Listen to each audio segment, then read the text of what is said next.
В 21 веке все перешли на онлайн-курсы. Но проблема в том, что большинство из них дают лишь базовые знания. А на практике большинство выпускников не могут справиться с самой простой поставленной задачей. А все потому, что их не научили понимать специфику рынка и деятельности конкретной компании. Но постойте, а как тогда создавать онлайн-курс с учетом специфики каждой компании? Ведь их больше 1000. Проект «Жумыс-бар» готов заняться подготовкой и обучением компетентных специалистов, которые идеально подойдут именно в вашей компании. Как мы решили проблему одного из банков нашей страны? К нам обратился за помощью один из банков Казахстана. Клиент остро нуждался в молодых программистах под конкретные задачи. Была составлена специальная программа обучения профессиональными преподавателями. После утверждения плана обучения мы объявили о конкурсе и выбрали кандидатов. На курс Java было зачислено 18 учеников. Занятия проходили в онлайн-режиме. Под чутким руководством кураторов ребята успешно справлялись с домашними заданиями и разрабатывали собственные проекты.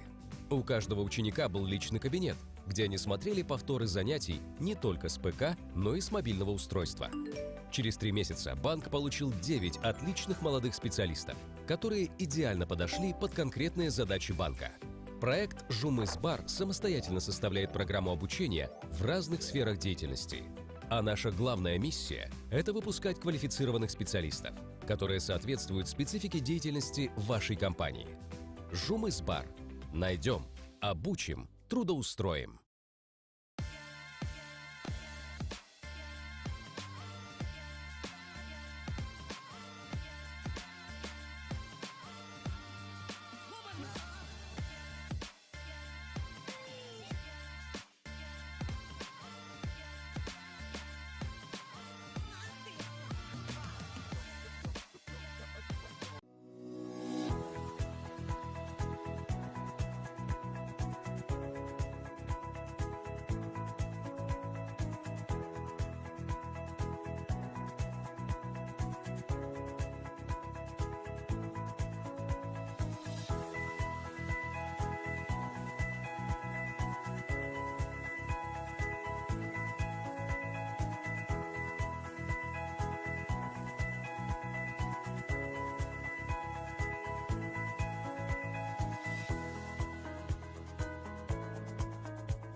Khabar agency was established in 1995, and today it has become a trusted leader of the national television of Kazakhstan. In its television family, the agency has established 4 channels, namely Khabar, Kazakh TV, Khabar 24, and Yelarna. Khabar TV is the main multi-genre channel that broadcasts large-scale events and movies about people that have impacted the world. Also, the channel presents best domestic and foreign television series, right entertainment shows, and exclusive sports events. Daily projects such as Jetukun, Big Week, and Majalis KZ illustrate the country's main news, facts, and analytics.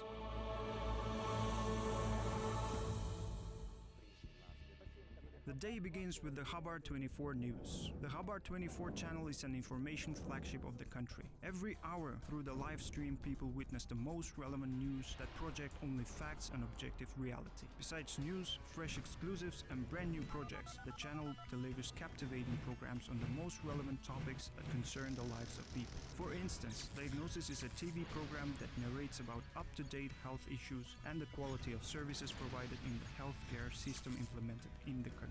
Science is another TV program that showcases achievements of modern science and its practical application in everyday life.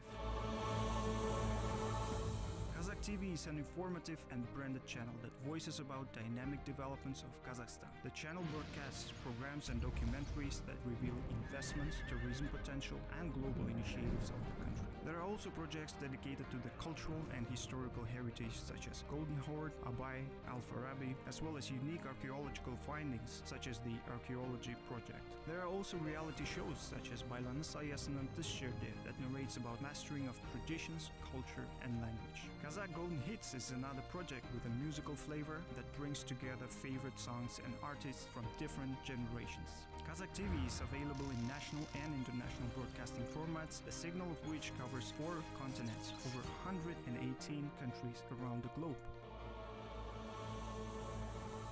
Yelarna is a cultural and educational television channel dedicated to movies and theatrical arts in the country. Every day, the channel broadcasts featured films and documentary projects that are produced in Kazakhstan and countries of Central Asia.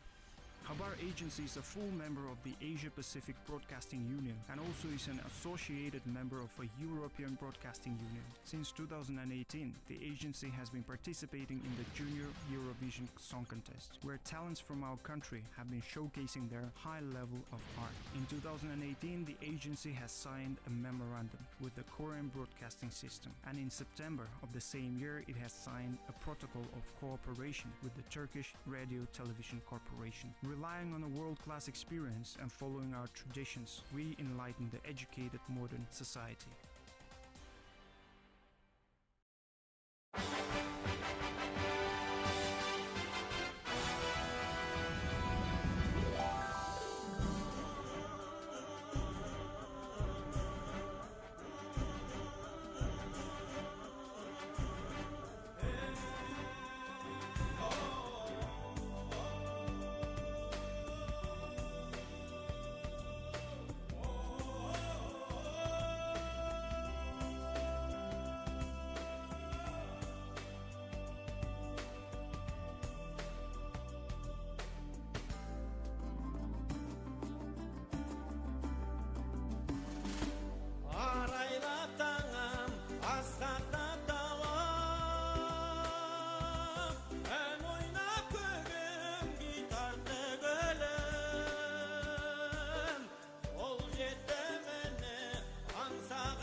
Казахстан – своеобразный мост между Европой и Азией, и не только географический. Это крупный деловой и транзитный хаб региона.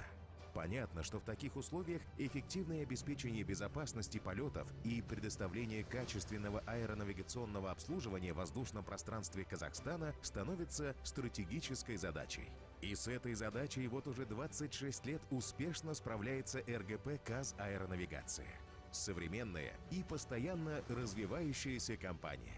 Ежегодно «Казаэронавигация» обслуживает в небе Казахстана более 250 тысяч полетов. Над территорией нашей страны проходят 126 воздушных трасс, общей протяженностью 118,5 тысяч километров.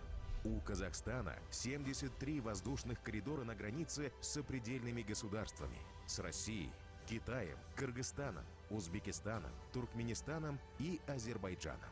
«Казаэронавигация» – один из самых эффективных провайдеров аэронавигационного обслуживания в Евразийском регионе. Уровень соответствия аэронавигационной системы страны требованиям ИКАО составил 88% по итогам аудита ИКАО, что позволило поднять общий уровень безопасности полетов отрасли гражданской авиации Республики Казахстан до 74%. Данный результат выше среднемирового уровня 63%. Кроме того, следует отметить, что 100% диспетчеров ОВД владеют английским языком 4 и 5 уровня по шкале ИКАО. Сейчас идет процесс внедрения навигации, основанной на характеристиках PBN. Данный вид навигации внедрен на аэродроме Нур-Султан и в верхнем воздушном пространстве Казахстана, а также на аэродроме Алматы. Был осуществлен переход на использование давления, приведенного к уровню моря, переход на измерение высоты в футах при полетах ниже эшелона перехода. Кроме того, закончена работа по организации воздушного движения на новом аэродроме Туркестан. Построен он был в рекордные сроки, меньше, чем за год. Сейчас он оснащен диспетчерской вышкой, радиотехническим и метеорологическим оборудованием. Такое же современное метеорологическое оборудование установлено во всех крупных городах Казахстана. Всего 13 доплеровских метеорологических радиолокаторов. 23 аэродрома Казахстана оснащены метеооборудованием с автоматической системой КРАМС-4. В целом, к 2025 году предприятием планируется реализация двух крупных проектов. Внедрение технологии гибкого использования воздушного пространства FUA, которое позволит повысить гибкость при расчете маршрутов и схем. Внедрение принципа свободной маршрутизации, позволяющей пользователям воздушного пространства самим разрабатывать предпочтительные маршруты. От реализации данного проекта большую выгоду получат авиакомпании. На 1,5% снизится непроизводительный налет. За счет более точной навигации повысится безопасность полетов. На 2% сократится общая протяженность схем вылета-прилета, что приведет к ежегодному снижению на 2% расхода топлива воздушного судна, а также выбросов в атмосферу. В 3 центрах – Нур-Султан, Алматы и Актобе – введены в эксплуатацию аэродромные диспетчерские тренажеры производства «Лайдос». Также осуществлен переход вышеуказанных центров на новую версию программного обеспечения Skyline, включающую 42 функциональных изменения. Отметим, что на базе предприятия создана система поиска и спасания, которая отвечает требованиям Международной организации ИКАО. Действует координационный центр поиска и спасания, который обеспечивает координацию действий всех заинтересованных служб при проведении поисково-спасательных мероприятий на территории Казахстана. В рамках реализации проекта аэронавигационной инфраструктуры в городе Туркестан разработаны проекты и завершены работы по установке радиотехнического оборудования и средств связи, инструментальная система посадки, всенаправленный радиомаяк, радиолокационный комплекс, автоматический радиопеленгатор. Предприятием получен сертификат поставщика аэронавигационного обслуживания на аэродроме Туркестан. Начато обслуживание коммерческих рейсов.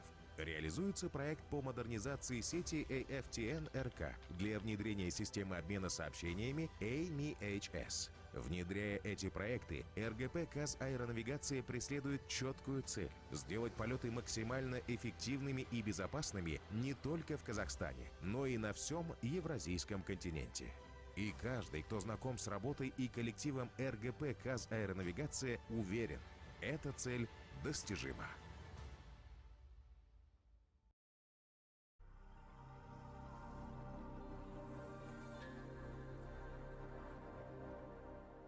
Been teaching at some of the most incredible universities in the world, including Harvard, Stanford, Carnegie Mellon University, Singularity University, Emory University, and University of California at Berkeley. I'm a visiting fellow with Emory University's Department of Political Science and a non-resident fellow with the Atlantic Council's Geotech Center. My curriculum focuses on advancing technologies and what they make possible. What is exponential innovation? Well, you have a whole range of technologies advancing exponentially, everything from artificial intelligence to computing to robots to sensors to quantum computing and synthetic biology. Exponential Innovation is a 15-week course where we take the best lessons from science, technology, academia, and bring them together to show you how to use technology to change your world. My son Tarun and I have developed the most advanced curriculum in the world, by far the best in the world, which teaches about exponential technologies and their convergences. We teach you what the core technologies are. We teach you what happens when technologies converge. We teach you new methods of innovation. What's the magic of Silicon Valley? What are the lessons that can be learned from here? And how can entrepreneurs everywhere learn these lessons and help us to solve the grand challenges of humanity? You will learn about the advances in technology, how they are overturning industry after industry, what entrepreneurs can do with these ideas, and how they are going to impact our society and government and policy systems. The curriculum that Tarun and I have created is meant for young students doing a bachelor's degree as well as PhD researchers. We also teach this to business executives. We teach this to the CEOs of billion-dollar companies all across the world. For anyone curious about how the world is changing and how they can make a difference in it. And I encourage you to join the Nobel Fest educational platform. I'm Vivek Wadhwa, and this is my Nobel course. I am Tarun Wadhwa, and this is my Nobel course.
Добрый день, дорогие друзья! Я рада вас приветствовать на третьем дне Нобелевского Good day, фестиваля. dear friends. I'm glad to welcome you. Now, today's we're opening in Baku studio and in while Maldacena will talk about the cryptocurrency and blockchain.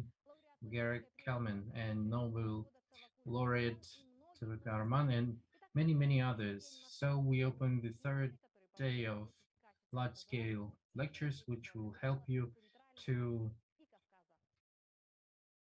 high your level of education in Central Asia and Caucasus. Good day, distinguished friends and colleagues. I welcome you at the third day of the Nobel Fest. First of all, I would like to thank organizers for giving such an opportunity to open the third day of the fest. It's a very significant event and tremendous event. I must acknowledge that it was just recently that I've heard about this initiative, but I was amazed by the righteousness of the idea for sharing the opinions of about the innovations and um, now learning the experience of the famous scientists. And I'm sure that this will give a huge incentive for the future generations of our countries. This is what we should, the young specialists should be forward to, and for the new ideas and innovations, and this must be their uh, main objective. When we talk about the innovations, we talk about the people and organizations to change the environment, the process, the products, the behavior habits and standards, and developing the technologies to improve the services and products and improving the effectiveness of the manufacturing. Theory of innovations is one of the most demanded theories in this modern world. And this theory uh, is the basis for the social system development. We must understand that social doctrine is somewhere between the entrepreneurship and the science. Recently, uh, some urbanistic researchers is involved in this sphere. Talking about the innovations, about the economical growth, we must understand that city agglomerations have special, the highest potential in big cities. The demand is very huge for demand for the innovations in transportation and implementation of different programs in the improving the economy in general. So big cities are the most innovative points in on the map, and the scientific progress is here for the development. We understand that 15 and 20 years ago, innovations term was used only by the specific group of scientists. But today, this term is used much uh, broader. And we know that there are some innovative cities. Some years ago, I came across some ratings where the leading position was belonged to a small city in Romania, and they could get this position by this tactic, tactile panorama of the city for the blind people, so that they could feel the look of the city, and using the internet platform to attract some young people to propose some initiatives to improve the life in the city. And very interesting that this project was uh, proposed by the school students. So it's very important to form the process of forming these activities, and evidently um, um, the effectiveness of usage of innovations will lead to the growth of the economic indicators. And so that's why the cities are seeking some innovative ways. One of the models of the such ways is organizing some city clusters to support the business environment and to support the network and startups and innovative initiatives. Today's globalized world gives many opportunities, and the modern cities are being developed in the constant change. And we need to think about the future today, finding the bottlenecks of and the conception of development of the cities is very important, which determine the strategy for the next years. But here we could see some innovative approaches for like master plans for conceptions which are flexible and adaptive to the changes. Right now in Azerbaijan, we are developing some cities plans development and it took 2 years for developing this plan, and right now it's on the approval stage. And this plan is made for 20 years, and to understand that dynamic time, and we need some flexibility to adopt, uh, to adapt to it. So that's why we uh,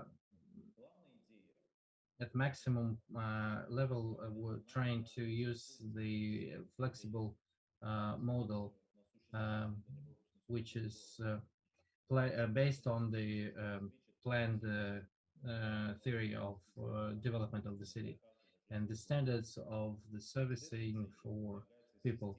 That's with these objectives, we propose some city centers um, for servicing in the nearest communities to serve the population and to improve the quality of the life of this population.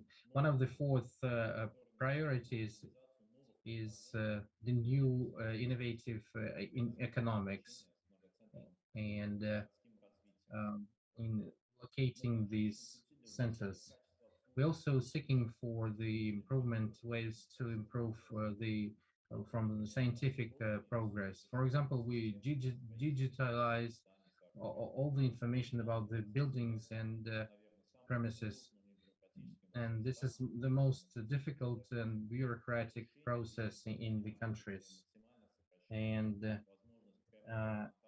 that's where we try to reduce all the human factors contact, and we seek to find the usage of AI,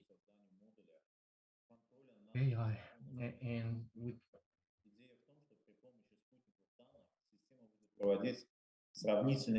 The system will conduct the comparison analysis that will accelerate the processing of information and the activity of the construction control. We are all faced with the increase in the population in the cities,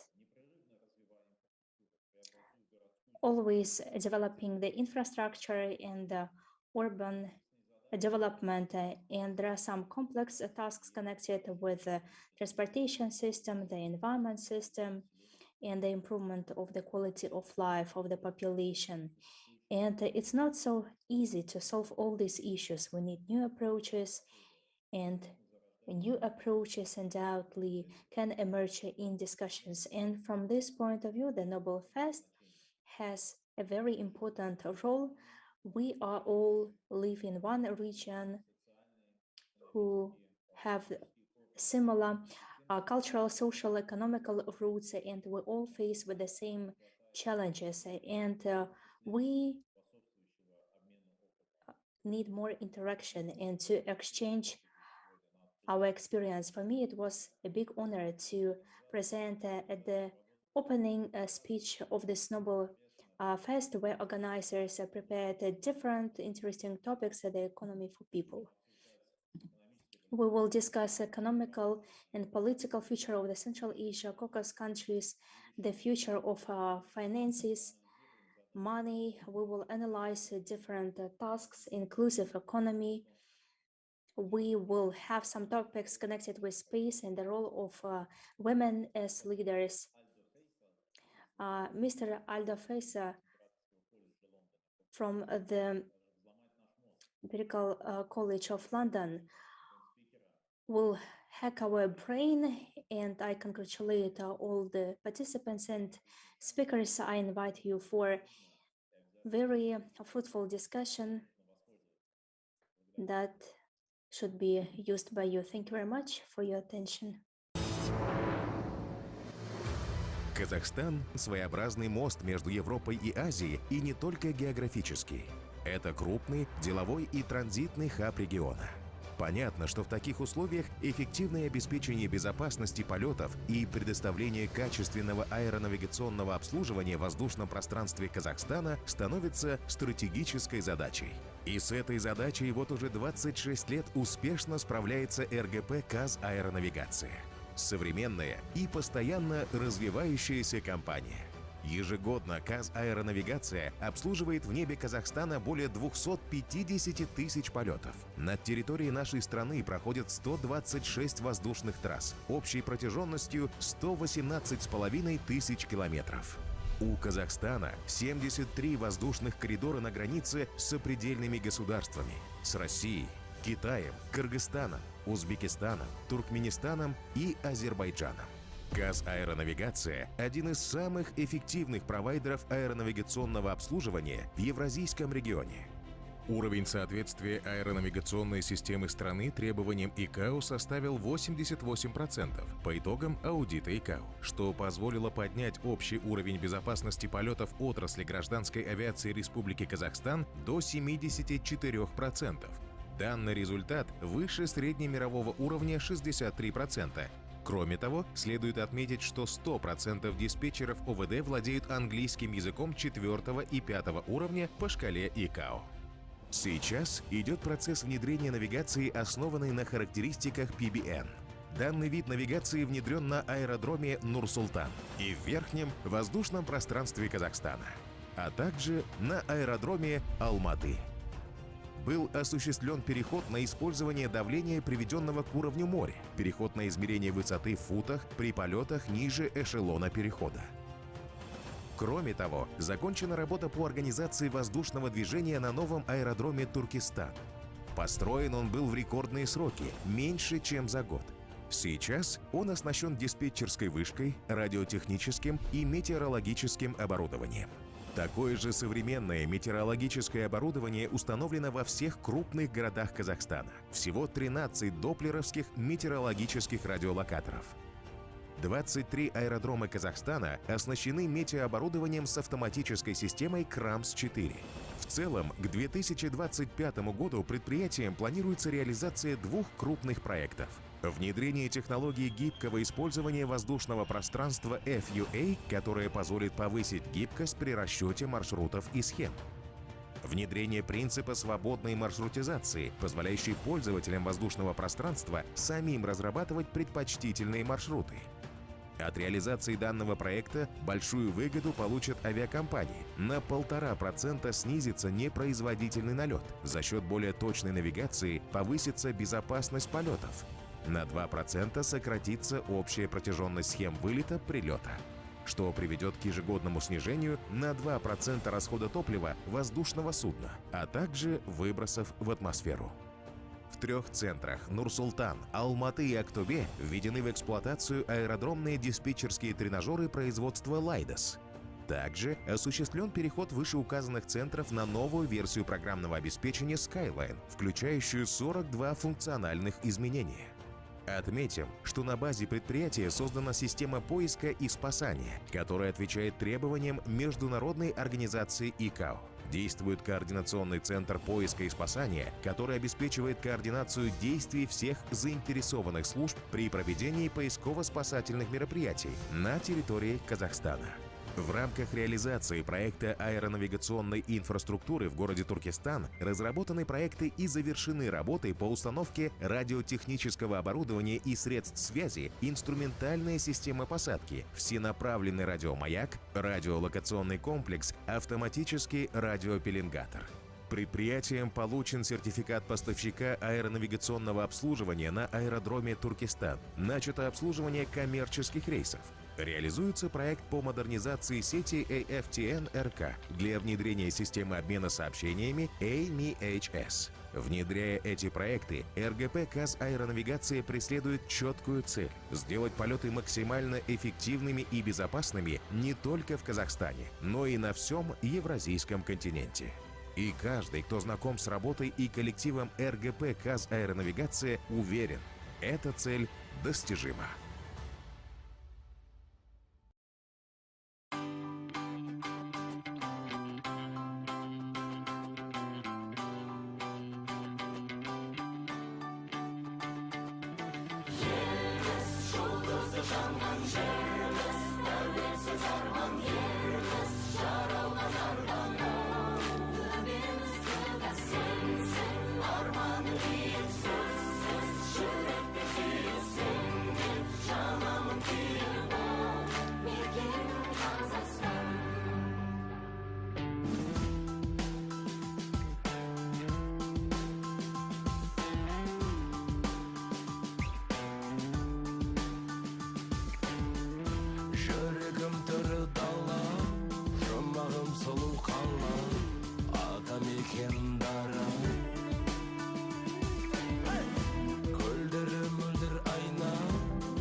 Қылыштай қойып қойған, қылыштай іліп қойған, намыстың тарап бойдан.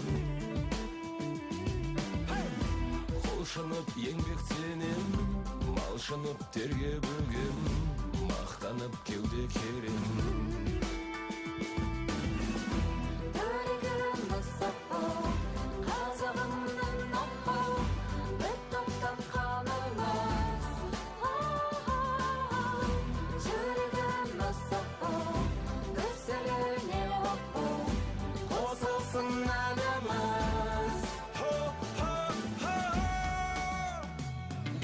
Еліміз жұлдызы жанған жеріміз, тәуелсіз арман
Central Asia and Caucasus are transformed because of internal and external factors and possible threats. Dosym Satpayev will tell about the economic future of Central Asia and Caucasus. He will speak about the new opportunities of the region as the moderator.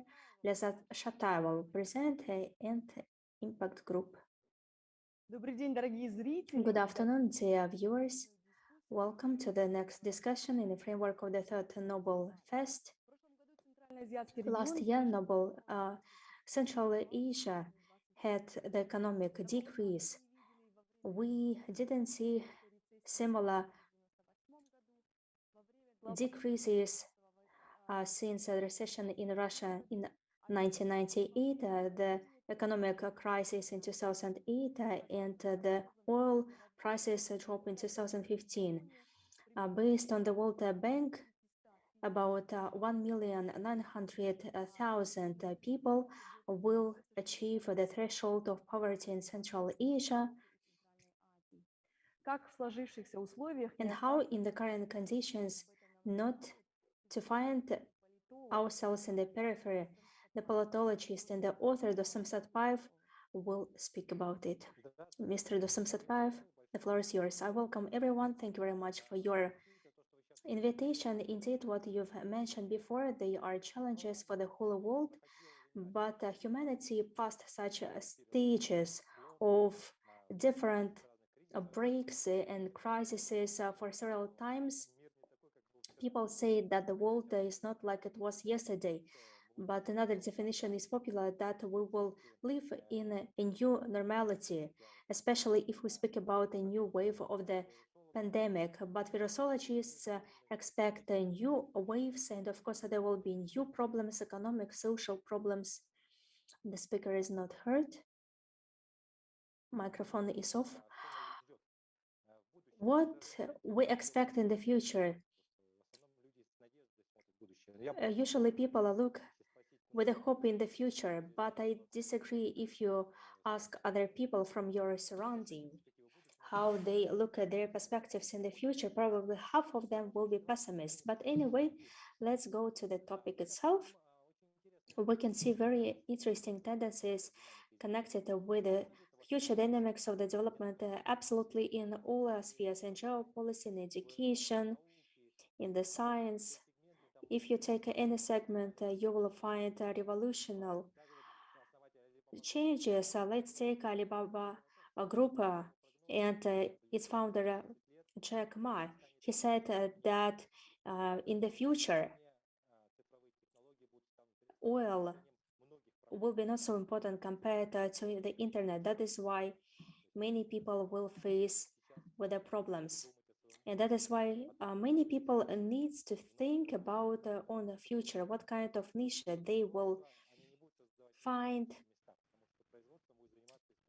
and the production will be occupied by artificial intelligence. But other experts say if to speak about future 10 or 20 years, many people speak about new technical progress, but if you look at the focus of futurologists who focus on more social changes, social demographic changes, they also say that we're all witnesses of changes in very interesting generations, millenniums and Z generation, digital generation, that in the future will rule the countries and deal with business and take different niches. And it will depend on how the humanity will find different solutions. Clayton Christensen from Harvard School of Business uses such a definition like burst innovations. From his point of view, these technologies will change the labor market, and optimists say that explosive innovations in digital economy will actually create new jobs, because people say that old professions will disappear, new professions will appear, and that is why it's so important to identify the direction of scientific and technological progress, and there are some focused works from urbanistics authors. It's a very important tendency. A specific part of population live in the cities, and urbanization leads to different changes, political, religious, ecological, and so on, because there can be own versions of urban or city Islam, for example. And I will speak about urbanization a little bit further.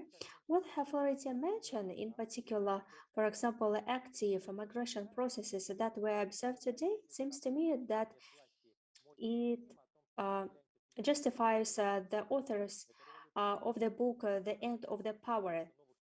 When new players appear in different sectors and challenge the older ones, it's the revolution of mobility when any person based on their own resources can live in every city of the world, and the revolution of the mentality when old ideologies and different political principles undergo serious transformation, new values appear. So these types of revolutions will impact on the Central Asia, but the Central Asian countries will be impacted by some very important tendencies. So the first tendency, the microphone is off, is observed by the latest wave of confrontation among different players. It's connected with the second tendency, which is a new cycle of the world hegemony. The third is activation of different separatist, extremist, and terrorist organizations.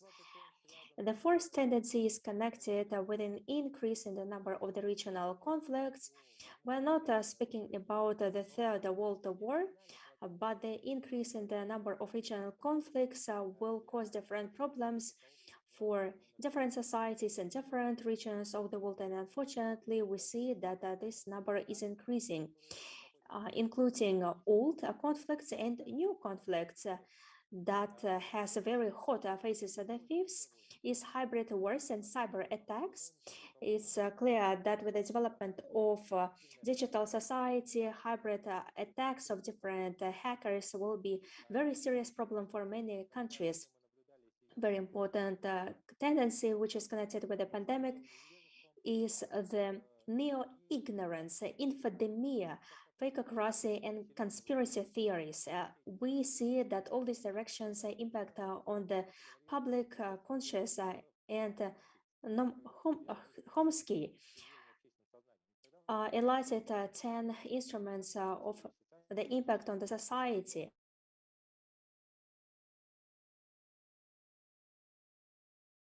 Society when they disseminate fake news, which provokes different conflicts, misunderstandings, a decrease in trust, and so on.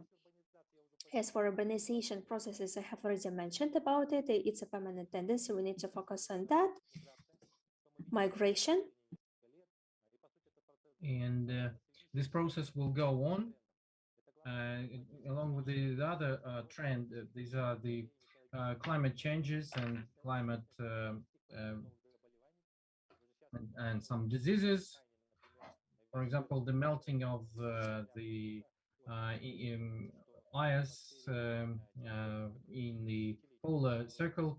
Those bacteria would that were frozen would на самом деле appear, and there are some other trends for food security, and all this says that the whole world and the Central Asia are in a very difficult stage of the development, and there are lots of bottlenecks and mines that could blow up, and lots of experts say that we are in some unstable situation. Some optimists would say that we are on a very good stage, and so when I mentioned semi-periphery and periphery, it's about the Emmanuel Wallerstein theory he would say that there are three elements: the core, semi-periphery, and periphery, and said that during some difficult transformational periods, uh, sometimes from the periphery would emerge some leaders, new leaders. On the other hand, some countries that wouldn't be able to become a leader, they would be outsiders. And so, for example, the leaders examples are Japan, Singapore, and etc. Many countries from Asia. There were many factors that led to this, and one of the main factors were that the governing elite were thinking about the future with lack of resources. And looking at the Central Asia and other post-Soviet countries, we see that it's a very big challenge for us. For example, the structure of export of Central Asia, 55% of uh, are for the four elements: gold, oil, and metal ores. These are our main exports elements. And Kazakhstan has the biggest concentrations of these minerals, and 66%. Of course, oil is the biggest part of our exports. And of course, there's a talk about the decreasing the oil dependency, but still it's very hard to situation in this sphere. And the Minister of Oil and Resources of Saudi Arabia said that Stone Age finished not because there was a lack of stones, because an oil age would be finished just because there wouldn't be so much demand of oil. And for example, Denmark proposed the whole EU to transform their vehicles to alternative sources of energy. And it's a very big challenge for all of us, because one of the biggest trends of today's day is innovating development. The brain are much more expensive than the resources, the mineral resources. And it's a bottleneck for the Central Asia countries and Caucasus, mostly for the all post-Soviet countries. And when I said that brain is more demanded than the oil, I could present an example of Microsoft. And one of the biggest capitalization would be Aramco. And now Aramco is only the second place because its capitalization is lower. Apple is on the first place, and Microsoft is on the third place. And this trend would continue. And let's take another criteria. For example, according to the annual ratings 500, to the estimation of the value of the brand, and the biggest positions are there: Apple, Amazon, and Google. And the fourth and sixth and fifth companies are Microsoft and Samsung. And there's also ratings of countries, brands. In 2020, 100 most expensive brands, and the first 10 positions were for the countries that are leaders in the innovative development: the USA, China, Japan, Great Britain, France, India. That I would like to pay your attention to this point, and Canada, Australia, and South Korea, and would like to even small Israel alongside with South Korea. spends on the innovative projects more than 4% of GDP. For example, in Kazakhstan, we are approaching 1% of GDP spends on innovative developments. And Austria, Japan are in the leaders. They spend around 3% of GDP, and it's very interesting that all these countries have one thing in common: they lack the mineral resources. And Varlamov, the blogger from Russia, said one interesting thing that it was the wars for the territory in the 20th century, and in the 21st century, the war is about the for brains. And when they say that there are brain wars, it is connected with the education, because many of post-Soviet countries lost this war. And I would like to mention Mitio Kako opinion. He's a very interesting popularizer of physics and astronomy, and here's some good saying. The existing educational system prepares the specialists for the past. They are prepared to go for the job that does not exist, and the elements which are not very effective. And it's not about just the educational system of developing countries. It's about the developed countries, USA. And so we see that there is a crisis in educational system globally, and many universities and educational centers must transform according to these trends that I've mentioned. Regarding our post-Soviet countries, so that in order to value the brains, we don't need the competitiveness of diploma. We need competitiveness of brains, and we need the competitiveness of the professionalism. It's not about the connections. So it's not the success due to some connections.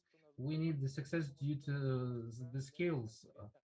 And that's where the reason of the competitiveness lays. It doesn't matter how much money is spent there. For example, you can build a new laboratory with expensive equipment, but it's very important to make the young scientists stay in the country and to avoid the brain drain. And lots of young people would leave the country. And I think we need to change the educational approach from the government, and to support the young scientists on different levels. For example, the grants and some indirect supports like housing and a good social status, not to think about some everyday problems. It's a very important issue. And on the other level, we need to change the approach. We don't need to advertise only the celebrities from sports and culture, and our scientists should become the celebrity and should be the example to follow for the young people. And that's when our countries would get their own Steve Jobs and Elon Musks. And that's where we would be able to create the tyranny of distance. The point is that all the countries of the Central Asia are situated within the continent, and it's very difficult to get to the international markets. For example, Moody's agency, Investor Services, they mentioned that potential of the Central Asia countries is mostly limited by the low level of their integration into the world economy in comparison with China market. And also the regulative barriers uh, have the limitations for trade in the region, but in the uh, digital revolution age, it's very important the know-how and technologies. If you don't have the any digital, if you pay attention to this sphere, distance would not matter. And if you would be able to produce the digital or innovative production, it would be able we would be able to sell it to anywhere, and that the tyranny of distances would definitely decrease. The other problem that we would be able to solve by the digital innovative projects. This is the regional disproportion, regional disproportionality. It's not about the Central Asia, but for example, according to the constitution, almost all the countries of Central Asia are unitary states. That means that there should be unitary economics and education, and when everything is spread, distributed evenly. But uh, we see that there are we have some points of growth, especially capitals and some big cities, and other regions are depressive and donated, and there is a educational segregation in this because lots of young people from these regions cannot get good education, and the access to the good education depends on not only skills but on the uh, lack to live in big cities or to go abroad. If you were born in some village in the region, then you're an outsider. But this is not how it should be, and this is a big threat to all our countries. That's why to overcome this economic disproportionality, uh, we need to make the regions competitive, and we need to create the infrastructure for access to the education in all the regions, no matter how prosperous the family is. And it was a good idea to organize some analogs of University of Nazarbayev University. For example, in the west of Kazakhstan, it's an oil region, and it would be great if we would develop the oil and chemical industry. The south is famous for agriculture, and we could use the biggest know-how. And if we would be able to organize the leading educational center in agriculture, that would be great. Or, for example, to organize IT hubs. For example, Askhad Imangabetov, the Minister of Education, said that analogs of Nazarbayev University would be developed in Shymkent and Petropavlovsk. I think it's too late, but it's better late than never. And for example, when I talked about India, when I talk about developing the regions, let's take India. I mentioned that it's in the expensive brands countries. It's one of the leaders in IT industry. It's one of the best centers in preparation of this IT systems, but it doesn't happen immediately. It was a eventual work. They were setting up the universities to prepare, and they would invite very good specialists and scholars, and the competition to become the student of this universities is very high, because and India is a good example how to create the educational hubs in the regions, and it helped a lot to get for the young people to get good education. And also there's a destructive urbanization, such an issue.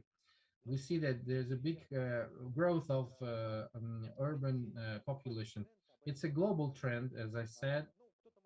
uh, Somebody could say that it's a natural process, but the problem is that even in Central Asia and Caucasus countries, lots of young people would leave to big cities for one reason, because they don't have any other way out, because there's no possible opportunities in their little villages and towns. There's no infrastructure, there's no opportunity to make a career there, and that's why people would leave to big cities and to capitals, and leaving the regionals without the human capital. It's a accidental migration, and that's this destructive urbanization. So the part of the people would be marginalized in the cities, and they would become the members of some extremist organizations, etc. And so the development of this educational hub would help to stop this accidental migration. That would give the opportunities to find a job and to get an education in your region. And the other thing is very important, the changes that would help to minimize the negative impact is climate change. It's a global problem. We understand this. And when we talk about the Central Asia, I'm not talking about the Caucasus. In Central Asia, our regions would lose almost $2 billion because of not non-effective usage of agricultural products. And uh, we were doing the project about the crisis and IT crisis in Kazakhstan, and we tried to make a forecast. What are the black swans for Kazakhstan, and what рисков несколько имело прямое отношение к экологическим рискам. Отмечу, что в вопросе участвовали не только экологи. Там были финансисты. Not only ecologists, but also financists, the representatives of different niches participated in the discussion. Out of 7 risks, some of them were ecological.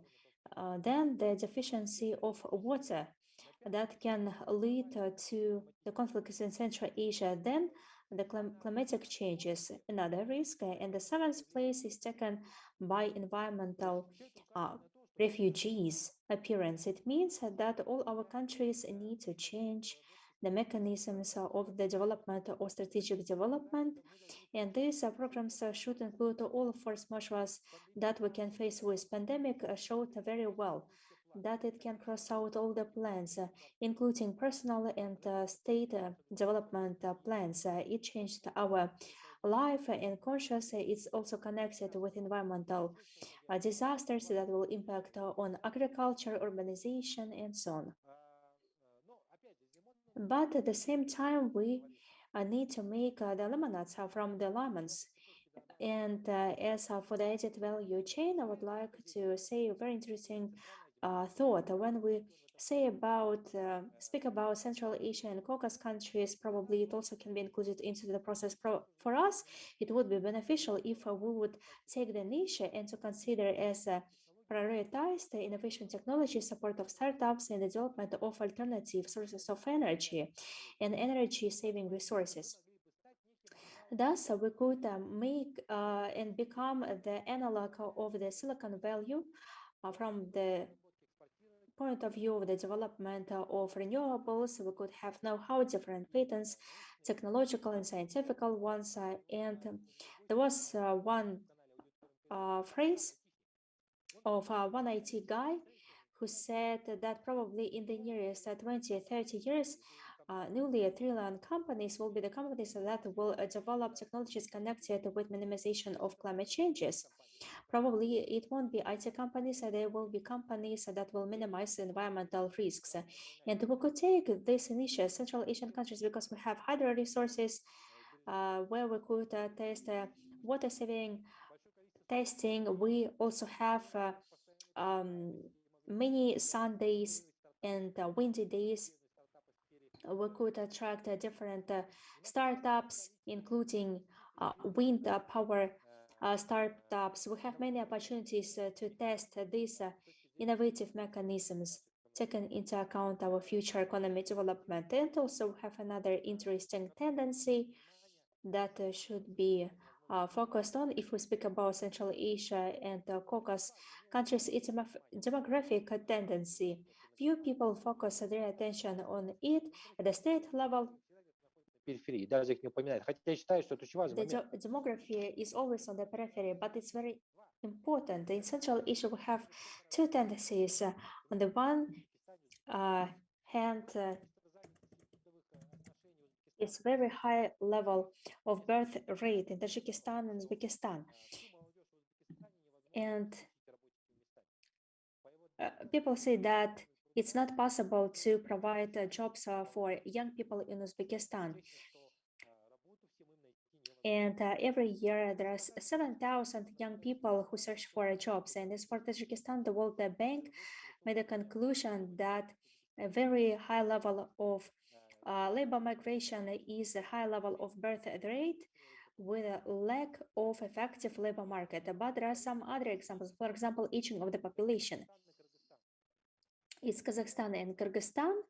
For example, based on the classification of the UN, if the population of the citizens more than 76% is 7%, this population is considered as aging.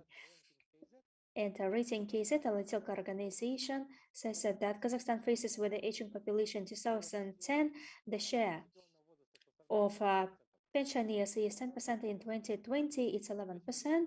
So we can see that Kazakhstan is achieving to a very dangerous phase.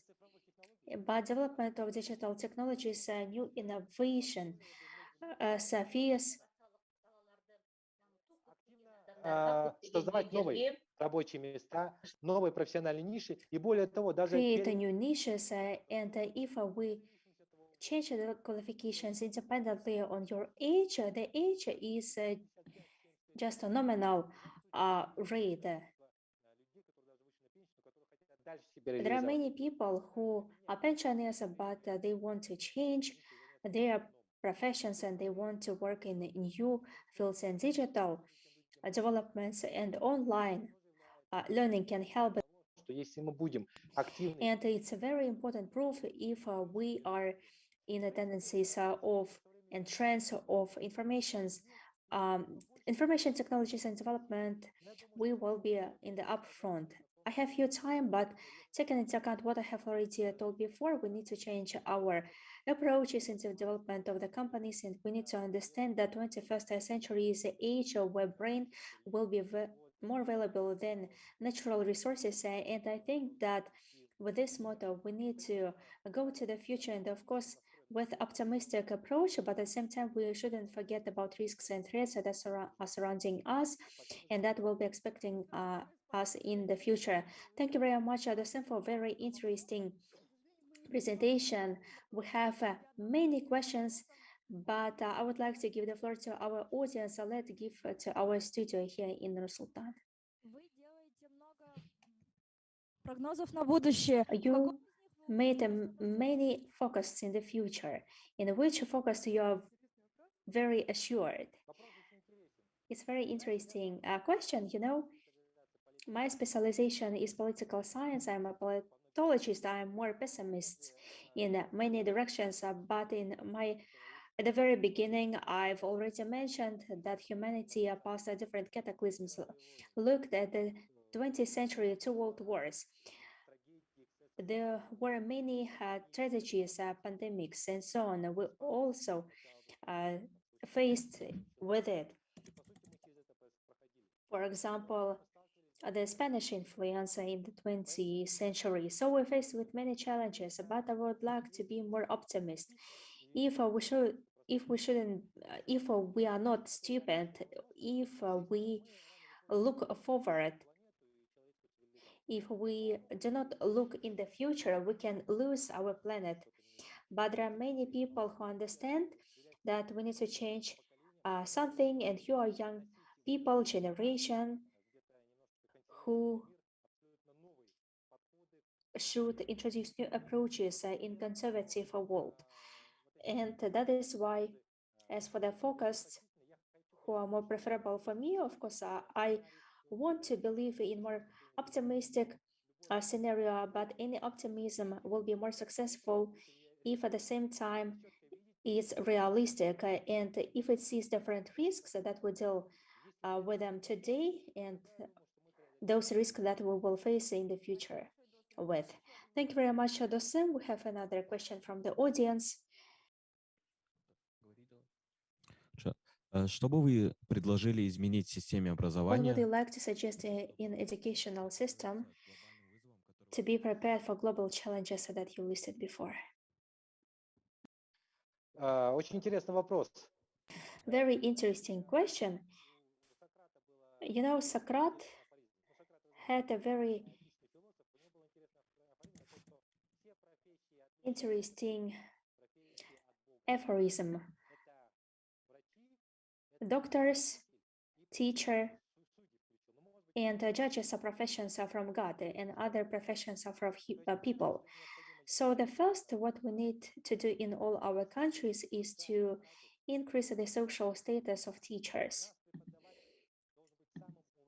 In our country, a teacher should be the most respectful person with good salary, social packages, and we need a very high competition for teachers' jobs. They shouldn't be just accident people.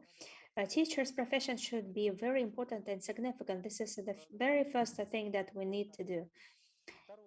And the second, we need to set our system of education free from bureaucratization. Teachers say that they spend much time for different papers and reports rather than for educational process. If the Ministry of Education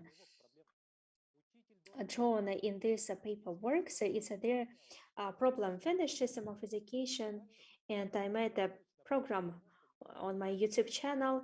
It's based on the educational processes between students and the learners. And third, academic freedom of universities. Universities should be islands of freedom. Universities should be the islands of active financial activity, because a rich university always can attract good professors, great laboratories. Большое количество разных структур. There shouldn't be just quantitative growth of universities. Probably there shouldn't be so many universities in all the regions of Kazakhstan. There should be universities, but all these institutions should be significant from financial point of view, from educational point of view. There are many suggestions. You can go to my channel, and we made one program, Crisis of Education in Kazakhstan. I interviewed different experts, and we discussed this topic for 1.5 hours. You were talking about the creation of similar universities like Nazarbayev University. The question is, what kind of, from what resources and based on what resources we can create innovative universities? The paradoxical thing that Kazakhstan is not a poor country, but huge resources that we have usually go to corruption, black holes, and the rational use of the budget. For example, last year, 470 billion tenge was allocated ineffectively. It would be enough to finance the Kazakhstani science for 6 years. But now this money is used not effectively, and we find them in different segments. For example, LRT scandal and so on. That is why I think that the problem is not in money, but in brain. The opportunity just to define the problem and to approach it from organizational point of view, to set up a world level university is not so difficult task if you put all the efforts without corruption, interest, or the efforts to prolong anything. We can do that, and I showed the different examples.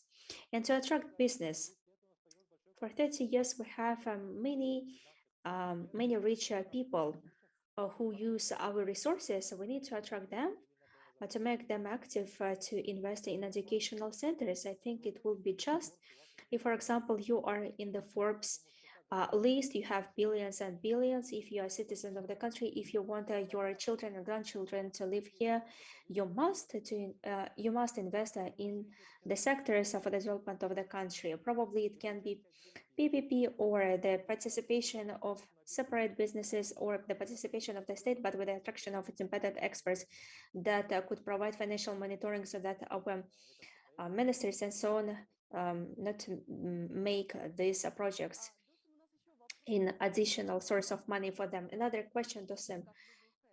Such initiatives are like grassroots and Nobel Fest, non-commercial, not state, and not affiliated with the state, how they can promote the science and develop the system of education. You know, there was one motto of the company that the world belongs to the dreamers. Indeed, it's true. Why these platforms so important? They are important because you can exchange different interesting ideas. I support the various dissemination of constructive ideas. There are some negative various dissemination, fake news, extremists, and so on. Так вот, чтобы был баланс, чтобы им They противостоять. disseminate very fast, but we need a balance. We need to disseminate constructive ideas so that they are like a virus, should be everywhere and be shared and disseminated.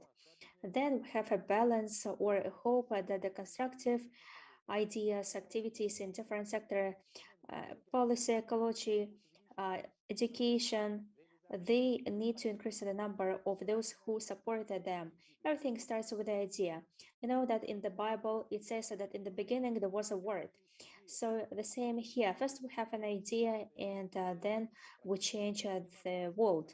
Elon Musk showed it very well. He had an idea to work in space programs and Bezos also had his childish dream. Now they have time and money, they implement it. They are examples when ideas play a very important role from the point of view of the world changes. And your platform, for example, plays a very important role to find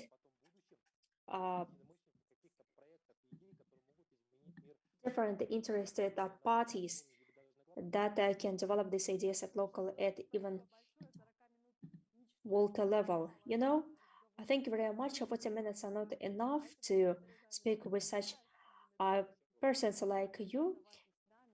Please stay with us. We wait for many interesting things. Thank you. Goodbye. Good luck.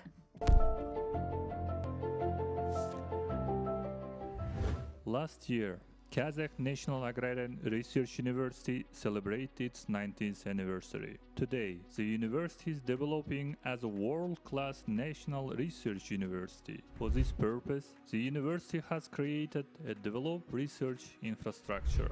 An institute for working with the Wageningen University has been established, where training and educational programs such as veterinary and food safety and technology and the plant science and technology is being conducted. It is planned to recruit 50 students for each program, where they will receive the best knowledge without leaving the country. Agri-technological hub, water hub, 7 research institutes, 8 innovation centers, 49 research laboratories that are accredited by international agencies are functioning effectively. There are 18 international research centers created within the framework of scientific projects. Kazakh-Japanese Innovation Center is a leading open-type research center. It consists of 4 research laboratories, such as electron microscopy, microbiological safety, green biotechnology and cellular engineering, food and environmental safety. The laboratory are working on the determination of genetically modified products,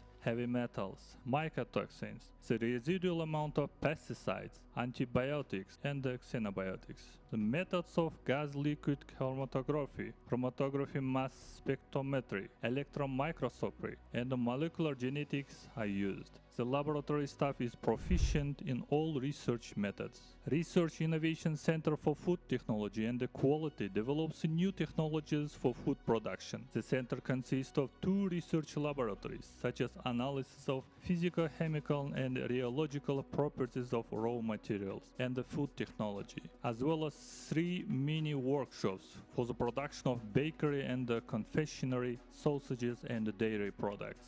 The Kazakh-Korean Research Center conducts training for managers and specialists engaged in the cultivation of crops in the greenhouse. A smart greenhouse is being built. The investments were attracted from the Fund of Republic of Korea. The water hub is successfully operating. It consists of 14 research laboratories equipped with modern equipment. These are laboratories such as modeling of hydraulic processes, integrated use of water resources, studies of aerobic processes, hydraulic power plants for water supply, use of renewable energy sources, land reclamation and protection, hydraulic research and hydraulic structures. The Research Center for Sustainable Agriculture conducts research and applies precision farming to improve the condition of fields and agricultural management. The center has created a laboratory for natural resource management and sustainable development agro-ecosystems. The Laboratory of Microclonical Reproduction, together with Cornell University, United States, will produce up to 3 million pieces of healthy seedlings resistant to fire blight and other diseases. Intensive garden using Dutch technologies has been created in the Kazakh-Dutch Research Center together with Dutch Fruit Solution Kazakhstan. 54 varieties of fruits and berries were planted. Together with Association the Dutch Greenhouse Delta, a 5th-generation greenhouse will be created at the university, which will become a center for the dissemination of knowledge in the field of growing crops in greenhouse.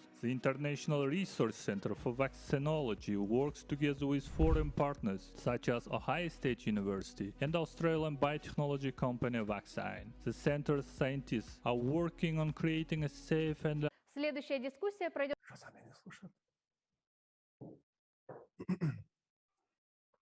Какими станут деньги, расскажут нам заведующая кафедрой систем But there will be money will be taught by Tiziana Margaria, Chair of Software Systems, University of Limerick Island, Gary Kieleman, Visiting Fellow, London School of Economics and Political Science, Alessandro Hatami, Manager Partner, Pacemakers IO, and Marie Degrand Gilliot, Deputy Chief Executive Officer. Now we would like to give the floor to Fakhir Mamedov, our moderator. Hello. So today we're going to discuss the future of finance. If we're going to have a digital technology in finance, what will the future? Is there any problems or security problems with digitalization? Or is there any problems with Bitcoin? What can be the solution? What is the future of finance? So currently, you know that we have a great interest to cryptocurrencies and digital electronic payments, and we would like to find out what is the difference between cryptocurrencies and electron money, because most people still cannot understand fully and just confuse them. In order to give a good clarification to these points, I would like to invite Alessandro Hatami, who is the co-founder of the Pacemakers, also a professional in fintech. Also, he's a mentor for different startup projects also, which is very interesting. I would like to give speech to Hatami. Please, Hatami, share with us with your experience, which will be valuable for all of us, I think. Thank you very much for asking me, and Fakhir, it's very interesting to be participating in this. So I think the question you asked is that what is the future of digital money, and is it serious or is it not? I think fundamentally, if we look at today's technology, if we were to reinvent currency today, it would look like a cryptocurrency. It will be something that is easily transferable. The money goes easily from A to B. It's secure. Has a means of making sure that transactions are always checked and verified. So the blockchain that is associated with all these transactions will be fundamentally a validation and certification that the transaction is there. Now, the challenge that we have is all the cryptocurrencies that we've seen today are not doing that very well. So I think the most famous one of all, Bitcoin, is actually become a commodity itself. So it's no longer a currency, but it's like gold or platinum or diamonds. It's increasing in value, and the fact that it's limited in quantity also increases that. So unless it becomes illegal, Bitcoin will always become more valuable. So don't take this as investment advice, but I think if you have Bitcoin, sit on it, don't spend it. That's my that's my simplistic approach to life. That said, they were seen until recently. Cryptos were seen as a nice thing to have, something that the central banks did not need to worry about until we had Libra step in with Facebook, and suddenly they realized that they could have X billion people suddenly have access to this global currency, and the central banks got really worried. So they decided that they were going to look into that. So we have the central bank, the digital currencies, the CBDCs being considered all over the world. And we have every country looking at it, from China, we have the e-real in Iran, we have the e-euro being considered, and the e-dollars, and both Canadian and US are being explored. Now, the question is this: will there be a cryptocurrency in the future that will replace existing money? Very, very certain that there will be a version of a cryptocurrency going in the future. Is today's infrastructure and capability sufficient to be able to address that? Absolutely not. So it's work in progress. And there's a lot of issues to be considered in addressing that. Obviously, technology is a big supporter, is helping us a lot. There's the element of security that goes hand in hand with technology. But the other two aspects that are fundamental is the dimension of regulation. How are these cryptocurrencies going to be regulated? And the last but not least is political. If I give my money supply to a non-party anonymous organization, how do I control that? Because currency is one of the means that a government has to control to manage its economy. Will governments be willing to give that away? I don't think so. I don't know, but it's possible. So bottom line, crypto will be the future. Is it going to be one of the ones we know now or around now? I'm not sure. And sit on your Bitcoin. I think that's my suggestion. What about the value creation? Do you think they create value? Huge, in the sense that if you think about value is what? Is the facility of people creating propositions, producing something and selling it. The big cost of me selling a service or me selling a product to another person is the financial transfer of money. With crypto, if you can reduce that to a very low amount, that's a huge advantage. Secondly, if you can make payments more secure, that's a huge advantage. And thirdly, if you can make them faster, that's a huge advantage. So on paper, in absolute terms, digital currencies are fantastic. They're a great solution to the problems of the world. Can they be then used by the banks to offer financial services using them? They will have to be eventually, but we're not seeing that right now. So yes, they do create value. In the short term, do they erode value? Yes, also that. But we don't have the final product. In the short term, I think we still have some issues to challenge, some challenges to face. Point is, we have right now more than 6,000 cryptocurrencies in the market. Yes. So most of them I know that, and you know that will fail, will default, but if they create value, why they going to default? I mean, why they going to disappear? Well, if you think about when currency was created, starting from the paper currency in China, what was it, close to 1500 years ago, and the gold currencies in Europe and so on, currency has always been around, and some of them succeed, some of them fail, some of them were fake, some of them were not. So there's always been problems with that. So we have to look at this in historical context. There is no solution out there that everybody can say this is the answer to the problem. But if you want to abstract the opportunity, you know that is the right answer. Digital currency is the right answer to payments. Is there any of the solutions that are out there right now the right answer? Yet no. Conceptually, though, they are going in the right direction. Will they make mistakes? Absolutely. Will there be people losing money? Absolutely. So. Okay, you said that I think Bitcoin cannot be the means of payment because it's right now somehow hedge against, it's like gold, which is hedge against inflation, and people just collect it just to save money.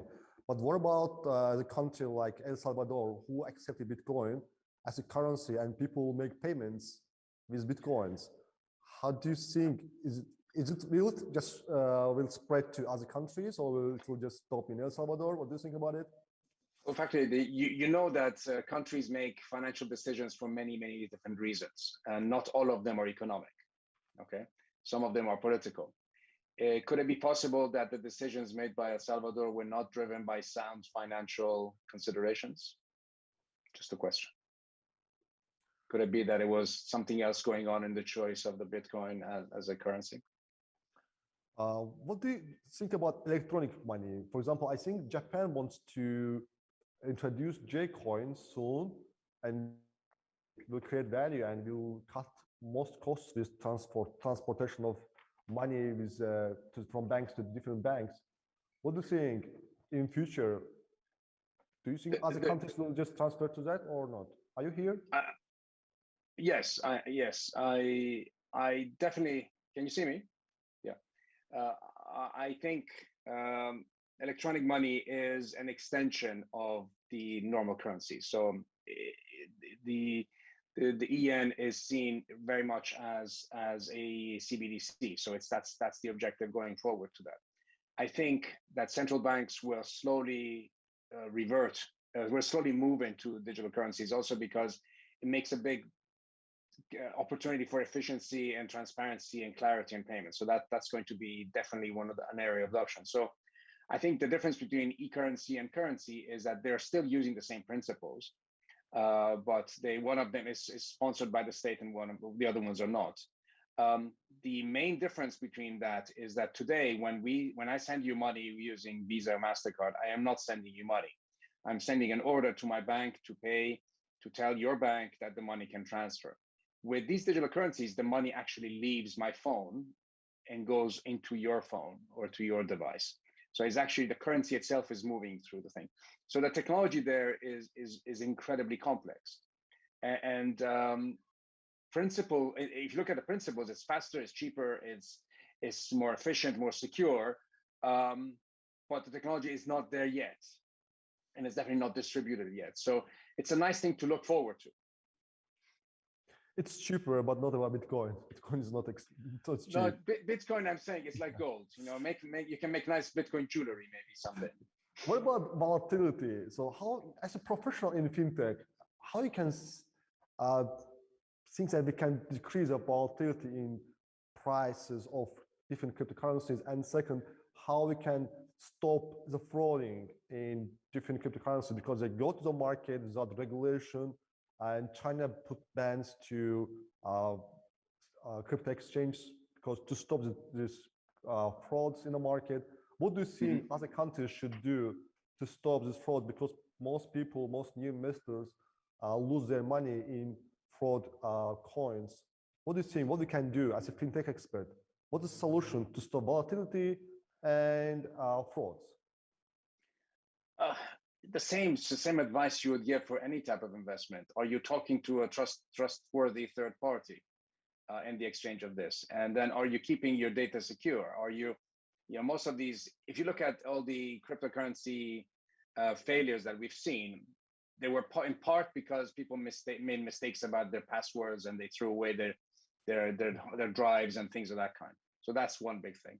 Then there were scams, but it wasn't the scam wasn't that the blockchain was hacked. It was that this person gave access to their computer and they were able to download stuff from the computer. So I think if you think about overall fraud in all currencies, even non-digital currencies, it's a lot greater in absolute terms. That's in absolute term, but also in specific terms that what we're having with cryptocurrency. So the same rules apply. Crypto doesn't make it safer because it's crypto. Okay, you just have to be just as careful. You know, you don't open your wallet in the street when you walk around. So do the same with your crypto. That's interesting. Do you have any crypto? Do you hold? Yes, of course, of course. So I bought crypto. I bought a Bitcoin many years ago, and then I sent it to my daughters. I've opened a blockchain account for them with a company called Blockchain, and they have their money there. So every few weeks they get a message saying, "Thank you very much, Daddy. The money now is worth this." So they're very happy with that. But I told them, don't spend it, you know, because the guy sitting next to me, when he bought the Bitcoin, he bought a pizza with it. He spent 0.10 parts of a Bitcoin to buy a pizza, and I think he regrets it every day. That was the most expensive pizza of his life. So, thank you very much, Alessandro, for sharing with your practice. For next speaker, I would like to invite Marie Degrand, who is the vice director in Nickel company, I think, right? Yes, exactly. Hi, everyone. Please, you're welcome. Thank you. I would like if you have any additionals, any ideas about it, because we need as much opinions as possible, because different people, different opinions in this market, because this is new, and we would like to have different ideas how we can solve the problem with fintech, with volatility, with Bitcoin. Do you have to hold it? Do you have to buy it? Do you have to keep it, or you just have to return back to the usual paper money? No, I think it is. Thanks a lot for the invitation, and thanks for what you've shared, Mr. Hatami.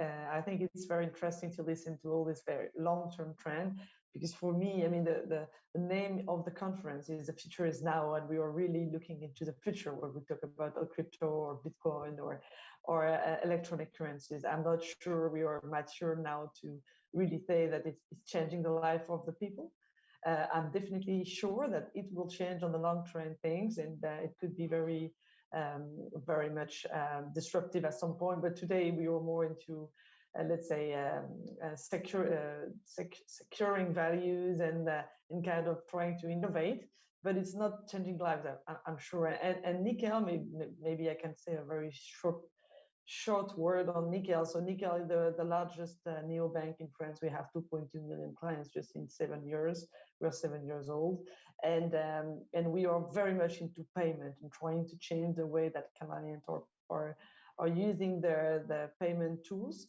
And we are combining digital and new technology with very old way of doing things. And I'm sure that it's a big part of innovation as well, trying to reinvent things. And for example, we are combining a very strong digital platform, real-time digital platform to allow our client to pay with physical networks inside the countries. We have point of sales basically, and where you can open your account, where you can withdraw money, where you can deposit cash, but where also you can use like normal wire transfer that you're doing through your accounts and your mobile. So it's really the combination of the two that I think are explaining the growth of the company. And when I was listening to crypto, Bitcoin, and what you were just saying, I was really wondering, okay, what is the value that this could bring to the client? And one thing that is very maybe missing today is the distribution part, so the retail part. How does it go through the clients? How does it really change our life on the day-to-day? And in that matter, I think Nickel is an example of innovating in terms of distribution, because we said, okay, a mobile app or a digital innovation is not enough. How does it touch people, and how does it create the trust that people are needing, especially when it comes to money? Because the largest challenge we face with money is trusting basically the intermediary or the non-intermediary when it comes to cryptocurrency. that will basically take our money and maybe give us some more when it comes to Bitcoin, or just keeping it safe. And this building this trust, it's not really easy. And so I think distribution to the retail, so the last mile to touch the people, is very, very key. We have, of course, early adopters with all this kind of innovation. Alessandro being part of one of them, but we also have the mass majority of people being very far away from all this because they don't see the value and they don't have access to that, and the trust is not there. And so, for example, Nickel is just an example, but there are many ways of distributing. But at Nickel, we are really reinventing retail banking by combining digital with a physical network, which is very close to the people. So today we are the largest or the second largest network in the country in France to distribute bank account and payment needs.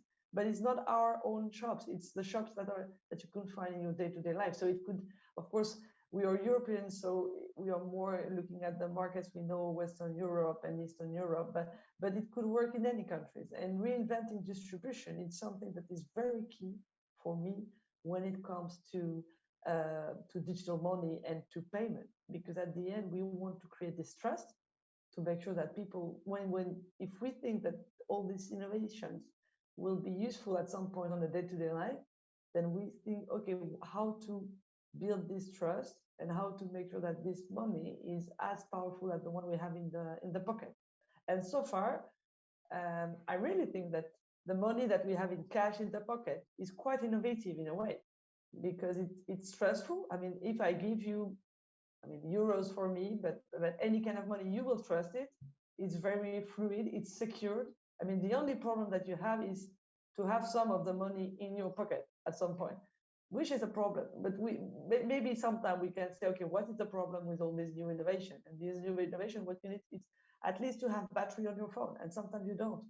And so we have to think about this kind of last mile retail matters and distribution. And it's not that easy to answer when you want to combine it with trust and money, because at the end, it's the money we all earn on the day-to-day life, and it's not easy to combine those two matters. And maybe one last comment is that is very, very at the core of Nickel, the inclusivity of the model. Nickel is really making things differently because banking industry is really segmented in terms of how they see their clients. And so we don't have all access to the same kind of products. We don't have all access to the same kind of pricing. And with Nickel, we really think that we can have a common, the same product for the same price. And that's the way we are providing it. So inclusion in financial services for us is very, very key and complicated matter. So that's why I am looking at all those long-term trends. I'm very at ease by saying that it's not changing our lives today. So it's a matter of future, which is also very good to anticipate. But today, when it comes to distribution, to building trust, and to applications, we are very far away of the day-to-day of payments. Thank you, Marie.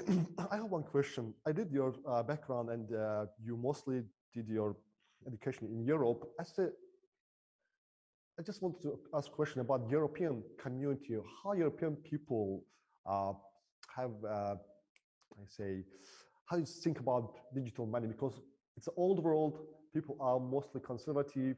They don't want to invest into something which is not intangible. Chinese and US people, they want to invest to get the currency, but I have never, even in financial markets, in terms of stocks, they don't want to invest in stocks. They just want to invest in business, apartments. What do you think right now? Is there any change in their thinkings, in their opinion? If you ask me as European, I would be exactly like you described. But so if we quit the stereotypes,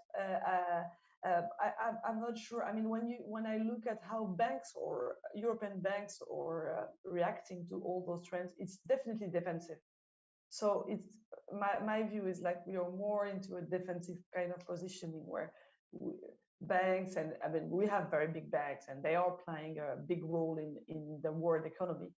But the positioning they're having in those fields are really defensive. So they look at it, they don't believe in it, and they tend to, let's say, explain again the role they have in this intermediate way of doing of distributing money in the currencies, and they look at it in a very defensive way. So I think you're right in a way in this field. I mean, maybe Mr. Hatami can comment more because he's knowing more on the global trend. But please call me Alessandro. But I totally agree. I think, frankly, what we're going to be seeing in the next few years is a complete transformation of the banking sector and the banking world. I think what's happened, especially with COVID, that got enormously accelerated, is the banks are seeing that they can be more efficient, they can sell more, they can reduce costs by digital, but they're not realizing that their business model, the core, the way they operate, is not fit for purpose for the banking world. So new players coming in, Nickel is a good example in France. They are rethinking the way banking is done, and these big guys have a bit of trouble actually adapting, modifying their business model to these new requirements. In a way, it reminds me. I just came back from a bunch of conferences: Money 2020, Paris FinTech Forum, the Milan FinTech Summit, and so on. So the conversation you always have there is quite. It makes me think of what would it be like if this was a conference in Paris in 1895 and people talking about the future of transportation. A carriages conference talking about the future of transportation, and somebody says there's a car, and all these guys are saying we can make the carriages wider, we can make the horses bigger, and the truth is they are obsolete, and the future is a car, but they have so much to lose by accepting that the car is the future, that they are not going to they're not going to move that easily. So they're going to wait till the last moment, till the last customer comes to get the carriage, and then they'll say, okay, fine, it's over. Sorry, Marie, I'm being a bit cynical here, but I think we will see a complete transformation of banking. There will be a fragmentation of the supply. This banking as a service concept is not a fad; it's the future, and the non-banking organization will step in. We are seeing it in China already with the social platforms becoming more and more involved. I think we are going through a major transformation. This is the next industrial revolution, and banking will be completely transformed. Maybe a bit too dramatic. I don't know, Marie. You tell me. No, I mean, I really think that. I mean, I could not say more. I mean, it's really a defensive way of seeing things in Europe, definitely. But being defensive, it's of course being late. Then this is for sure. But it does not mean that you cannot then catch up, and you will also, of course, invest less and lose less in the first place, because here we could see that, Alessandro, that it's not mature. I mean, we know none of those currencies may be the one that we will be using in the world when they will be really in our day-to-day lives.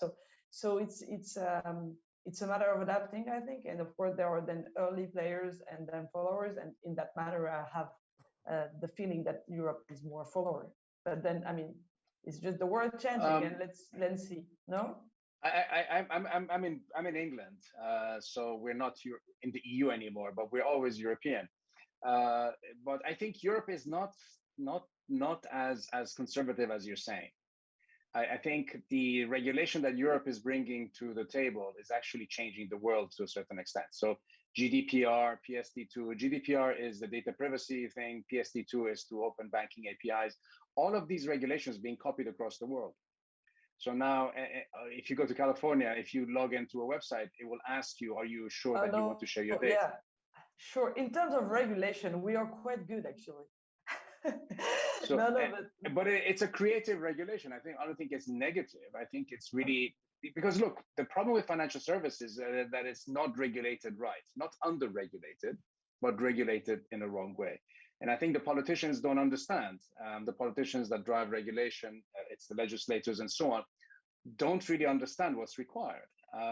So we need to do that. And Europeans are actually the only ones that are thinking the future of innovation will have to have a regulatory aspect to it. So they're doing a good job.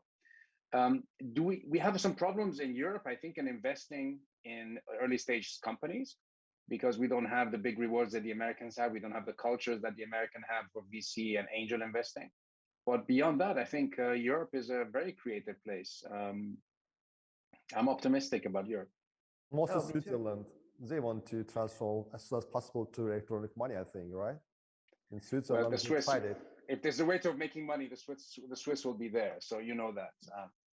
Sorry, I'm being cynical here, but Switzerland is very creative when it comes to financial services. You know, derivatives were early adopters of them many years ago when they started. So they look at Switzerland to see the future sometimes, and the past.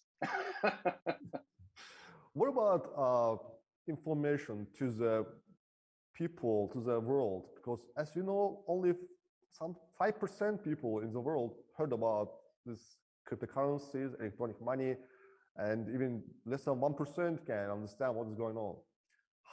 What are the ways to inform the people? Do you think that we have to start lectures at universities, or is there any other way to inform the world? Because we want to, as Alessandro mentioned, we want to have a transformation in banking system, and we will have it. It's very important for the future, and this is the future of the financial technology, I mean, banking system. So how people will get used? How long time do we need to inform everyone about a new change, and what are the challenges for them? What do you think? How we can educate the people? Maybe very quickly, Ali, for me, the information is of course very key, but adoption can come very quickly. I mean, we can see very dramatic changes in like few years. We saw it during the crisis, for example. So our adaptation can be very, very quick. But for me, it's a matter of use case. I mean, what does it bring, and how is it changing your life? And then, I mean, and I think for me, it's not the case today. Once we will be there, like, okay, we can see the value of it on the day-to-day life, then it can go very quickly. And so for me, the race today is less into the how to inform the final, let's say, client or the final beneficiary of but it's more, the race is more how to transform the sector and how it will be transforming. So it's a race of innovation more than the race of a use case. And then once the use case will be there, I mean, once the real value proposition will be there, and it will be very clear, it could effectively change dramatically in few words. I mean, for no generation, for young people, it will be very easy. But as I'm trading, as an investor, and I have many people ask me to help them to create wallet, and after creating wallet, they sometimes lost their passwords. I mean, Google Authenticator. So it's very hard for them to adopt for that. So do you think it will be possible to teach them? I mean, to get them to the digital economy, to the digital financing? If I may suggest something, I think Marie is absolutely right. I think it's about value creation, and I think there's need for education of the certain part of the population, but not everybody needs to understand the difference between a CBDC and a cryptocurrency. They need to have a value generated from it. There has to be an opportunity or something good in their everyday life that is generated from this. So, you know, you want to send money to your mother in a developing, to your family in the developing world, you're living in the West, you're using crypto, it's much cheaper than sending directly. That's the type of value that's important. And I think innovation happens when it becomes invisible and usable by the mass. You know, when again, going back to the carriages and the cars, you don't need to be a mechanic to be able to drive a car, okay? But the car has to be easy for you to use. And I think the same applies to that. That said, you're seeing a lot of innovation coming from the developing world. And I think that is something that we should keep an eye on. And as Marie said, one of the biggest value adds of the innovation in financial services is this breaking up of these old taboos. And the fact that now payments are available to the greatest number of people ever in history. that bank accounts are becoming, or financial products are making available to people because people can use their mobile phone to get to these. Look at M-Pesa in West Africa, for example, how that transformed the lives of so many people with such a simple product. I think technology is at its best when it's seamless, when it's invisible. So you definitely have to educate people to understand the opportunities, but not that everyone needs to understand the details of crypto to be able to use crypto. Yeah, and maybe to add just one thing again on Nickel, but Nickel is really using like top class technology to make sure that our user experience is very easy. We are real time, like all the neobanks, you know, maybe you may know Revolut or N26, or this kind of thing. We are really at the top like them, but we are focusing a lot of energy on distribution. And it's exactly the case that you are sharing. Okay, what do you do with your grandmother who is basically not at ease with the smartphone, forgetting the password, and so you will not touch her. And for example, with the Nickel, we are innovating a lot in distribution. So how we make sure that what we have in terms of technology is useful to this woman. And for that, it's requiring quite a lot of investment. Like we are trying, so we don't communicate that much on digital and technology, which is basically at the core of the value proposition we have, to everyone. And we have this kind of point of sales where we are in the day-to-day life of every French people or European people. If we have that, like in French it's tobacconists, but it could be groceries in Spain, it could be lotteries in Portugal, it could be press shops in other countries. So we are really trying to find point of sale where our clients are going every day. And we are still, I mean, you and your grandmother behaving the same way. We love our physical life, and we love the day-to-day life of feeling and entering a shop. And so using this kind of shop and using technology behind to be able to reinvent banking is something that is very, very innovative. And again, for example, we are trying another way. So using the shop is one way of touching your grandmother, but another way is saying, okay, maybe you don't need a smartphone to have access to the technology we use. And for example, we are building, we are taking from developing countries this innovative SMS banking mechanism to access to the digital platform that we have and that you can fully use on a smartphone, very like modern way. But if you're not at ease with this mobile phone technology, you can just send an SMS, and you will send an SMS and access the same technology than the most digital client we have, just using, I want to know how much money I have on my bank account, and the SMS will answer. And just SMS is so basic then maybe your grandmother is at ease with that, but not at ease with the screen and all that kind of new way of interacting with banks. For my grandmother wants to know about it. First of all, if you want to go to older people, they are conservative, as they want to see if there's regulation for. What do you think will be the right regulation for digital banking or digital currency to using the banking system? And also in mobile banking, for example, because mostly right now they use mobile phones. Way of regulation for digital currency.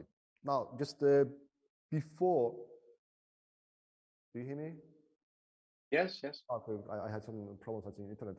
For example, I will give this basic example. El Salvador accepted Bitcoin, China doesn't, okay? China says, okay, Bitcoin is prohibited, El Salvador uses Bitcoin. If Chinese people want to go to El Salvador, they have to, China doesn't sell Bitcoin. How it will work? How are they gonna do that? How to regulate? What other ways to regulate it? That's the point. What do you think? So I think regulation comes with outcomes. So if you want to go, if a Chinese person wants to go to El Salvador and wants to use Bitcoin, you just go to El Salvador. There will be somebody that will buy his yuans and convert them to Bitcoin for sure. So that's not going to be an issue. I think regulation is something that has to look at outcome and has to create, but understand the technology also. And I think right now, until recently, not right now, but until recently, lots of regulators were saying that their job was to make sure that things did not really change that much, because in the past, the world was safe, everything was good. And now they're realizing that especially after the financial crisis of the last few years, that the banks are not necessarily doing things the right way. And so they are rethinking regulation. And they are slowly becoming a lot more aware that the technology can really change for the banking for the better. They're doing all these sandboxes. The French regulator is doing one, the Italian regulator is doing one. The UK has been doing it for many years. Singapore has been doing it. So they're all looking at being able to become more aware of financial change. Now, interesting the point you made about China and making Bitcoin illegal, but they also have created their own cryptocurrency. So the CBDC in China exists too. So they're using that.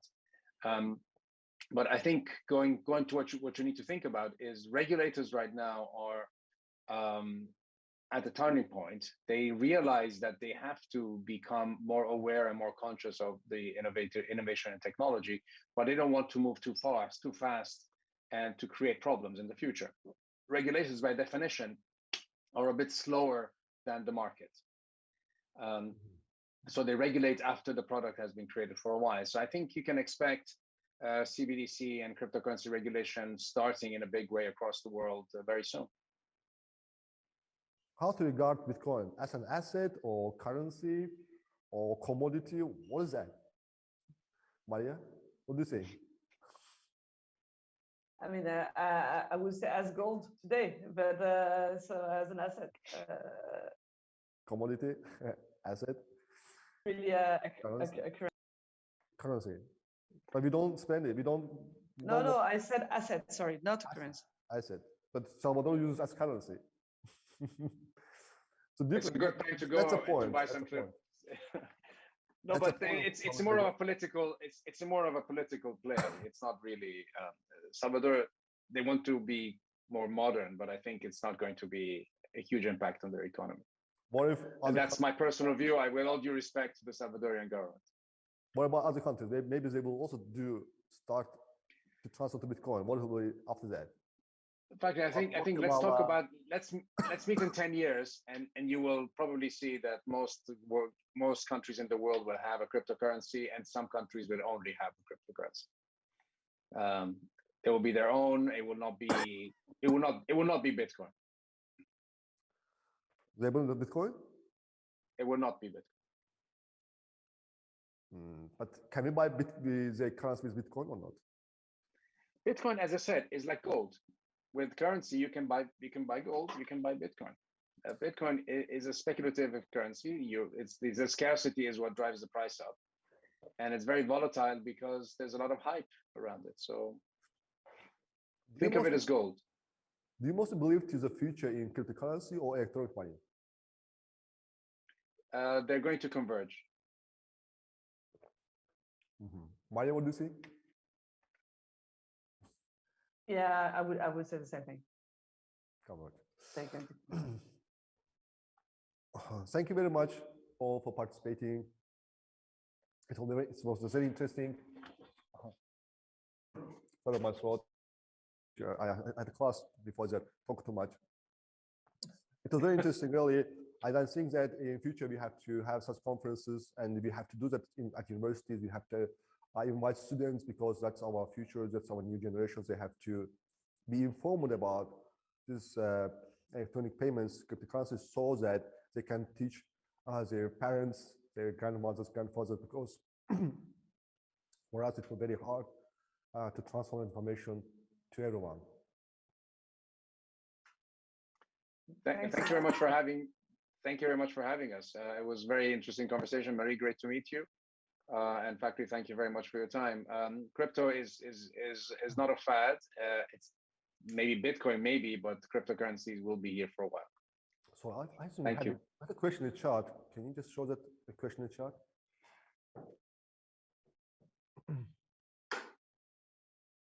I can see the chat. Yes, all this question we have. Users face a lack of data privacy. In reality, how solve this problem? Shall I answer? Yes. No, you can go. I couldn't hear the entire question. Go. It was data privacy and digital financial services. So I recently did a conference for the Berkeley students in California. And I asked them, how happy would you be if Facebook had access to your bank account? And 95%, there was a poll, 95% said not interested, I don't want them. And I think the 5% that did not reply, did not understand what the question was. Then I said, what would you say? Would you be willing to share your bank data with Facebook if your student loan would go down by 2% in cost? And 95% said yes. Okay.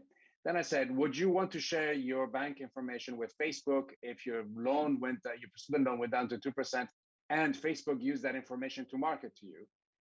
85% said no. Okay.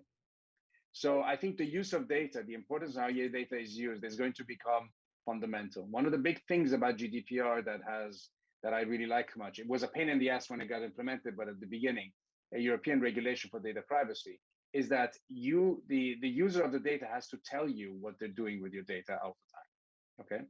And you, individual, decide if you want them to use it or not. Right now, in most countries of the world, they use your data without telling you. Registration and regulation will have to stop that. And I think that will be a big step forward for us. Sorry, Mary, do you have any? Aya, do you have any additions? No, I really think that it's one of the stakes that that will be, I mean, the main stake is data privacy. So especially on financial data, because it's so close to kind of freedom and freedom feeling. And so it's very, very, very key. And in that field, I think Europe is ahead. We are building a very strong regulation, which is not always easy to comply with, but it's very, I think it's going to be a key challenge to innovate in regulation regarding data privacy on financial services, especially. What do you think about decentralization or centralization? Do you think that's a centralization solution for the problems in cryptocurrencies or not? Or we have to keep decentralized cryptocurrencies? For example, XRP is centralized, Bitcoin is decentralized, Ethereum is decentralized. So what about centralization and decentralization? Centralization. Okay, sorry. Oh, central, yeah. Okay. So I think at some point cryptos will. It depends on your definition of centralization, first of all. But secondly, a currency needs to have a hub. But I think the way it's run, CBDCs are by definition centralized. Bitcoin is not. Sorry, not crypto, but Bitcoin is not. So I think you will find an entity where the supply of the cryptocurrency is regulated by some entity, and if you call that centralization, then yes, that will happen. But I think the completely decentralized currency, the effect that it has is that it's perceived as a threat by most governments, because it can create a built-in volatility that can destabilize countries. So they will not want to do that. So the instability of a currency, if a currency is a speculative tool, is not a problem. If it becomes a transactional tool, it becomes a very big problem. We have a question about what countries are in the way to achieve the cryptocurrency development. What do you think, which country to start their own cryptocurrency first? I cannot answer. Well, Alessandro. Okay, China already has. Iran has created its own, by the way. Japan also does. Japan will do electronic money. Japan, Switzerland. Japan. Every country in the world is looking at a cryptocurrency right now as a central CBDC proposition, and the ones that don't are thinking, let's let our neighbor do it, and we can use theirs. So I think it's every country is looking at it. All the ones that are louder and saying that they will ban it are the ones that will be quicker in going after it. And you see it with China. I think the Chinese are way ahead in that. They just realized that a cryptocurrency done according to what they feel is comfortable is so efficient that would be crazy not to do that. So I'm not going to say a specific name, but every big economy is looking at it, and some very, very big economies are ahead of the game. Okay. Thank you very much again. I think we are almost finished. So thank you for participation. Thank you. It was a pleasure. Thank you very much. A pleasure for me. It was a pleasure. Thanks for the invitation. Thank you very much again. Very Thank you. To meet you, Alessandro. Have a good week. Have a good day. Bye. Bye, everyone.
21 веке все перешли на онлайн-курсы.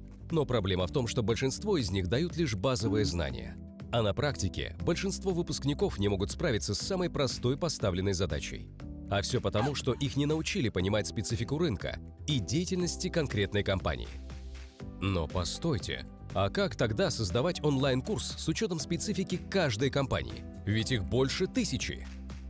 Проект «Жумыс-бар» готов заняться подготовкой и обучением компетентных специалистов, которые идеально подойдут именно в вашей компании. Как мы решили проблему одного из банков нашей страны? К нам обратился за помощью один из банков Казахстана. Клиент остро нуждался в молодых программистах под конкретные задачи. Была составлена специальная программа обучения профессиональными преподавателями. После утверждения плана обучения мы объявили о конкурсе и выбрали кандидатов. На курс Java было зачислено 18 учеников. Занятия проходили в онлайн-режиме. Под чутким руководством кураторов ребята успешно справлялись с домашними заданиями и разрабатывали собственные проекты. У каждого ученика был личный кабинет, где они смотрели повторы занятий не только с ПК, но и с мобильного устройства. Через 3 месяца банк получил 9 отличных молодых специалистов, которые идеально подошли под конкретные задачи банка. Проект «Жумыс-бар» самостоятельно составляет программу обучения в разных сферах деятельности. А наша главная миссия – это выпускать квалифицированных специалистов, которые соответствуют специфике деятельности вашей компании. «Жумыс-бар». Найдем, обучим, трудоустроим.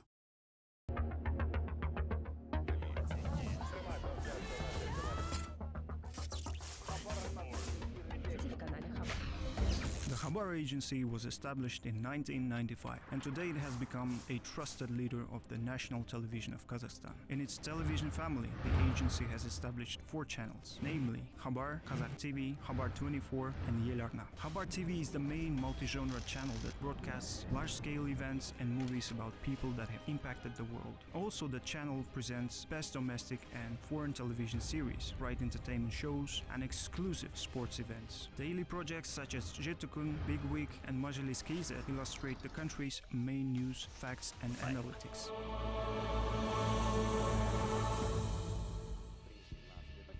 The day begins with the Khabar 24 news. The Khabar 24 channel is an information flagship of the country. Every hour through the live stream, people witness the most relevant news that project only facts and objective reality. Besides news, fresh exclusives, and brand new projects, the channel delivers captivating programs on the most relevant topics that concern the lives of people. For instance, Diagnosis is a TV program that narrates about up-to-date health issues and the quality of services provided in the healthcare system implemented in the country. Science is another TV program that showcases achievements of modern science and its practical application in everyday life.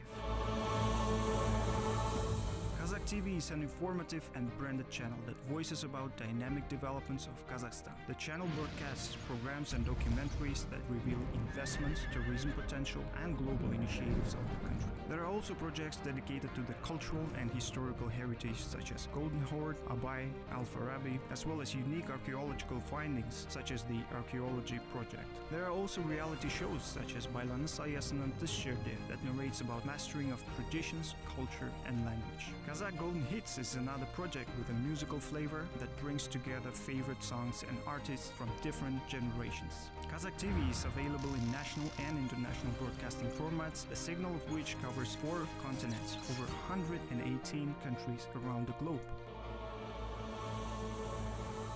Yelarna is a cultural and educational television channel dedicated to movies and theatrical arts in the country. Every day, the channel broadcasts featured films and documentary projects that are produced in Kazakhstan and countries of Central Asia. Khabar Agency is a full member of the Asia-Pacific Broadcasting Union and also is an associated member of a European Broadcasting Union. Since 2018, the agency has been participating in the Junior Eurovision Song Contest, where talents from our country have been showcasing their high level of art. In 2018, the agency has signed a memorandum with the Korean Broadcasting System, and in September of the same year, it has signed a protocol of cooperation with the Turkish Radio Television Corporation. Relying on a world-class experience and following our traditions, we enlighten the educated modern society.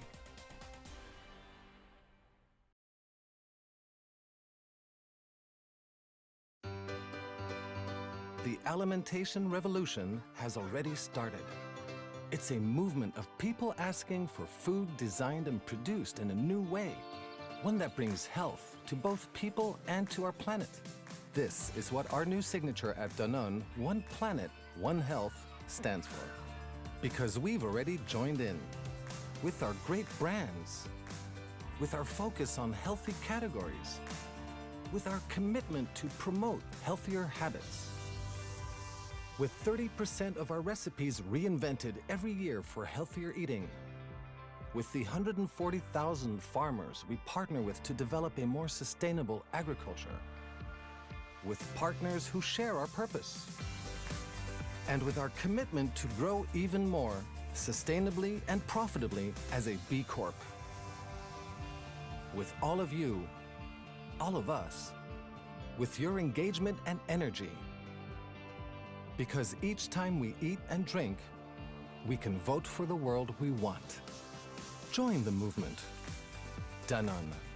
One planet, one health.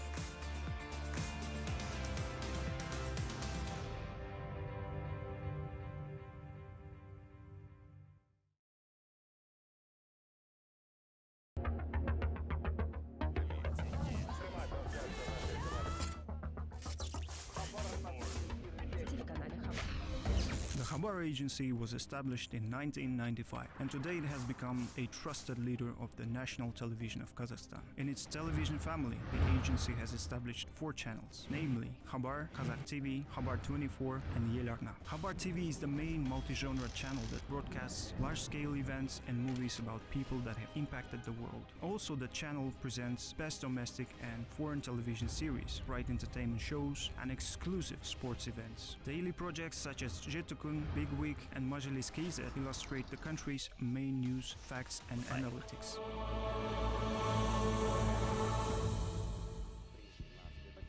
The day begins with the Khabar 24 news. The Khabar 24 channel is an information flagship of the country. Every hour through the live stream, people witness the most relevant news that project only facts and objective reality. Besides news, fresh exclusives and brand new projects, the channel delivers captivating programs on the most relevant topics that concern the lives of people. For instance, Diagnosis is a TV program that narrates about up-to-date health issues and the quality of services provided in the healthcare system implemented in the country. Science is another TV program that showcases achievements of modern science and its practical application in everyday life.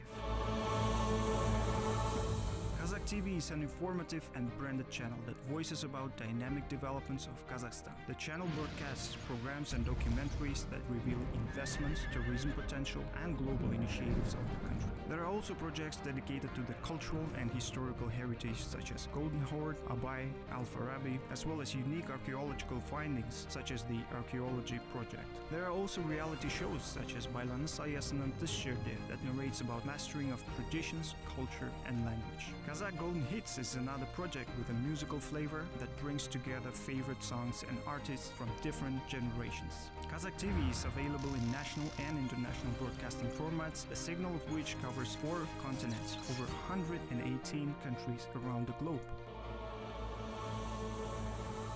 Yelarna is a cultural and educational television channel dedicated to movies and theatrical arts in the country. Every day, the channel broadcasts featured films and documentary projects that are produced in Kazakhstan and countries of Central Asia.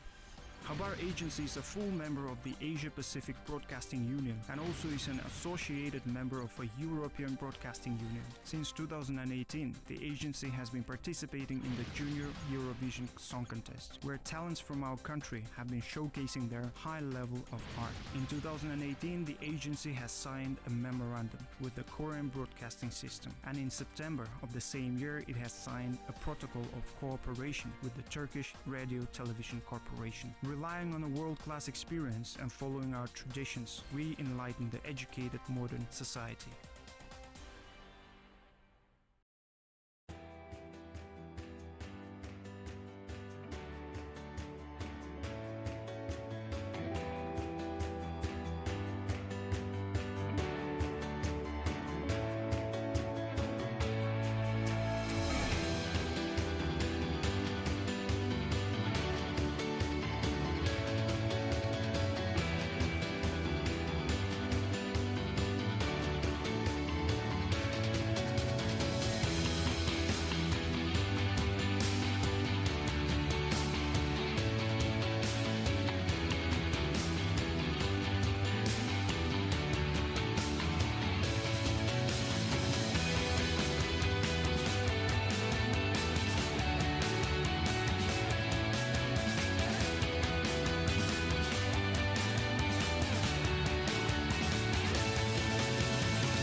Открытия в нейробиологии и биоинженерии используются в разных сферах. Они внедряются... Innovation in biology are used in different spheres, and together with the development of the artificial intellect, they help to cure the brain. And the Brain and Behavior Laboratory Director Aldo Faisal will tell us how to use these diagnostics. And I'm giving the floor to moderator Erlan Ramankulov.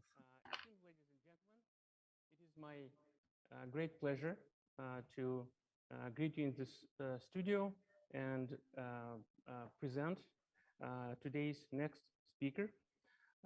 With great enthusiasm, let me introduce Aldo Faisal, a professor of artificial intelligence and neuroscience at Imperial College London. Dr. Faisal's expertise lies in combining data-driven methods, machine learning, and human behavior and neuroscience to develop novel human-aware AI technologies that helps people in health and disease. He's founding director of the UKRI Center for Doctoral Training in Artificial Intelligence for Healthcare at Imperial College London. His own research labs are the Behavior Analytics Lab at the Data Science Institute and the Brain and Behavior Lab at Department of Bioengineering and Department of Computing. He's associate editor for Nature Scientific Data and PLOS Computational Neuroscience. He acted as a program chair in key conferences such as KDD, Neurotechnics, NIPS, IEEE, Body Sensor Networks. He was elected in 2016 to the Global Future Council of the World Economic Forum in Davos. Named Associate Group Head at MRC London Institute of Medical Sciences and made Honorary Senior Fellow of Oxford University's Nuffield Department of Clinical Neuroscience. With this, without further ado, let me yield the floor to Dr. Aldo Faisal. Thank you very much. And it's a great pleasure to be here and to be able to speak to all these young minds. And I hope we can have, in the second part of my talk, a great discussion. I'm sorry I cannot be with you physically. I'm still in London due to the global situation that we're currently all living with, but I hope to be able to visit you soon. Without further ado, I want to launch into my talk and hope that that technological step is easier than doing AI and neuroscience. I hope you can see my slides now. So as I was introduced, I'm an AI researcher and I'm a neuroscience researcher. I hold degrees in both fields and I'm trying to work at that interface. And what I want to talk to you about today is how we can move towards a human-AI symbiosis, where AI needs to meet neuroscience to build systems that help us humans be better humans. It's very important. So when we're talking about AI or artificial intelligence, we're really talking about the search for an answer to the question, how do we build systems that deliver solutions for which humans need intelligence and skills? And if you look at the 70-year history of artificial intelligence, much of the early 30 years were built with basically engineers crafting, so to speak, expert systems that tried to build technology like a human invention, like building a car, like building a train. And that approach actually failed. And very quickly, then people in the 80s then realized that maybe we need to think differently about intelligence. We need to think about the approach coming from neuroscience. And here the core idea was that we want to not build systems that can solve problems. We want that these systems learn alone how to solve problems. And so that's a key challenge that was taken up, and there was taking a lot of inspiration from neuroscience. And this led then to the invention of neural networks, and then by the 2010s to the invention of deep neural networks or deep learning, which is a brain-inspired approach to build systems that can learn from data. I don't want to talk about the specifics of the AI systems, and I don't want to talk about deep learning specifically today. I want to talk to you about AI operating at a different level at the interface with neuroscience. So one thing that I think is very interesting about AI, unlike most other technologies, is that effectively we're answering the question how to build an AI system by the idea, well, we have to train it, teach it like a child, and it needs to learn from data. And this approach has produced a surprising amount of manifestations of AI that are tangible in our everyday life. Be it about, you can have a conversation with your phone and instruct it to do things, or you hear about self-driving cars and their accidents they have on the road, but they're actually cars on the road that do that. And I call it the AI iceberg because you can only see a small amount of these solutions that are very tangible, but actually the vast amount of AI that's deployed in the world is actually under the hood. You don't notice it. In fact, you don't notice it till I switch off the AI functionality. And then suddenly you notice that things were not as convenient as before. So what does this have to do with neuroscience? Well, on the neuroscience side, people have been trying to understand how does the brain work. And the challenge for that is that the classic approach is, well, let's work out how the brain works by recording from neurons, the cells of the brains. And what I'm showing you here is a beautiful result from a colleague of mine, where they simply tried to look at publications over the past 50, 60 years in trying to measure how many neurons can we measure at the same time from the brain. And what you can see here, this is the year when the study was done, and this is the number of neurons that you can measure. And basically every unit here means that you can increase tenfold the number of neurons record from. And the beauty is, there seems to be an exponential law. So this goes up, and in the 60s, you could record from 1 or 2 neurons, and nowadays you can record from hundreds or thousands of neurons at the same time. And that was possible through many technological leaps and bounds that advanced the technology. And so this is very similar to Moore's law in the development of computer chips that also said that roughly every so and so many years, the ability to shrink computer chips or increase their power basically doubles. And the same we see in neuroscience. The problem is that if you actually want to be able to understand the whole brain, you need to record from this many neurons, namely 100 billion neurons. And even if the technological progress keeps going at the current breakneck speed, it will still take to 2010 for us to be able to record from all the neurons. And this poses a challenge to thinking about how neuroscience can help us in daily life solve real-world problems and help questions around AI. We simply cannot record from sufficient number of neurons, and even if we were to able to record from all the neurons, how do we make sense of it, of how the brain operates? And so here, I'm now switching back to AI to basically highlight a fundamental challenge that we're seeing, that in AI, effectively, things are driven by machine learning approaches. And for these learning approaches to operate, we need a lot of data. And that's why we're talking about big data very often, because these machines require a lot of information. When we're talking about AI, we also need to talk about how we can use AI. And effectively, most of my lab's applications are based on augmenting humans with AI. It's about making it easier for humans to operate and live. And this is a beautiful slide from a study that was recently done, where they're trying to explain how AI can help, especially in the domain of healthcare, which is one of my chosen application domains. And effectively, the realization is that the amount of healthcare supply of people, clinicians who are working in the healthcare sector is not growing fast enough compared to the clinical demand that people are facing. And this means there is unmet demand. And the idea here is to use AI to reduce the unmet demand, to basically help doctors and nurses to reduce their burden so that they can focus on the complicated cases while AI systems help them to speed up the simple cases. And this is how we should think about AI and AI-human symbiosis. How can we build and develop AI systems that don't replace humans, but augment them, allow them to deal with these vast pressures our modern societies are facing? And so here, a very important concept comes now in from neuroscience, namely that if you look at how the brain operates, you see that it often operates in a loop. So for example, to perceive this ball, your eyes need to process the signals coming into them. Then neurons and networks need to process the information. This needs to be learned in some way at synapses. And then at the end of this process, an action needs to be formulated that goes from the brain into the spinal cord to your muscles. And then, for example, raises the hand so you can catch that ball. This loop is a loop. It's constantly operation. However, the way it's often studied in neuroscience is that we cut open this loop, that we basically just provide a stimulus and measure the response and provide a stimulus and measure the response. However, most of life happens in closed loop. There's always direct interaction.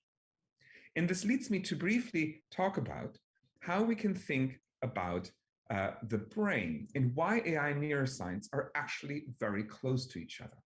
So my colleague David Marr formulated a beautiful view of how we can think about what levels of organization a brain needs. And he said that there are basically 3 levels of organization. At that top level, it's actually called the computational level, is the question about what solution strategy should my brain pursue to solve a task? How should I do it? Once you've fixed your solution strategy, then basically you need to think about what calculations does the brain need to perform and how should I represent these elements? And that's what we call the algorithmic level. And then at the bottom level, once I've chosen, so to speak, how to calculate and represent my computations, I need to think about how to implement them on a specific system. And this is the beauty of this view, because only on the 3rd level, effectively, it actually matters whether you have an artificial system with computer chips or a human system or biological systems with cells and neurons. So as long as you operate at the top 2 level, it actually doesn't matter whether you're thinking about how does a brain solve a problem or how should an AI solve a problem. And so in our lab and in our research, we focused a lot at this intermediate level. What algorithms should we use to achieve human-like performance? And what representations should we draw an inspiration from human systems? And vice versa, how can we help humans where these type of calculations representations are disrupted by disease or by accident? So what we're seeing a lot in the moment is that in the domain of AI, we're seeing a lot of what I call perceptual AI. So this is settings where some form of technology and equipment and environment or business gives you data from sensors, from situational reports, and then you have a decision maker or an operator like your driver that then makes a single decision and action. And there are many good examples of that. For example, a doctor looking at a radiological scan of a patient and then needs to determine whether that patient has cancer or not. Another example of a perceptual AI is where you speak into your phone and that phone needs to recognize the words that you're saying. And all of these have examples of basically, you know what the answer should be, and you can basically formulate a single decision of providing information. And there are many beautiful ways of doing it. So a beautiful example here is from colleagues in Tübingen who've developed an AI system where you're basically taking a photograph of a famous scene and look at how a painter looked at that same scene. And then an AI tries to learn, how does the painter see this world? And then once you have an AI that has learned to see the world like this painter, you can then basically provide the system with a new picture, say here the Houses of Parliament in London, and the system would predict how would a painter see that. And you can do that for Monet, or you can do that for Van Gogh, and basically compute, so to speak, the visual perception of a painter. And it also tells you a lot about, of course, the art of Impressionism that seems to be very heavily based on the actual visual impression that such a perceptual AI system could do that. More importantly, in healthcare, which is probably at the moment the leading front, the leading edge of AI applications in the real world, we can see that perceptual AI systems are very often, I'm giving you a long list of different domains, are outperforming the performance of human experts.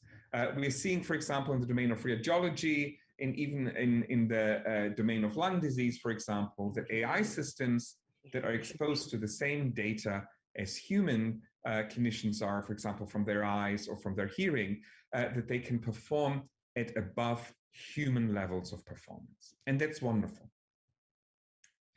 The challenge, however, arises once you start thinking that actually using perception to diagnose something is only the first step in any decision-making progress. After that, you need to think about intervening on a patient. You need to start treating them. You need to do surgery. You need to manage. You need to choose how to dose what drugs, how to adjust these drugs. And here we're really starting to talk about cognition and AI, not anymore about perceptual AI, because we're really talking here about human skills, where basically you have now the operator or the human decision-making making an action that has direct consequences on the system. And so the system responds to that interaction, and the human operator needs to then reconsider what to do. And there's basically now a loop operating. So think about the perception action loop I showed you before. So this means now you don't have a single decision to do, you have to do sequential decision-making with many different answers. And there are many real-world examples. So you can think about here, a ship captain requires to manage how to run this ship so that the ship is being steered. A surgeon needs to devise a strategy of how to cut and operate a patient and then adjust to the situation as it happens. And of course, also in customer relations, an ideal, I'm giving you a British butler as an example, an ideal assistant would understand what the user wants and what the user wants to do next, maybe even before the user actually thinks or expresses this wish. So this is about all settings where we need, so to speak, human level skills. And I want to give you a few examples of how we've tried to tackle this challenge. So we thought that maybe we can advance self-driving car research by learning from the best possible drivers. And in this video that you're seeing here, you see experiments that we did with the world champion in Formula E, Luca Di Grassi, who basically was on a racetrack with us. And we used a fully digital setup to capture everything that he was seeing in everything that he was doing. And we then tried to use these data that we collected to try to understand how to build a better system. So effectively, you're seeing, what the human driver sees, and then you're seeing what commands this human driver is executing. We then built this into an AI system where the idea was that say you have an AI system here in a simulated environment, you're seeing that the human driver is, of course, paying attention to specific regions of where they're driving. And what we thought is that we use this human driver information to basically teach the automated system to look at the road like a human would do. So you're looking at the road, and now we have a model that models the skill of the human who knows what to pay attention to. And this model is then used as an input into the AI system. So just to show you how stark this model is, I'm showing you here basically what the AI system predicts where the human would look. So everything that the human looks at is visible, and everything that the human does not look at is black. So this is actually very little input if you think about that, but that's effectively what your brain sees when you're driving. You're only paying attention to a small region of space. And if we're now taking this information, so this mask information, and give this to an AI driving algorithm, what we discovered is that our algorithm that basically pays only attention to what a human driver pays attention to performs much better, makes much fewer mistakes than a standard AI system that pays to the whole image attention when driving. And not only does it achieve a better performance, it also learns much faster than a system that is not augmented by knowledge of what humans are paying attention to. And so this idea of human visual attention is actually very interesting. So I'm showing you here a painting by Ilya Repin, and it's called The Unexpected Visitors. And if you're now looking at these paintings, your eyes will move over this painting. And these are the eye movements that you can record with the so-called eye tracker. Now, the interesting thing is your eye movements depend entirely on the task that you're cognitively thinking about. So if I ask you, how old are the people, you are going to look at the faces. If I ask you what was going on before their arrival, then you are going to look at this dynamic scene here of the children and the lady playing the piano. If I'm asking you how wealthy is the family, you're going to look at the quality of the paintings and the quality of the finishes of the wall. And we've been knowing this for 50 years now. That's a typical stimulus response neuroscience study. You know, you show them a picture and you give them a task and then you measure what they do. The beauty is that now we can use artificial intelligence to invert this problem. So if I know how you're looking at this painting, can I judge what you as a human were thinking? And that's the first step in trying to build human AI symbiotic systems. And I'm showing you now an example of that. So the first thing we need to do is we need to understand what people are looking at. And so this is another AI system that basically has a camera built into glasses. And as people are walking around, this system tells us dynamically what they're looking at and where it is in the visual scene. And once we understand that, we can start asking, okay, based on what they're looking, can we work out what they want to do? And so we have a number of examples here. For example, here we build a self-driving wheelchair where the human user does not have any control, it's hands-free. And the only task that they have is to imagine that they're just going along as if they were walking. And the system looks at what they are looking at, and based on that tries to work out, are they just looking at things that are relevant for navigation of the wheelchair, or are they just looking at a friend and so forth? And the system is fully operational and very easy to realize. And this black bar that you see in front of my PhD student there, that's an eye tracker. And we can take that to the next level. So here you see a paralyzed patient who has ALS or motor neuron disease. You may have heard about the ice bucket challenge. So these are people who cannot move. And this is a system where this fully paralyzed man is strapped into a robotic harness that is attached to his wrist, and he's wearing a robotic glove that controls the movements of his finger. And this patient just basically looks at the scene and, for example, wants to eat. And so he wants to put this orange into a bowl. And the system automatically understands that he wants to grasp the bowl, goes there and makes his hand move so he can grasp them, and then sees that the person wants to put them into the bowl and then executes that. So that's an AI system that is 100% assistive. It doesn't do anything on its own. The only thing it cares about is to speak and to understand what are the high-level intentions of the human and then execute them through the human body. And that's very important for patients who are paralyzed because they want to retain a sense of agency, but effectively our system operates like the perfect butler. It works out what the human wants to do the moment the person is looking at things and tries to then understand things. Okay, so these are all examples that I've given you that are highly driven by the use of technologies that are sort of based on visual perception, for example. There's no brain interfacing here. All that the user needs is an eye tracker, something that measures eye movement that sits on the eyes. But this idea that we can operate in a loop and use data where we have information about something and then the action of the human about what they then wanted to do, we can also take into a very different setting, and we can take that into the setting of medicine. And so here I'm going to talk now about technology that we call the AI clinician. So this is a project that we've been pursuing for the past 5 years. And the idea is the following. We want to build a system that delivers artificial intelligence-based medical interventions. So imagine you have a patient, and now you need to make a decision about how to treat that patient. So for example, you need to give him a drug or IV fluids or something like that. And so basically, a system should monitor the patient and then formulate a decision of what treatment to do.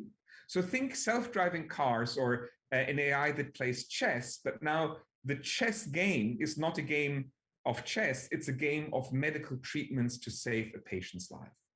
And so what we want is that the system, observes the patient, starts delivering a drug, observe whether that drug has the right effect, and then keep going with it or change the treatment dynamically.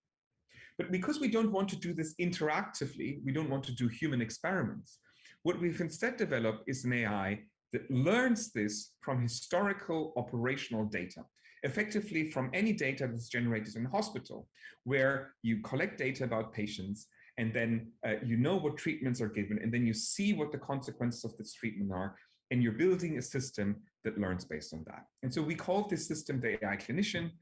We published this in Nature Medicine 2 years ago as a proof of principle idea, and we are now taking this system into the hospital clinic. So just to give you a sense of what the system needs to do, I'm massively simplifying the idea. The idea is that a patient comes in hospital, is critically ill, let's assume. And what we want to do is we need to get the patient so that they're discharged and survive and avoid death. And so the AI system needs to basically work out how to get them from admission to survival. And if I'm drawing the map like this, it's very obvious. You can see that the patient can be in different states. And then, like in a board game, you need to find a strategy that, say, when you're here, you go up, up, right, right, right, or you can go right, right, up, right. And then you will, in both cases, find a satisfactory solution. And so I can basically formulate what you should be doing, go right, go up in each state. That's trivial for us humans because we can look at it thus and it's obvious. Now, the problem is, and the challenge is that medical doctors, especially in complex diseases, cannot exactly tell you what state specifically the patient is at. What's the exact definition of the state of patient is not clear. And it's also unclear often what treatments, so in what directions you act, so what combinations of drugs and other interventions will lead you from one field to another. And so here we developed an AI system that basically processed data from over 20,000 patients, and then basically learned first what the individual states of the system are, and then try to predict based on that what actions you can do. And I'm showing you here just a quick visualization where you're basically seeing each circle represents a patient state.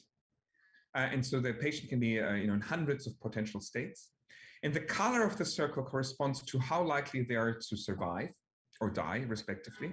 So this is the mortality plot. So blue means death, red means survival. And the idea is that you're basically, that patients, for example, this green patient here enters the hospital and moves between these states, either because his disease progresses or because these patients are treated and the treatments move them. And the idea is that you steer the patient away from death into a trajectory that gets them into a health state. And so we can learn from historical data, what did doctors do for patients who were in the same state? What was the best course of action there? And very often you then find that there are, of course, dead ends. For example, in a setting such as this one, for example, you don't want to go up because there's a block here, say the patient had a heart attack, so you cannot traverse these states. So you need to find a different pathway and change how you treat. And so this AI clinician system, we have applied that to the domain of sepsis, which is a major killer. It's the #1 killer in hospitals worldwide. There are 5 million people dying every year.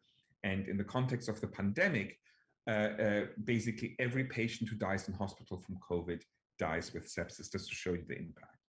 And this technology that we've developed and that we're now trialing in 4 different hospitals in central London, basically has the appeal that it can recommend doctors what actions to take on a minute-by-minute basis to save a patient's life. We estimate that the system will, and it has to be confirmed by clinical trial, reduce mortality by 8% or several thousand lives a year in the UK alone.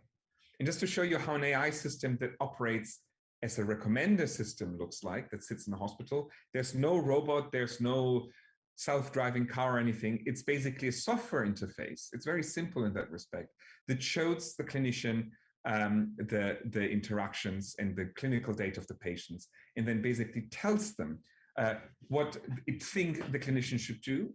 The clinician can then say, well, maybe I want to do something else. And then the system will predict what would happen if another action is executed.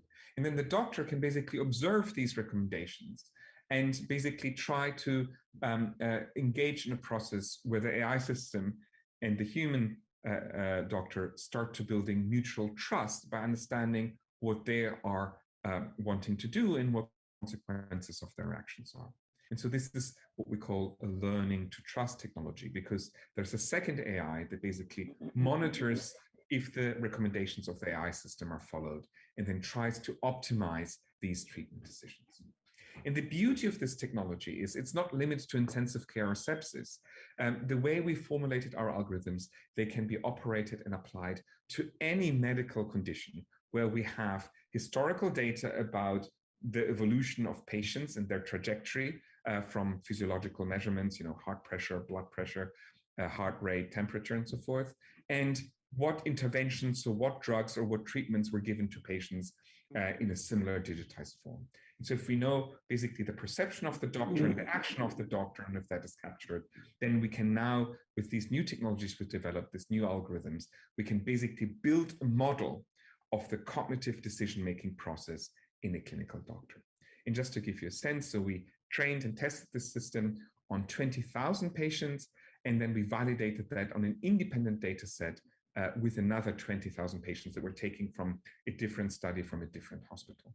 And just to give you a sense of how much the human knows versus how much the AI system knows, an experienced doctor in intensive care, when they retire at the end of their career, will have seen on the order of 4,000 to 6,000 patients in their lifetime and treated them. And this AI has already, in the basic form it has, seen more than 5 full human lifetimes of doctors' experience data. So it really can start looking at and combining very different decision-making strategies implemented by doctors around the world and basically work out for this specific patient in this specific state, what would be the best combination. So it's also a way of democratizing access and basically getting the decision-making processes that sits in different doctors and all over the world and try to extract the best possible decision strategy across all of them in pooling human knowledge. And so with this way of basically thinking about how we can study and capture cognitive and decision-making processes in human in a data-driven way based on their behavior, on their eye movement behavior, on their physical interaction behavior, or in this case, on how they're actually making decisions at an abstract level, so formulating what drugs to take and observing how the patient is doing, we can build effectively cognitive models of decision-making and experts in the human world. And so we can go now from a neuroscience question to think about how can we measure and augment human skills to a question, how can we augment humans to be the best they can be in health and disease settings. And with that, I really want to come to an end.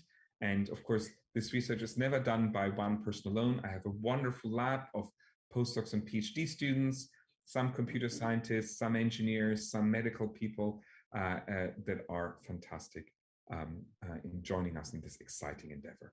Thank you very much. Thank you so much, Aldo. That was a great presentation. So let's see if we have any questions. Does anybody have any questions?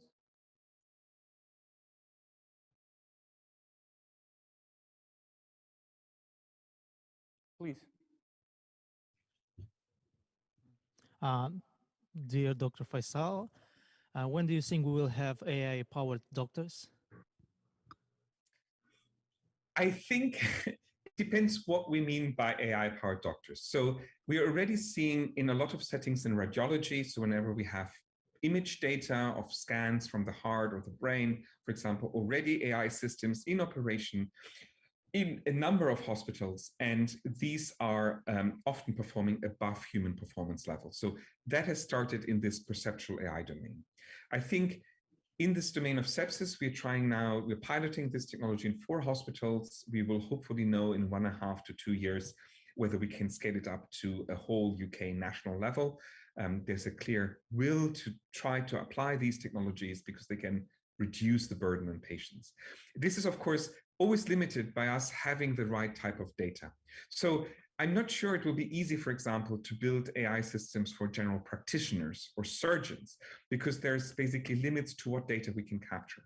But in a lot of specialties that are very data intensive and data rich, I think we will see AI doctors or AI systems that support human doctors growing really rapidly and being in daily use in the next 2 to 3 years. Okay, thank you very much. Any more questions? Mental health is very important. So how can we as a society become more inclusive for people with these like motor disorders? That's a wonderful question. So one of the most interesting things to remember that most people forget is that virtually all modern human interaction technology has been born out of the need to help people with disabilities. So the typewriter was invented and the keyboard was invented for people who had a motor disorder in the hand. The telephone was invented because or motivated by helping people who cannot hear very well and they needed a hearing aid. And we can go through a whole range of technologies. The first system that could process computer-based speech was invented not for a secretary or for a dictation purpose. It was to help deaf people understand what was spoken.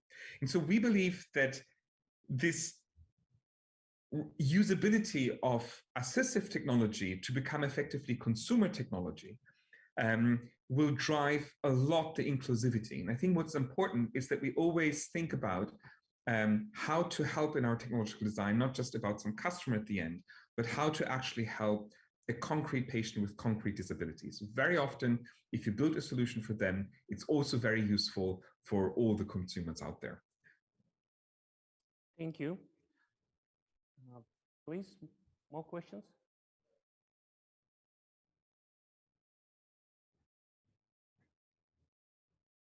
Okay, if our audience doesn't have more questions, let me ask you a couple of questions, if you wouldn't mind. So last year, I was thoroughly impressed by the success of the artificial intelligence system, which was developed by DeepMind. The problem of the protein folding, which was absolutely unsolvable for since 80s, when the computing power became widely accessible to research community, we could not do anything about it, really. And DeepMind solved that in several hours. This is probably one of the brightest and most mind-boggling results of what AI can do, at least in my mind. And so do you expect such an explosion of possibilities and such a breakthrough in distant medical treatments, or in what you do, augmentation of the incapacitated people, etc.? So that's a very good point. So the interesting thing about that AlphaFold, I think the technology is called, is that it actually, the AI per se is clever, but what actually enabled it was the vast availability of data. And here, of course, in the bio and biotechnology sciences, there has been a long tradition set up by the Human Genome Project in digitizing information. And so once you have these vast stores of information available, you can achieve the problem of predicting the folding, the tertiary structure of proteins. But for example, also other colleagues, for example, discovered entirely new classes of antibiotics by basically looking, using an AI at the chemical and biochemical interaction pathways in cells, and discovering that there's a whole class of drugs that was never considered as an antibiotic, but that actually have an antibiotic function. And so whenever we have these vast amount of digital data freely available so that researchers can ask these questions easily, we will see these inventions and discoveries and advancements rapidly appearing. And I think one of the most exciting questions is, of course, and I say that with a heavy and a happy heart at the same time, is how can AI be used to transform we do research, because so far a lot of AI research is focused on how can we transform our daily lives, how can we help people in healthcare. But the real exciting question comes, how can we build an AI researcher that uses this information to discover new facts about life and the universe? Thank you very much. Well, my next question is, I was very impressed by the slides where you showed the doctors versus AI, so to speak, competition with the lethal outcomes or lethality for the patients. So obviously, AI can help doctors to analyze situation, accounting for a lot of factors which may elude from the attention or analysis of a doctor sometimes, put them together and to make it more clear, etc. So do you think we can expect the same effect as we saw with the, say, school children who got access to calculators, who stopped being able to make a calculation in mind? Would you think that the doctors would become kind of less of a doctor, become worse doctors than they used to be? That's a very good question. And of course, in our team, we have fantastic doctors. So Komorowski and Gordon are actually real leaders in the field of intensive care. So I think what happens is that medicine has always been advanced by new technologies becoming available. So when X-ray was invented, the concern was that, oh, doctors don't feel with their fingers anymore where the bone is broken. They're now looking at a picture. I think it transforms medical practice, but it basically gives doctors more of an arsenal in how to make the decisions. In how we envision, for example, our AI clinician is that they're not a standalone doctor treating patients autonomously, but they become a member of a team of doctors where they're human experts, like already exists, that make decisions together about how to best treat a patient. And now they have a very non-intelligent, but infinitely smart system supporting them because the system has digested and is able to see a lot of data. So what we've shown for the AI clinician, for example, that the average doctor's decision in intensive care for treating sepsis can be predicted by just looking at 4 or 5 different physiological variables. In contrast, the AI system ingests 20 to 30 different variables that have a higher that are all used in the decision-making process. And so here we're seeing also, so to speak, limits of the human brain in being able to absorb in short amounts of time a lot of numerical data and translate it into decision. And this is where the AI system can help, because it can take a much vaster and richer description of a patient into account and feed a recommendation. And so the doctor can then explore how they want to use these information by trying with themselves in the computer system, what would happen to the patient. So we have a digital twin of the patient in the system that allows to basically doctors to explore what else would happen. And we believe this will simply enrich the human experience. It's really not about replacing doctors, but giving them more and better tools, or sort of smarter or more knowledgeable colleagues. They're not necessarily smarter, but they're definitely more knowledgeable. Thank you. We obtained a couple more questions from the audience online. What kind of successful experiment projects did you run and implement beneficial to the area of medicine during pandemic COVID-19? Thank you very much for this question. So we built this intensive care AI clinician before the pandemic, and we were one of the very few AI research labs that are actually focused on intensive care data. So very naturally, we were then called upon. And so I've been a member of the National Emergency Committee to aid critical care decisions. And one of the things that we have set up is the National Service Evaluation in Britain of intensive care units. So we were basically pulling data from hospitals across the country. So we would get a real-time picture of how clinicians and teams were dealing with treating patients. And out of that, we could then basically see how different hospitals operated on these patients. and basically feed this back to them. And this was very important because, especially in the early stages of the pandemic, it was not entirely clear what to do and how to do and what worked, what didn't. And very often, even within a hospital, this oversight was lost. And so this was one of the things that we did. Other projects involved, for example, working on using online tools to paint a better picture of symptoms of COVID, because then what we discovered in what is published now is that we're showing basically that patients with different type of preconditions, diabetes or other forms of diseases, actually show very different symptoms from the average symptom that a healthy person will get when they have COVID. And so we think this contributed to asymptomatic transmission, because people were basically looking for the wrong symptoms when they belong to some form of group of patients that had preconditions. Thank you. Next question, can your technologies be implemented in countries that don't have strong medical systems? That's a very important question. And the question is, what does a strong medical system mean? So when I spoke about this national service evaluation that we did in the UK, many of the hospitals in the UK don't have electronic healthcare records of their patients. And so we developed a system, an online system, where patients' data could be entered and we could use that information quickly and efficiently to basically bring it back to the hospital.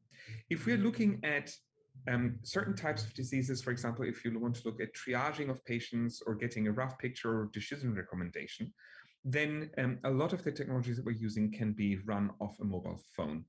So if you have a smartphone, Android, iPhone, anything, then you can start using our technologies and recommend a system. So we believe that's actually a very democratic way of looking at that, in spreading the best possible care to the maximum amount of people. Great, thank you. Another question. There is still a gender bias in the field of medicine, especially in identifying symptoms. Can AI help solve it? A very important question and something very close to my heart. So the challenge for an AI system is, if the data that you feed in is biased in itself, then the AI can even accelerate the bias and make it even worse. So what we need and what we've been advocating is that we think about data sets that need to basically be able to show that they don't have inherent bias in themselves. If there is bias, then we need to apply statistical methods and machine learning methods that can try to remove this bias by basically, just selecting equal portions of how this data is collected and what data is then being used, so that you can remove, for example, gender bias, failure to prescribe, failure to treat appropriately. I'm not sure AI per se will be part of that full answer, but what is interesting is that because for AI, we need high quality data, that now people are starting to pay attention to these biases, because the data about ethnic and gender and racial and other factors that are differences in the data are being now collected, and people can actually look at and measure the degree of bias in a quantitative way. And so that's where the AI revolution is basically helping understand that, but we need to be very careful not to train our AI systems with biased input data. Thank you very much. So we are out of time almost. If you allow me one little short question in the end. So I'm sure you remember approach of millennial error problem in 2000, when everybody were very concerned about everything, all computer-driven system to shut down, and the civilization stopping in its tracks. Fortunately, it didn't happen. Now, humankind expecting some problem arising from a rapidly approaching age of AI. So what do you think? Is the problems which would arise would be more like something we expected from 2000 era problem, or something what apocalyptic movies show us? Okay, I think this is a very important question. I think the biggest danger of AI is how humans choose to use it. I don't think AI in itself is dangerous. A bit like a gun. It's the human that uses the gun that is dangerous. The gun itself is a tool, and it's about how we're using that tool.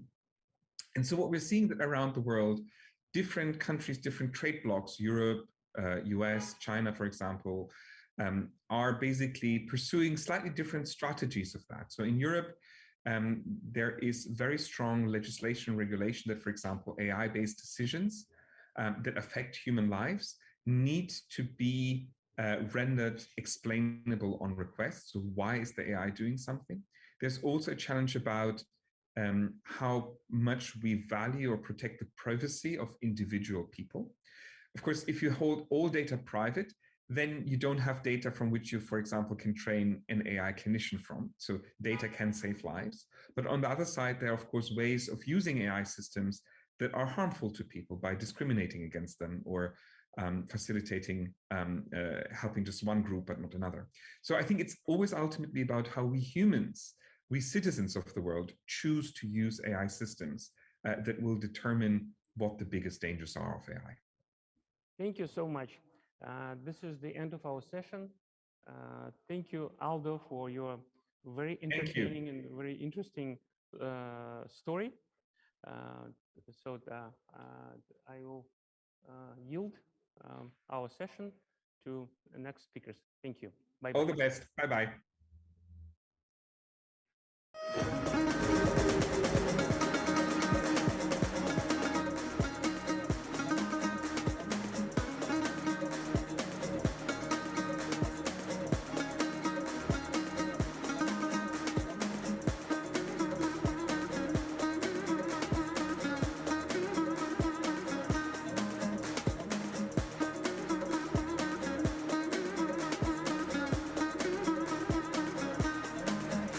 На сегодняшний день в Узбекистане созданы широкие условия по получению высшего образования. К примеру, за последние 5 лет количество высших учебных заведений с 77 увеличилось до 144. Это и государственные учебные заведения, филиалы иностранных вузов, а также негосударственные учебные заведения. Каждый гражданин нашего государства имеет право на образование. Это право закреплено Конституцией нашей страны. Образование дает человеку жизненные ориентиры, влияет на формирование его мировоззрения, обеспечивает преемственность языка, традиций, тем самым способствуя консолидации общества, формированию национального самосознания и сохранению национальной культуры. Статистика показывает, что в 2021 году в Узбекистане вузы подали заявление 948 211 абитуриентов. Со стороны государства особое внимание уделяется повышению качества высшего образования. Как заявил президент Республики Узбекистан, начиная со следующего года число государственных грантов на получение высшего образования будет увеличено не менее чем на 25%, а 30 университетов смогут сами принимать решения об учебных планах и квотах приема. Сегодня более 60% населения Узбекистана – это молодые люди. Это огромный кадровый потенциал. И я уверен, что создаваемые сегодня условия послужат развитию образования, научного потенциала не только в Узбекистане, но и в разрезе региона.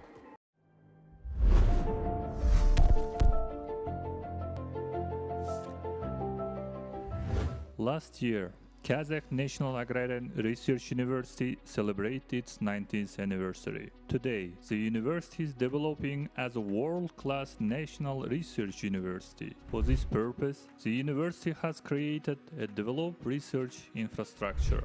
An institute for working with the Wageningen University has been established, where training and educational programs such as veterinary and food safety and technology and plant science and technology is being conducted. It is planned to recruit 50 students for each program, where they will receive the best knowledge without leaving the country. Agri-technological hub, water hub, 7 research institutes, 8 innovation centers, 49 research laboratories that are accredited by international agencies are functioning effectively. There are 18 international research centers created within the framework of scientific projects. Kazakh-Japanese Innovation Center is a leading open-type research center. It consists of 4 research laboratories, such as electron microscopy, microbiological safety, green biotechnology and cellular engineering, food and environmental safety. The laboratory are working on the determination of genetically modified products, heavy metals, mycotoxins, the residual amount of pesticides, antibiotics, and xenobiotics. The methods of gas-liquid chromatography, mass spectrometry, electron microscopy, and molecular genetics are used. The laboratory staff is proficient in all research methods. Research Innovation Center for Food Technology and Quality develops new technologies for food production. The center consists of 2 research laboratories, such as analysis of physico-chemical and rheological properties of raw materials and the food technology, as well as 3 mini workshops for the production of bakery and confectionery, sausages and dairy products. The Kazakh-Korean Research Center conducts training for managers and specialists engaged in the cultivation of crops in the greenhouse. A smart greenhouse is being built. The investments were attracted from the Fund of Republic of Korea. The water hub is successfully operating. It consists of 14 research laboratories equipped with modern equipment. These are laboratories such as modeling of hydraulic processes, integrated use of water resources, studies of aerobic processes, hydraulic power plants for water supply, use of renewable energy sources, land reclamation and protection, hydraulic research and hydraulic structures. The Research Center for Sustainable Agriculture conducts research and applies precision farming to improve the condition of fields and agricultural management. The center has created a laboratory for natural resource management and sustainable development agro-ecosystems. The Laboratory of Microclonical Reproduction, together with Cornell University, United States, will produce up to 3 million pieces of healthy seedlings resistant to fire blight and other diseases. Intensive garden using Dutch technologies has been created in the Kazakh-Dutch Research Center together with Dutch Fruit Solution Kazakhstan. 54 varieties of fruits and berries were planted. Together with Association's Dutch Greenhouse Delta, a 5th generation greenhouse will be created at the university, which will become a center for the dissemination of knowledge in the field of growing crops in greenhouse. The International Research Center for Vaccinology works together with foreign partners such as Ohio State University and Australian biotechnology company Vaccine. The center's scientists are working on creating a safe and highly effective nanovaccine against COVID-19. The director of the center, young scientist Tabanov Khaysar, became the winner of the project 100 New Faces of Kazakhstan. An agroecological park has been created on the basis of educational and experimental farm, where crops are being tested. New varieties of tomatoes, potatoes, peppers, lettuce have been created in the Research Center Vegetable Growing. The Kazakh-Belarusian Agro-Engineering Innovation Center uses 50 types of modern equipment. Studies are being conducted on its adaptation to the condition of Kazakhstan. Recommendations for production are being developed. The Agrotechno Park has been equipped with 75 units of agricultural machinery and technologies, which fully works on the fields of educational and experimental farm. The system of international online conference in all areas of agricultural science and education has been widely tested. Scientists from both Kazakh University and the research institutes, as well as foreign specialists, actively participate in them. In honor of 30th anniversary of independence of Republic of Kazakhstan, and within the framework of Ruhani Zhangru program, international scientific and practical conferences, forums are held at the university. Various thematic scientific projects and events are being developed. The university has launched projects such as 30 significant events during the years of independence of Kazakhstan, 30 good deeds, 30 best startup projects, 30 best young scientists, 30 best students, 30 scientific patents, 30 sponsored schools and colleges. The goals of the project 30 Best Young Scientists is to support innovative ideas of young scientists who have made significant contribution to the development fundamental and applied science to help them realize their scientific potential in agriculture. International summer and winter schools are held annually in 14 areas of agricultural scientific development. The university occupies worthy place in 9 international and national rankings. Over the past 3 years, the university has made a big leap and has risen by 150 positions in the ranking of best universities in the world QS 2022, taking 551st place. All these activities and results allow staff of Kazakh National Agrarian Research University to look confidently into the future and to become institutional locomotive for the development of agricultural education and science in Kazakhstan.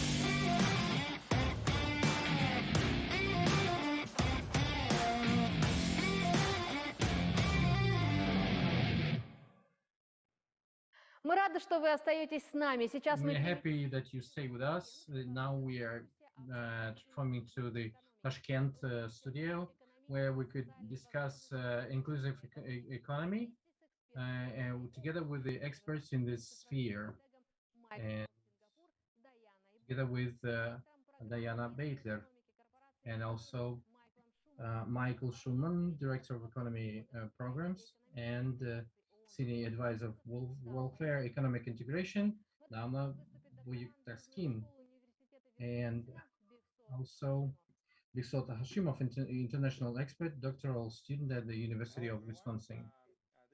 Hashimov, and I want to welcome our speakers for today.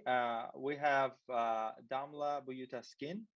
She's a senior regional livelihoods and economic inclusion officer for Asia Pacific in the UN High Commissioner for Refugees. She oversees the employment, entrepreneurship, skills building training programs related to the labor market integration of refugees, returnees, and stateless and internally displaced people. The second speaker is from Kazakh National Agrarian Research University, Kiralay Sakidayeva. She's an associate professor at the Department of Agribusiness and Management. And third speaker for today is Michael Shuman. Michael is an economist, attorney, author, entrepreneur, and visionary on community economics. He's a director of local economy programs for Neighborhood Associates Corporation and an adjunct professor at Bard Business School in New York City. Welcome, everybody. Welcome our esteemed speakers. So we'll go by alphabetical order, and then first person to talk about today's theme, the inclusive economics and inclusive growth, will be Damla Buyuktaskin, and she's speaking from Ankara. Welcome, Damla, and take away the floor. Thank you so much for your very kind invitation. Good evening, everyone. And it's an honor to be with all of you today, and I'm very happy to be together with my fellow panelists, of course. I will speak from the perspective of the forcibly displaced, as you can probably anticipate, because economic inclusion is indeed a topic which is very near and dear to our hearts at UNHCR. I work for the United Nations Refugee Agency, like you have stated, and we are the technical agency of the United Nations, mandated to lead and coordinate all action related to refugee protection and to find durable solutions. We were established on December 14th, 1950 by the United Nations General Assembly, and you might be wondering why that particular date, but it was actually in the aftermath of the Second World War, where the world was thought to have learned its lesson and that there would be no more conflicts, and there were many refugees from Europe. Therefore, we were established to resolve all the problems of the world related to internally displaced people and also, of course, refugees, asylum seekers. And accordingly, we were thought to be dismantled within 3 years. However, very sadly and unfortunately, after 70 years, we have to work more strongly and, of course, vigorously than ever. It's our always motto to work ourselves out of a job, but unfortunately, it doesn't look possible in the near future because the numbers are currently the highest in the world, with 82.4 million people that are displaced, and 26.4 million of these people are refugees. So people have to leave their homes because of conflicts, wars, terrorism, race, religion, membership of a social group, and political belief. Here also, I would like to underline the difference between a refugee and a migrant, because a migrant has a choice to leave his or her home, whereas a refugee, an asylum seeker, never actually has a choice. Either he or she will be persecuted or killed, or is under some kind of threat if he or she stays at home. So again, interestingly, 85% of these people are being hosted in developing countries. So alongside with, of course, regional disparities, income disparities, then we have almost, more than 1% of the world's population being hosted in these countries, not accessing the same opportunities. It's also in our titles, as I'm a livelihoods and economic inclusion officer. And well, what we imagine as an inclusive economy is actually where everyone present in the country, including the stateless, internally displaced, asylum seekers, refugees, can access the labor market and can access the same opportunities and where they have a place. We never say, of course, at the expense of the others, but together with everybody else. Because our persons of concern, as we call them, always come to a country with their diplomas, their experiences, their skills. And if they don't have any of these, they have the determination and, of course, enthusiasm to rebuild their lives. And it all starts with economic inclusion for all of us. Because, of course, we would like refugees to provide for themselves and be net contributors to economic development as consumers, workers, and entrepreneurs. Because if they can access the same opportunities like everyone else, they can indeed become, of course, net contributors to any economy that they are being hosted in. So we would like refugees to become employees, employers, innovators, exporters, accessing the same opportunities in an inclusive economy. And that's what we understand from it at UNHCR. But is this possible? Because we're talking about only actually 1% of the world's population, which is very big when we think of all the conflicts, but very small when we compare it to the whole world's population. But it's not exactly a walk in the park, unfortunately, because 70% of the refugees cannot have access to the labor market, or they have it in a somehow restricted manner. They're not allowed to work. And also 66% of them are not free to move. They are unfortunately, of course, it's an opportunity for them sometimes to be in the camps that they're being hosted in, but again, they don't have the possibility to move freely. Again, accordingly, 47% of them don't have access to any bank services or bank accounts. So what we would like an inclusive economy to look like is actually where people are able to pay taxes, work, and become innovators, employers, and exporters as well. So what are we doing? Because this requires a different approach. This requires for all of us to move away from the emergency approach and move towards durable solutions, as we call them, long-term sustainable solutions. And accordingly, of course, all nations have realized this need after, again, the Syria war as well. And in 2016, the New York Declaration was made. Accordingly, all nations have agreed that we have to move towards durable solutions in order to find solutions for these people, because when someone is forcibly displaced, they stay in this position around 16 to 17 years. You can imagine that it's a loss of human capital. It's a desperate situation to be in limbo year in, year out. And in 2018, after 2 years of consultations, the Global Compact on Refugees was accepted by many nations of the United Nations General Assembly almost unanimously. And there we're talking about 4 objectives, actually, where we say the responsibility needs to be shared amongst many nations. It cannot be only on the shoulders of the host countries, which are usually across the border. And then the second one, of course, we livelihoods folks especially love, is enhance access to self-reliance. Because like I stated, in an inclusive economy, we would like everyone to be able to access the same opportunities and be allowed to provide for themselves, not be aid dependent as well. And this actually summarizes the whole inclusive economy outlook for all of us. And the only durable solution in this case is the world peace. But until we can really achieve that collectively, I think we all need to be working together with the whole of society approach. We mean collaborating with the governments, with the private sector, with the academia and the non-governmental organizations when we talk about the whole of society approach. Because in this case, it doesn't take really only a village, but we all have to work collectively in order to address this. Especially our work with the private sector is very much important to us because, of course, private sector is the one that can create employment and pays taxes and has actually the corporate social responsibility. Therefore, we are in collaboration with many global brands and also small and medium enterprises that are present in the countries that we are present as well, in order to program together, raise awareness, and also provide self-reliance opportunities for refugees as well. So let me stop here so that I can give the floor to my other colleagues, and I'll be very happy to answer your questions as well. Thank you, and over. Thank you so much, Damla Buyuktaskin. Now we have Professor Sakidayeva. She's a professor at Kazakh National Agrarian Research University, and she would be talking about what she puts into the definition of inclusive economy and how should we think about it. Take away, the floor is yours, Professor.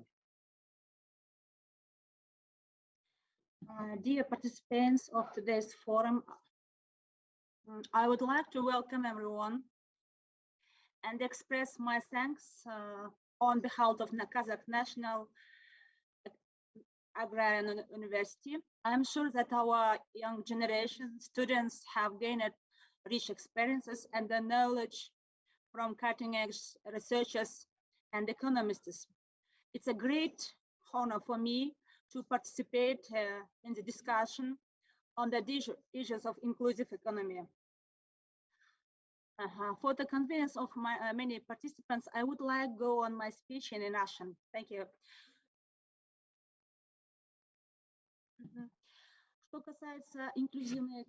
As for the inclusive economy, currently it's a very important issue of sustainable development. And if we stop at the definition of sustainable development, I think that the economical growth is characterized by sustainability and general coverage.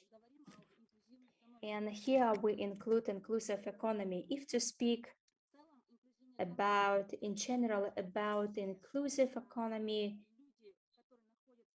it's all the people who are in a specific economic space that should have the access to the well-being of the whole state, and they also should participate in this economic growth.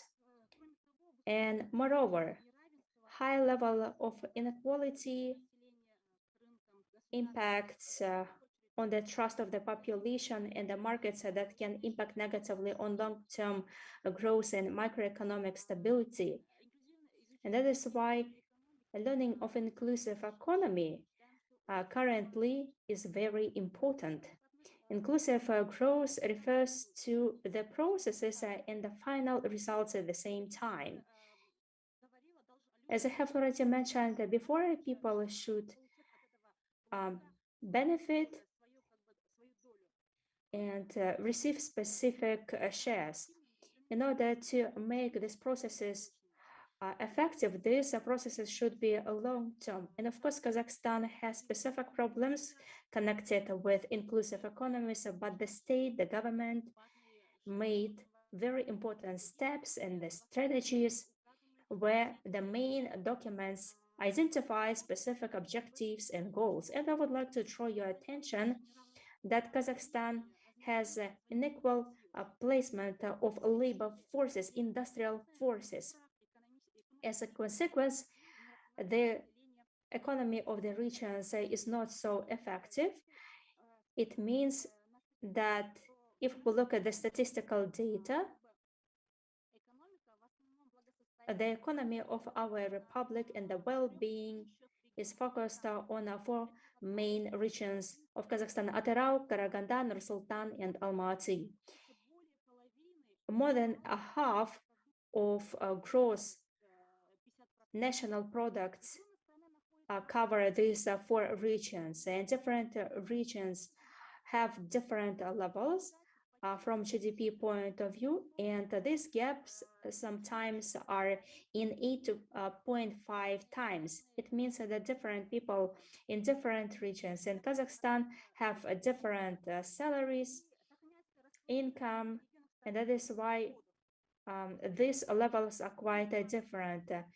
And as for the employability, these differences can achieve the difference in 2.5 times. For example, it's difference between villages and the cities. It means that, for example, if a person lives in the village, he has a very low salary that cannot cover specific quality of life, access to education, health services, and so on.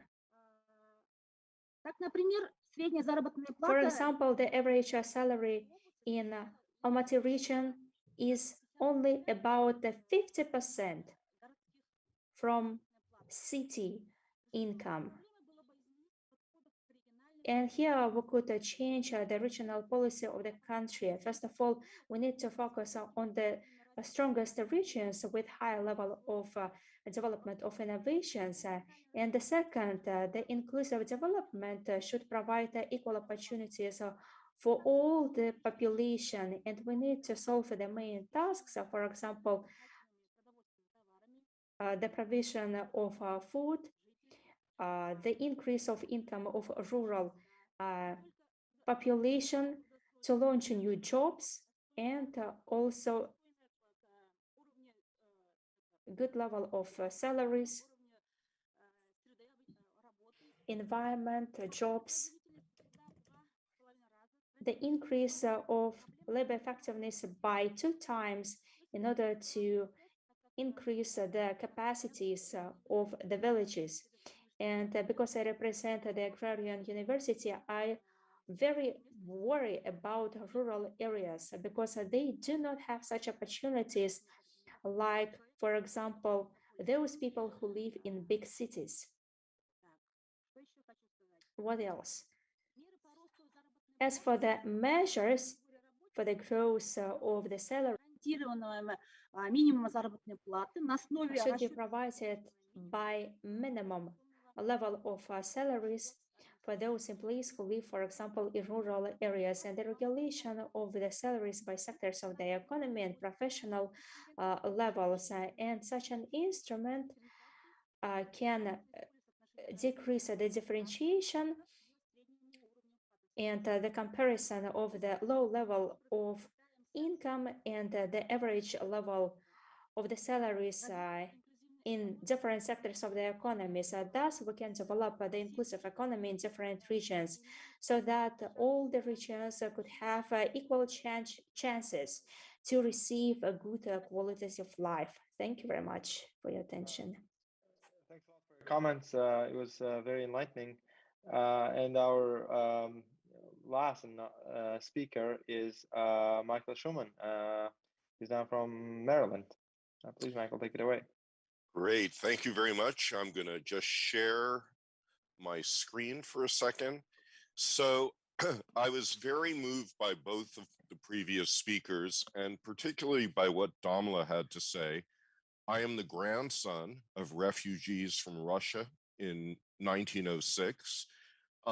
And some of the themes that she touched on are also the themes that we see in the United States as being relevant for an inclusive economy. The importance of finance, the importance of local self-reliance, and the importance of small and medium enterprises.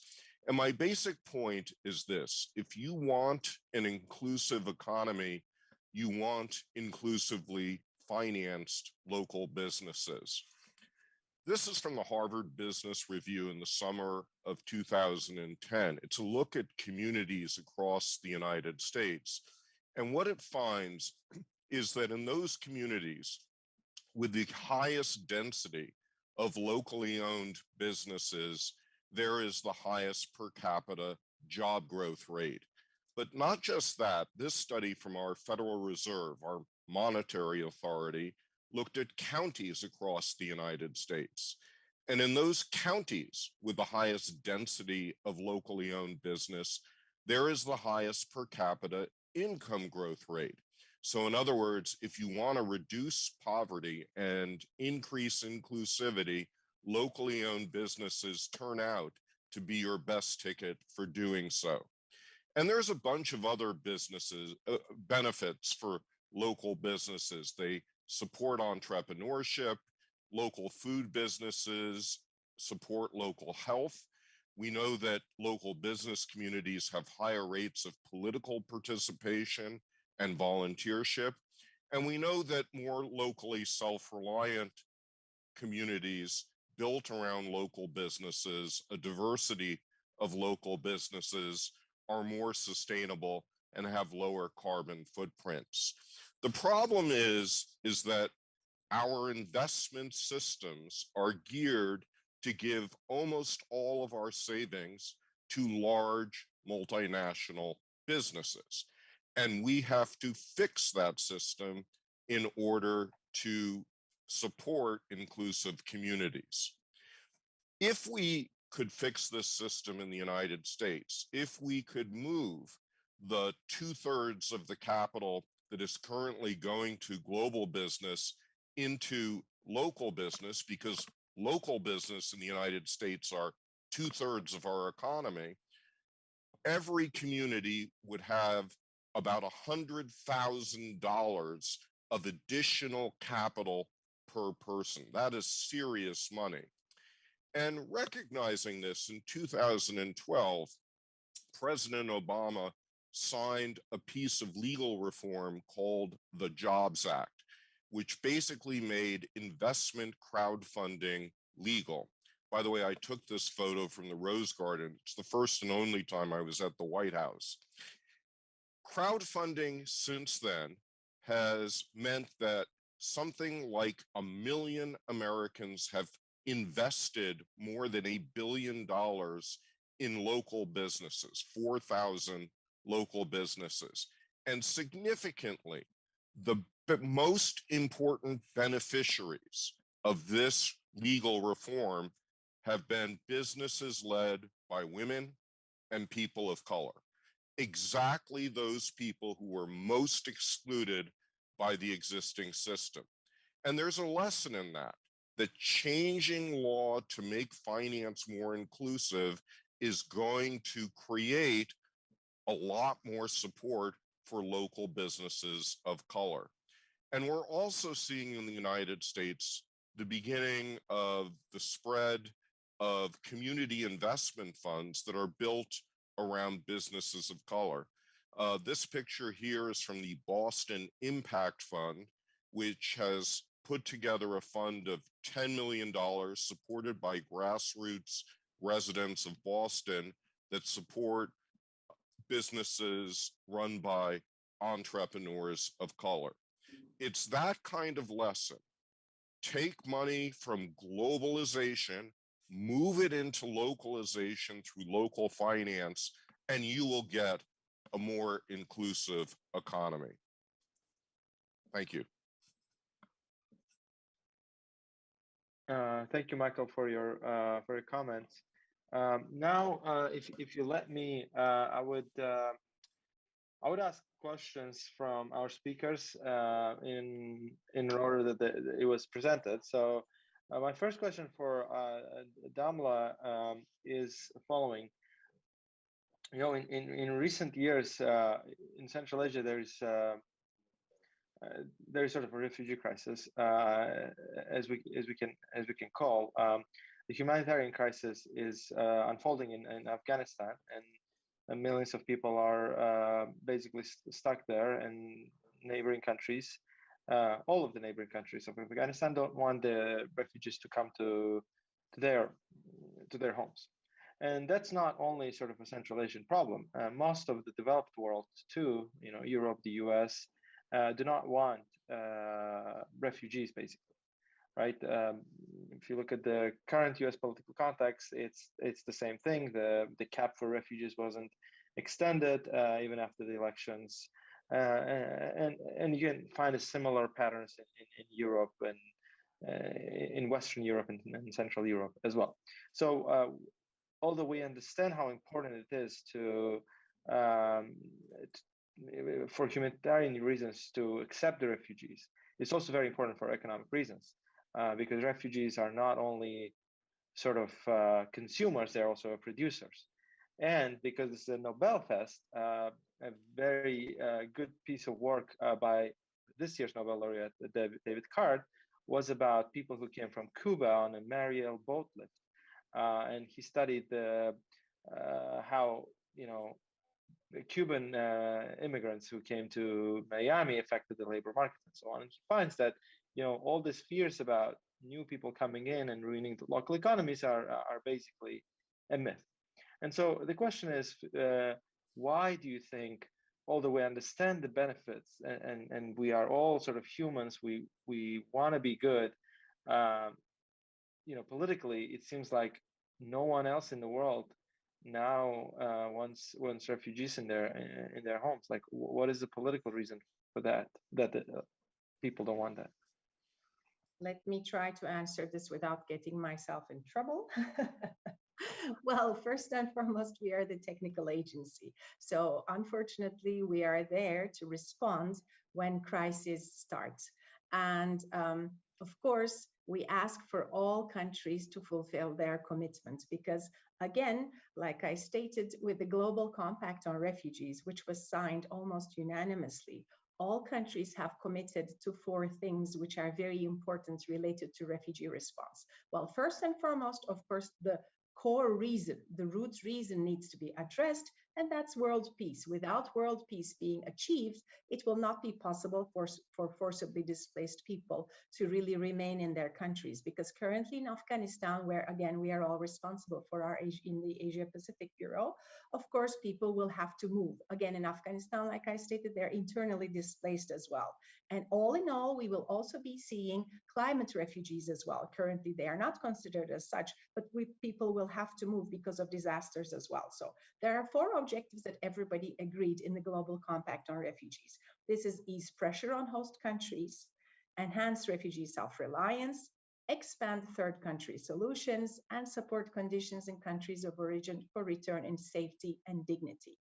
Therefore, we are really addressing it comprehensively from all matters that this needs to be addressed. And with the ever-growing numbers, there is no point in denying. Whenever a refugee feels the need to seek asylum in a country, he or she will cross a border. And it's the international convention, of course, that states that they cannot be pushed back and they need to be given the right to seek asylum. But of course, stigma is on the rise, nationalism is on the rise. Those are things that I don't really very much understand. But like you have stated, what we always say is that these people need an equal opportunity to be able to contribute and be included. We also would rather support the regular systems in countries and include our persons of concern than to create parallel systems with our unsustainable funds, times, and of course, human resources. So what we do is usually to carry out labor market assessment and work with the development actors as well. Because like Michael was stating, in case we don't have a very vibrant economy, a very stable economy, then there will not be jobs for anyone. There will not be jobs for the nationals. There will not be jobs for the, of course, forcibly displaced in that country. And then social cohesion will also start to shake between these groups as well, because people will start to talk about competition for jobs as well. So what we do is labor market assessments in the countries in order to act within the realities, the socioeconomic realities of these countries. Then accordingly, what we would like is that these people are included into the social protection systems if they exist in that particular country. That, of course, we'll be very happy to support, and we try to do that in various countries as well. Then accordingly, like I have stated, to work with the development actors so that more opportunities can be created for everyone, for the host community members, for the nationals namely, and for the refugees as well. So we would rather support the systems that the strength and capacity can allow everyone to find more employment and then contribute to the country as well. We are aware of the realities. And of course, we ask everyone to fulfill their commitments, just like they have done while they were signing the 1951 convention. And if they haven't done that, or if they have done that, accordingly to what they have committed to on the Global Compact on Refugees, because this is a collective issue. This is a collective issue that cannot be left only to the shoulders of the countries that are hosting them, which I have stated, of course, have been doing it generously for sometimes decades. Afghan refugees have been in Pakistan and Iran for over 40 years now, and it's not small numbers. My home country, Turkey, has been hosting Syrian refugees of over 4 million for now over 10 years, and they have granted the right to work. I had the opportunity to work there, and seeing that there were labor market gaps, and despite the high unemployment rates in Turkey, manufacturing was not currently being done by Turkish nationals. And of course, there were still labor market gaps. The government has granted the right to work. So it was much better business for them to let them work legally, so that, of course, income would come back related to social security and the expenses that the government made related to inclusion into education and health. I know it has been a very long answer, but of course, like I stated, it's a subject which is very near and dear to our hearts, because we know that it is not possible to confine these people to the walls of a refugee camp anymore. It's a lost human capital. We have generations that are being lost. You can have a look at Myanmar now, for example, where I work again, Bangladesh, etc. And we all need to open our eyes to the fact that it's a commitment that the world has collectively made and now has to fulfill. Besides, like you have stated, if you give the right opportunities to people, it is indeed important for them to contribute socioeconomically. They can become entrepreneurs. We have done that in Turkey and in various countries as well. We gave them the entrepreneurship training, then accordingly supported it, complemented with grants. Just like a regular entrepreneurship competition, for example, we have the boot camps, etc. I sit also in the board of the Global Entrepreneurship Network. And we have seen that it was possible for them to start businesses with the host community members as well. Therefore, we say that it always has to happen in this manner, and that people need to reach the right opportunities. Stop feeling the fear of the unknown, because it's usually the case that people fear the unknown. But when they can access the right opportunities, learning together, working together, can allow them to understand each other. Thank you. Over. Thanks a lot for your remarks.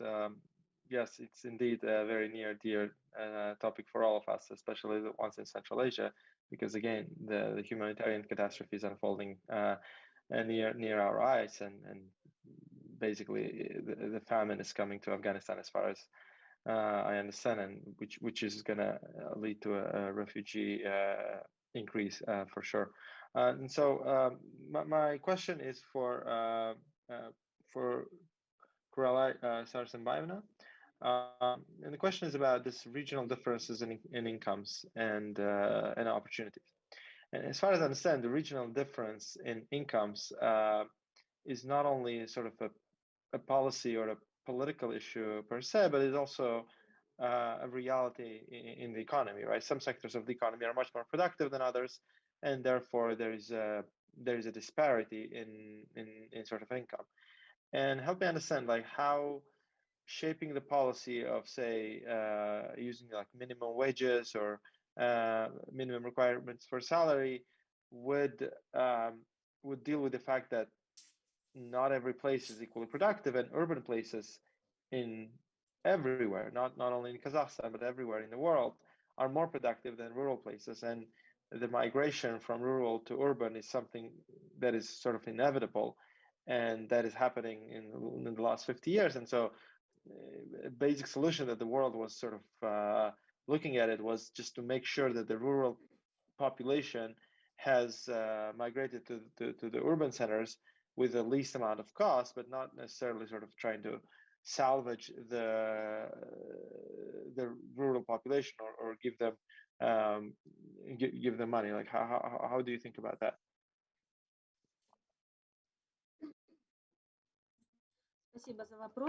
Thank you for your question. Definitely, the difference between the rural and city population is evident. However, in Kazakhstan, there are some measures to support the rural population, and there is a strategy of development of the industrial complex in general. And also we have the development of the small and medium-sized businesses in rural area, and we also have the financing support small and medium business, so that they would stay in their small towns and villages, and they could get high quality education and high quality services in Medicare, etc. And the tendency of migration from rural towns is here. It's evident, and we cannot stop it. And young people want to see the world with other eyes and see all the benefits of this life. And but we have some supporting measures to support the young graduates to get back to the places of origin to work.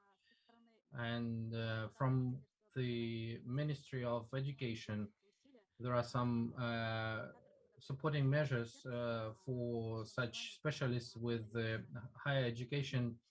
Um, uh, it's called diploma support, and for these specialists, there are good conditions. For example, for buying the housing, and the wages also are supported. Uh, uh, Despite all these measures, there is a migration from rural area to the cities, and I think that it's a complex issue, and it's not a one ministry issue. It's about the on the governmental level, the decisions should be made to support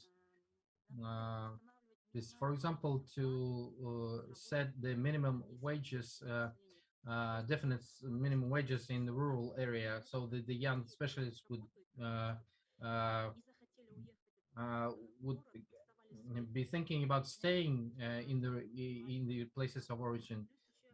And additionally, the students that enter the universities, and the special committee would be, and how reasonable is it? Why wouldn't we want them to leave? I think that in Kazakhstan,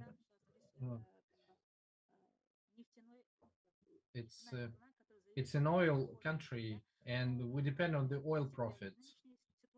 But today's situation shows that the market is very turbulent, and these fluctuations of the oil price is definitely reflects on our economy, and diversification process is going on, and we need to support this diversification process, both the ways that we are good at. For example, in Central Asia, we need to support the agricultural sector, the cattle farming. We need and we need to support the people so that they would develop agricultural sector, because it's a main capital that we have, the strategic capital, the food security issue. And that's why I think that since we are good at this and we have it working, and it's in our genes, we need to support this agricultural sector, but we need high quality personnel to develop this, the agricultural complex. We need the qualified personnel, human capital. And but if all the young people would leave from rural area to the cities, that's an issue. Thank you very much for your answer.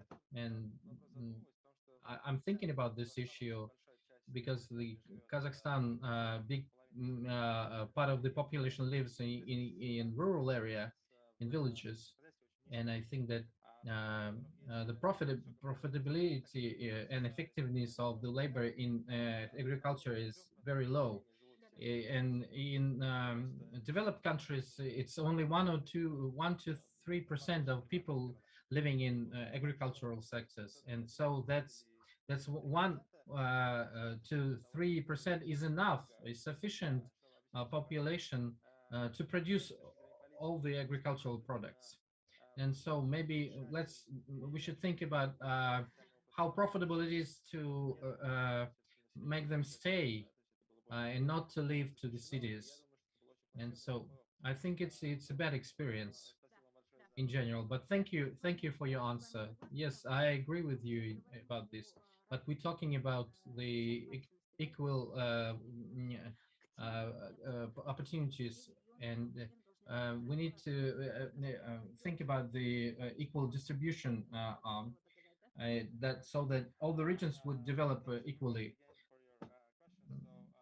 Quite a bit of questions from the auditorium for Michael, and which I was happy to see, because some of the questions that I was trying to ask, some people in the auditorium asked you. So let me sort of start reading.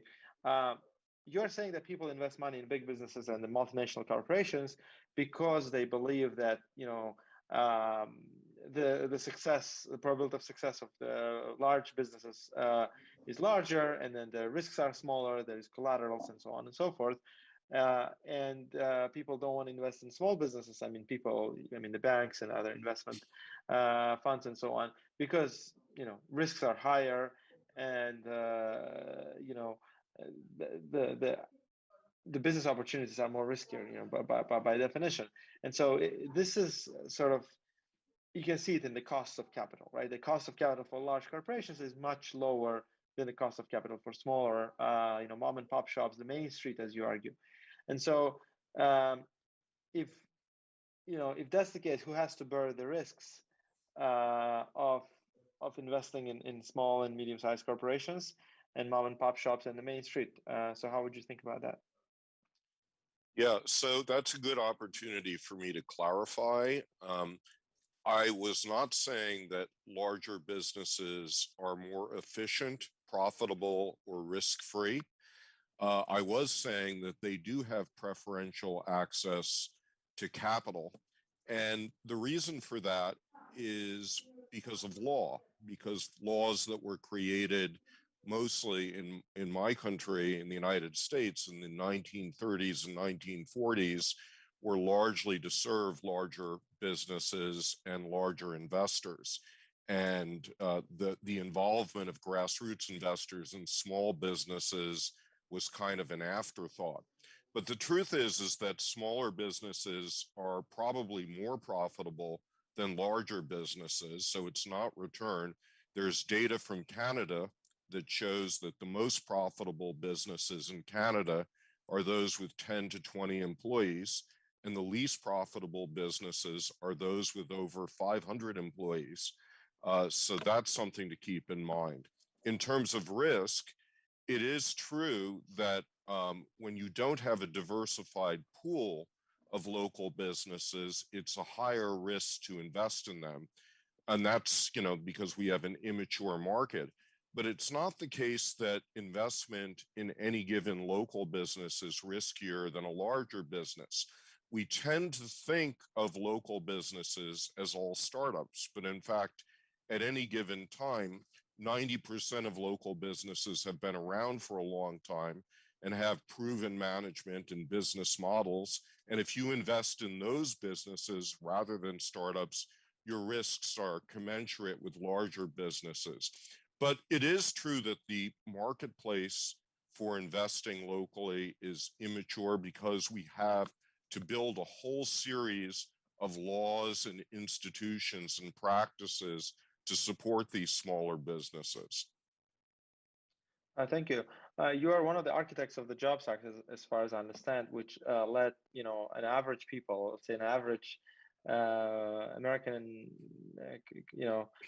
person to invest in smaller businesses using crowdfunding. Do you think that so one of the countervailing forces to not letting people invest in smaller businesses was that smaller businesses as sort of financial vehicles are not as regulated. They don't have an SEC of the small businesses, and so on and so forth. In one way, the people who are arguing against letting other investors and sort of an average Joe to invest in local businesses was that it's easy to defraud them, it's easy to lose the money, it's easy to lie and so on and so forth, because it doesn't. If you have like a 4-people company, you can't sort of comply with all these regulations that are pertinent to the larger firms, and so in an event that you can't, I mean, as a society can't regulate those smaller businesses in a scale that you can regulate large businesses, can you really let an average people to invest because they don't have the knowledge, as they say, to invest? How would you think of that? Yeah, I think that basic premise is incorrect. And here's the reason. First of all, anyone who thinks that larger businesses don't defraud customers hasn't been paying attention to the 2008 financial crisis or the practices of companies like Enron. The second point I would make is that we have experience with community banks in the United States that are relationship-based, and they actually have lower default rates and better selection of investments because of the relationships than the larger banks do because of computerized credit scores. So if you want to prevent fraud, have a relationship, really get to know the business. And so I would argue that actually the local-based investors have lower incidences of fraud and abuse because of those relationships. And the last thing that I would say is that the purpose of these fraud laws is to prevent people from being taken to the cleaners. But here is the irony. Any American can go into one of 1,000 casinos and lose their entire life savings for absolutely nothing with no questions asked. And yet when it comes to securities law, we create all of these obstacles to get in the way of people putting small amounts of money into businesses to save their economies. That to me is fundamentally irrational. You can buy lottery tickets too, right? Sometimes state-sponsored lotteries. Yes. So yeah, I also find it very interesting. I think that the Jobs Act actually has a tremendous impact on also the tech sector. So the startups that you're talking about, most of these platforms, the crowdfunding platforms, do also invest in tech companies that are too small for venture capitalists rather, and then that lets the society and sort of an average person to reap the benefits of investing in a very early stage, so that they, when the companies grow, they will reap the benefits of investing. Now, we are almost at the time, so I want to sort of give everybody a chance to sort of end this conversation. And so we talked about why accepting refugees might be good, but a lot of people don't want to accept. We talked about why there's a persistent regional differences in productivity between urban and rural areas in Kazakhstan, and how sort of convergence of those two things would make it a more inclusive society. And we also talked about the fact that finance or financing for local and small businesses is an impediment for sort of an inclusive growth. And so many small corporations cannot invest. So those are three sort of broad themes that we spoke today. And I think they are related in some way, right? Like people who come with nothing to a country that is foreign to them want to get investment. So the financing is important. People who come from rural areas to urban centers in search of higher productivity and higher gains also need financing. And so I think I'm really happy that we spoke about this three sort of unrelated themes, but they all say that how the word inclusive economy or inclusive economic growth is really a very subjective idea that everybody puts their meaning into it, right? And you saw today that three of our speakers had a very different views of that common theme. So I want to thank again everybody for participating, and I think what we can do is our auditorium can ask questions that speakers may tackle later, but also the recording will be up on YouTube. Our media partners, and I was told I have to mention, is Gazeta Uz. It's an Uzbek online newspaper for which I am a columnist as well. I don't write quite often, but some of the themes I wrote actually is the things you talked about. Like I wrote about accepting foreigners and migration, and not, you know, and not refugees, but like migration in general. I talked about what Kiralay was saying about the difference in regional incomes, and I also wrote about what was Michael saying in terms of that the small businesses are basically the backbone of economies, and we have to talk. So go on to Gazeta Uz. It's in Russian, obviously, for our Central Asian watchers to read it, and then today's talk will be there, and you can read a couple of things I wrote there as well. Again, thanks. It was tremendous. I'm really happy I met you all and talked to you. It's quite early here in Wisconsin. It's evening in Tashkent, and I want to thank everybody from around the world who attended this, and I hope to talk to you guys in person. Thank you very much for the opportunity. Bye-bye. And one last thing. This year's Nobel Literature Prize winner was a former refugee who started writing at the age of 21 when he was a refugee. Cool. Yeah, cool. Thank you so much.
Mr. Shokhparov, good afternoon. Thank you for your time. Good afternoon. It's a great honor for me to be a part of the unique project Central Asia Nobel Fest. Over the last years, Satpayev University has undergone major changes. Do you think that the support for education and science is important for Satpayev University? Satpayev University is the first research technical university in Kazakhstan. Educational and scientific innovative activities in higher education are inseparable components of the single innovation process, respecting the continuity of generation of engineers. We train highly qualified engineers for almost all industrial sectors in Kazakhstan, as well as perform research and development on demand of industrial enterprises of the country. This implies close cooperation and synergy with industry in almost all possible areas. Every year, our university graduates thousands of qualified personnel for industry as well as conduct research on its demand. We've heard that the university makes maximum use of integration of theory and practice and follows the model of triple helix. You are right.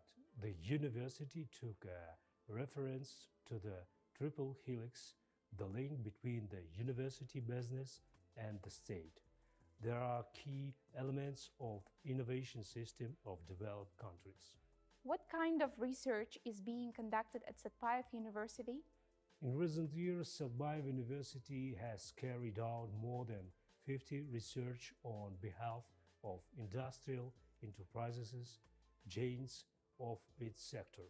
In particular, the main customers or the services are Castrol Soil, Kazatomprom, Kaz Minerals, Actogai, etc. Satpayev University has positive practices in the development and implementation of innovative solutions and products in the fields of mineral and raw materials expansion, development of the multi-component deposits, industrial automation, and artificial intelligence recognized in Kazakhstan and Russian Federation. What is science in your interpretation? That's an interesting question. Science is the greatest collective endeavor. We don't even realize that science is all around us. Going back maybe 100 years in time, medical surgeries had a bunch of risks, but with the invention of the penicillin, the surgery has proved to be easier. Did we get this invention entirely by chance? No. Alexander Fleming noticed some mold in room and discovered penicillin. I also strongly believe that scientific research should be open and clear.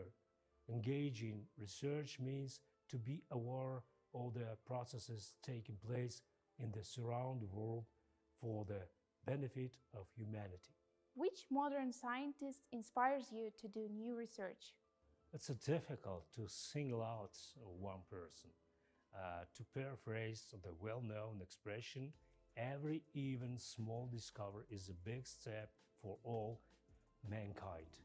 Scientists, inventors, designers like Copernicus, Newton, Edison, Da Vinci, Mendeleev, Hawking, Einstein, Kapitsa, Satpayev, and many others serve as excellent examples of the craving for knowledge.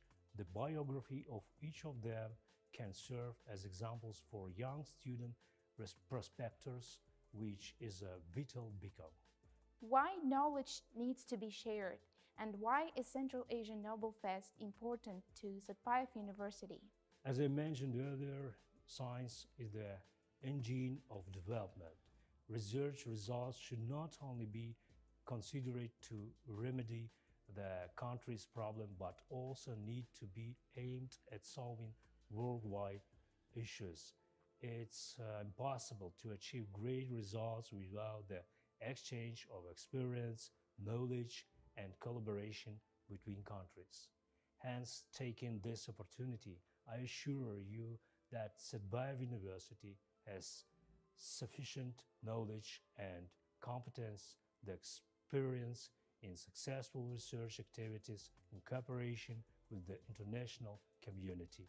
Central Asian Nobel Fest is a platform for popularizing science, for disseminating and sharing scientific knowledge, attracting as many people as possible to research activities to expand human resources. Our views with the organizers of Nobel Fest coincide. Therefore, Satpayev University decided to become a strategic partner of the Nobel Fest. Our collaboration will provide an opportunity to introduce scientific research of Nobel laureates into educational programs. Moreover, I am confident that the Nobel Fest will become an accelerator, a driving force of innovation in the country. Thank you so much for your time. Thank you.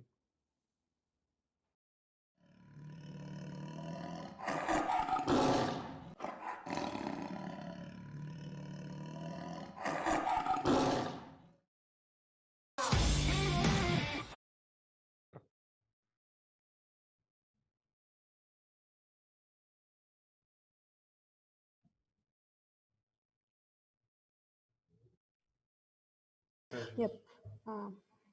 Марат Рахмалиевич, сессия будет идти на английском. Путешествие по космосу уже не кажется нам фантастикой благодаря научным открытиям в сфере. Важность полета на Марс и The возможность... importance of the travel to Mars and its colonization is discussed in the whole world. And Elon Musk thinks that colonization of the Mars is real in the nearest future. Are you ready to travel to Mars?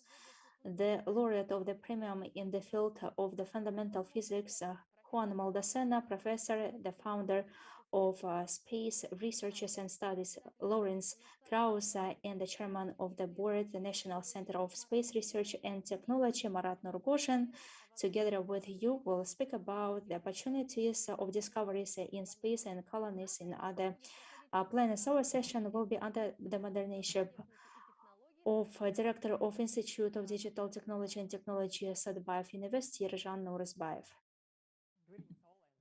Joining us in this panel discussion. The topic is quite exciting: space travel, space research, new breakthrough scientific advances in this field. And today we have two awesome guests joining me here, as was previously announced, Juan Malcadena and Marat Nurguzhin. And I would like to start with passing the mic to Marat Nurguzhin, who is the chairman of the board of the National Center for Space Research and Technology.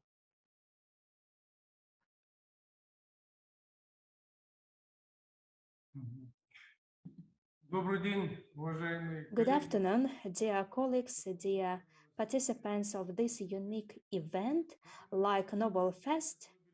I think that this Nobel Fest that is held in the capital of Kazakhstan is the symbol of unified efforts of the state and public authorities to promote technologies and knowledge, and the role of knowledge and science is very important to solve the problems that we have today. I'm the representative of the space industry, and I would like to draw attention to some topics that make the nearest future of the space. Such countries like the USSR and the USA set on a rise to go to the space, and every next year the number of the countries increased, and now more than 50 countries have own satellites, and about 500 cosmodromes provide the access to the orbit. And indeed, 99% of all such services are connected with cosmodromes in the USA, in the Russian Federation, in China, France, Japan, and India. But the situation today is changing. Currently, more than 20 countries of the world have some ideas to create rocket.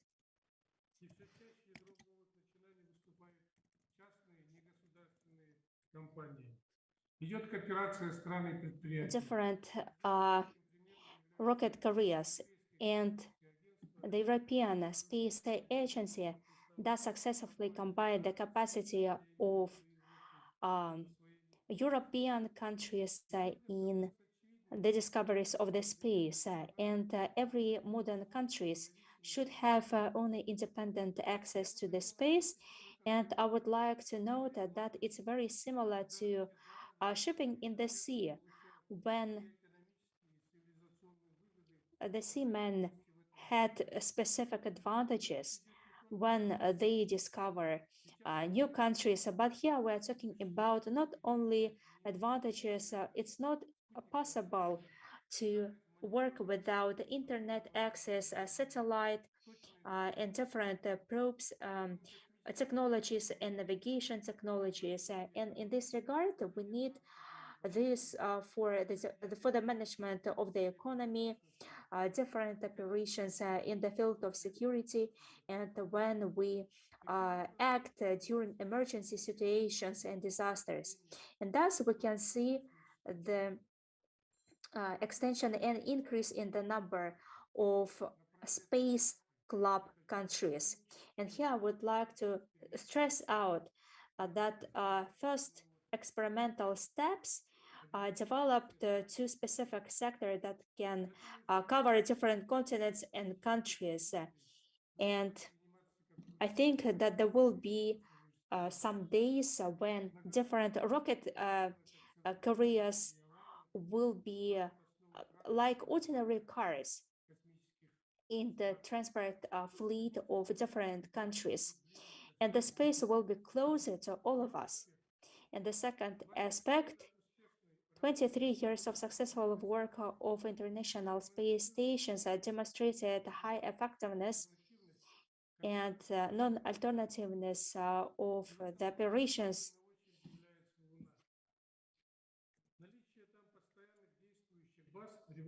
And first of all, we can see that our astronaut activities changed pretty much. And I think that the specialist will speak not about some fantastic ideas, but more Earth ideas, because starting from geographical discoveries, now we have opportunities. For example, the discoveries of ice on the moon, and also resources for the fuel give us a very huge interest. But the main problem is the space shipping, for example, radiation.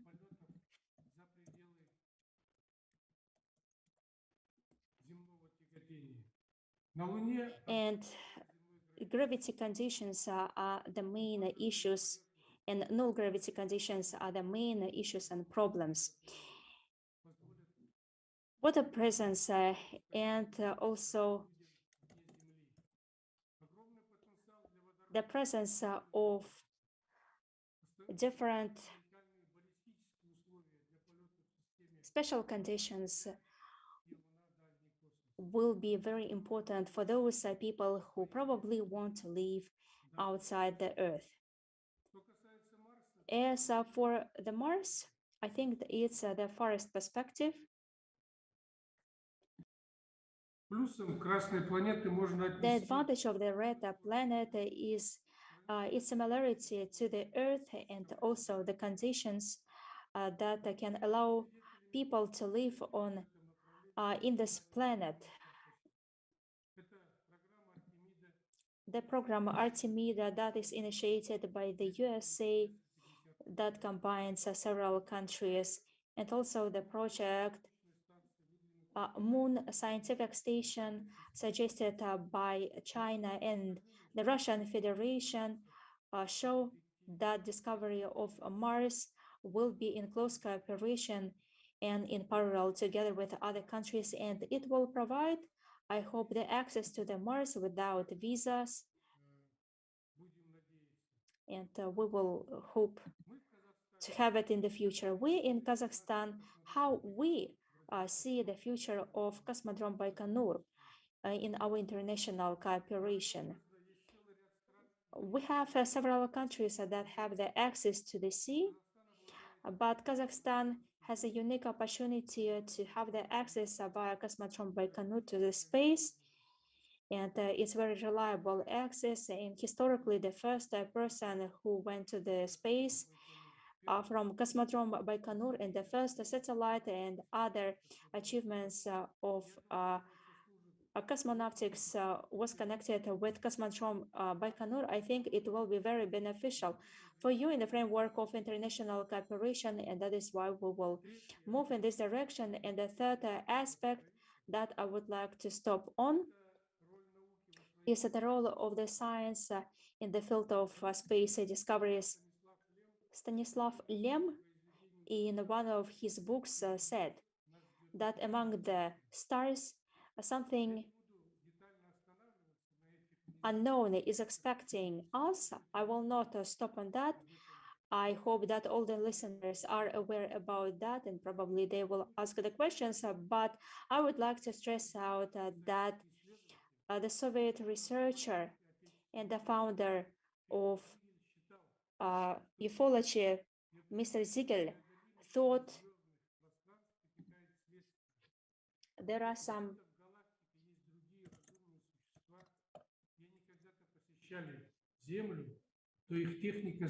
if, for example, there are some species that live somewhere in the space, probably our technology is not enough to find them.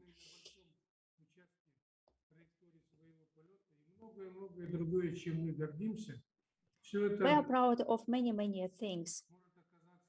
And I think probably it looks not so real, but the science prepares these fundamentals.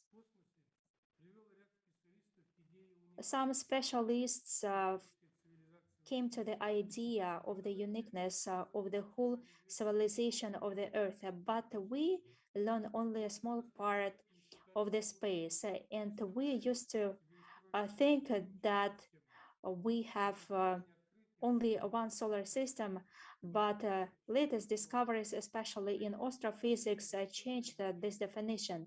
For example, dark energy, and that after plutonium, there are other worlds. We find new exoplanets where all the witnesses and the dark holes are closer to us, and we can see how the picture is changed in the nearest and farthest space.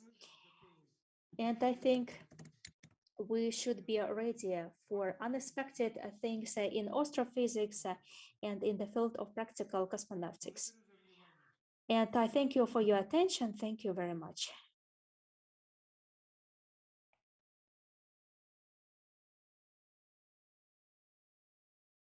Thank you. Thank you, Mr. Nurguzhin. What you just said in the very end, you were talking about in dark matter, you were talking about black holes. I think it serves as a very nice segue to our next speaker's presentation. Dr. Juan Malcadena, passing the mic to you.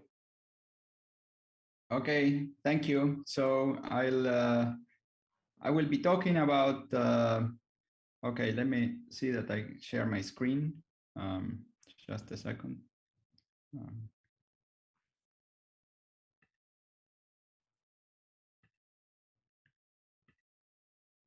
Okay, can you see my screen? Yes, sir. Okay.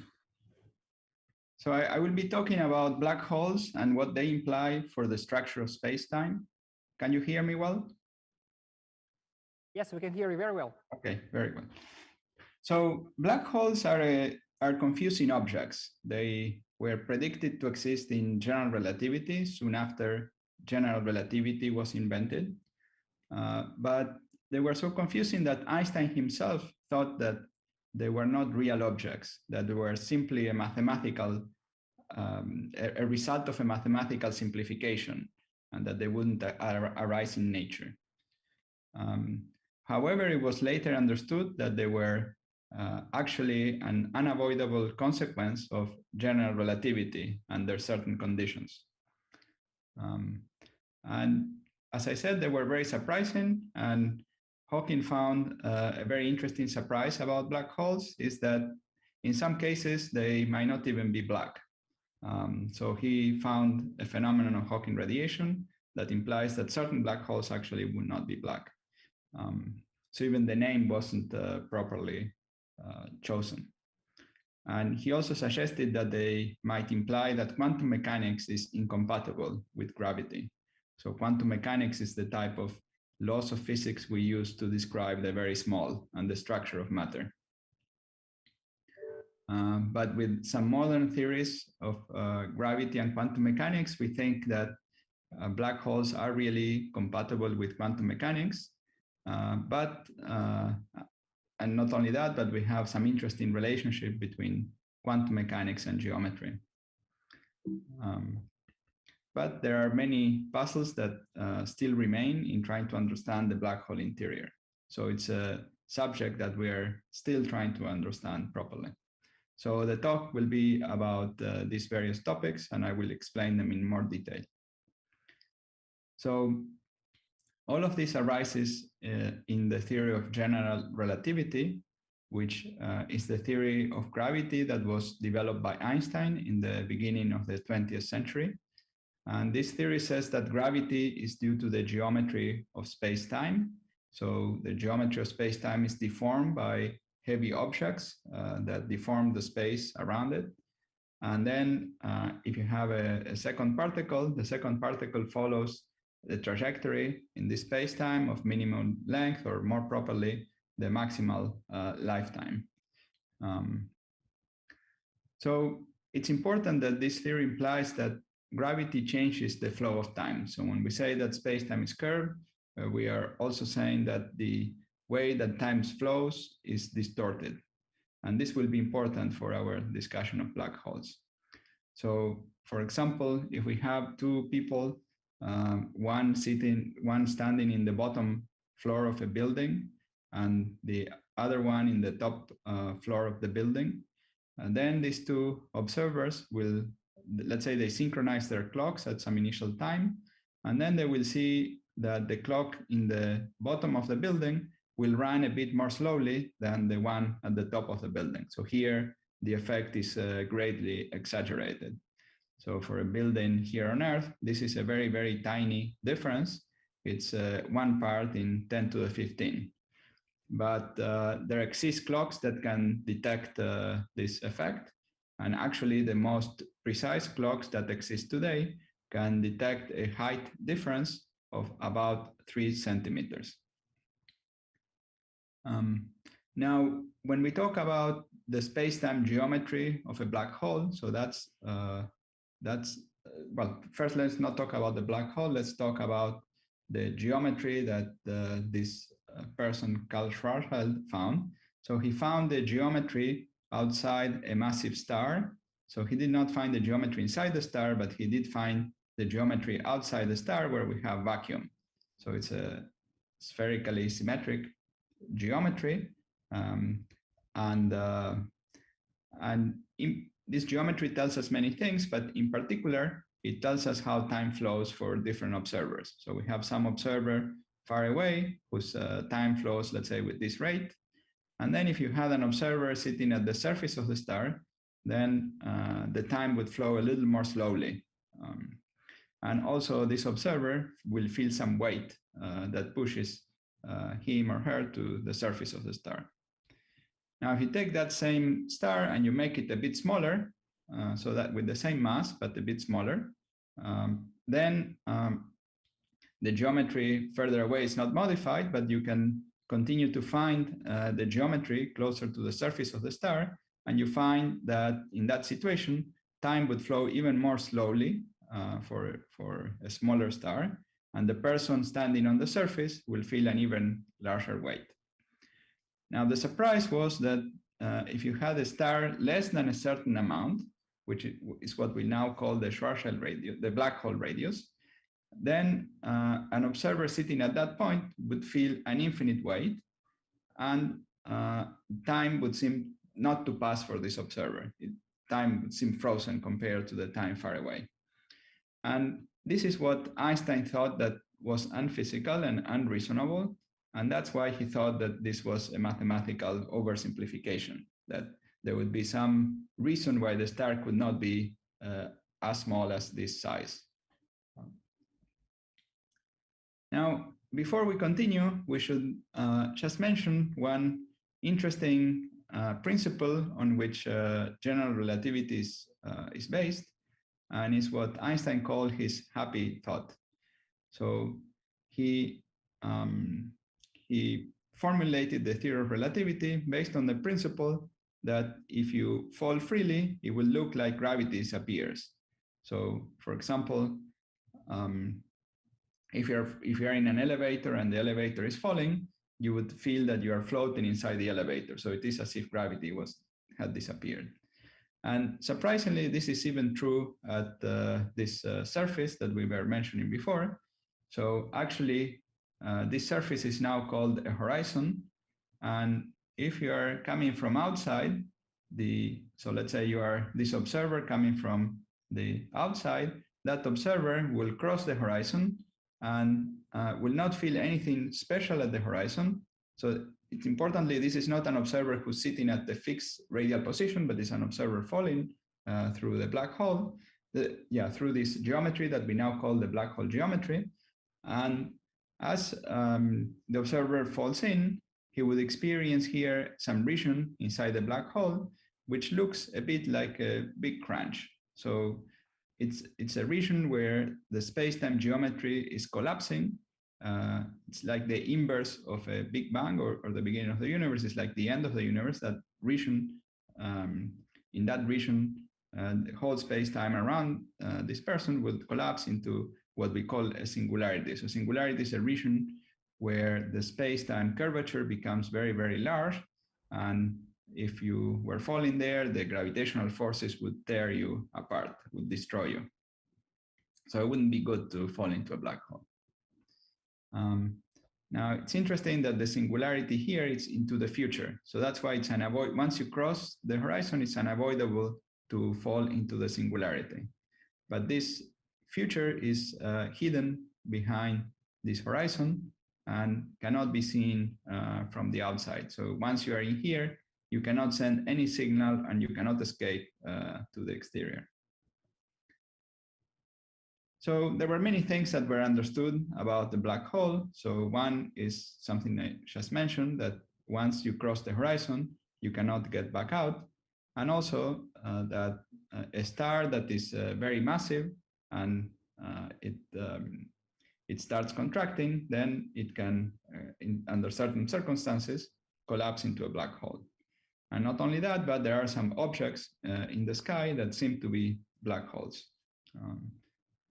And perhaps the most interesting evidence for the existence of black holes comes from recent detections of gravity waves that are produced when two black holes collide. So there are situations where two black holes form, and then they approach each other and they start orbiting each other, and they emit gravity waves until they both collide with each other.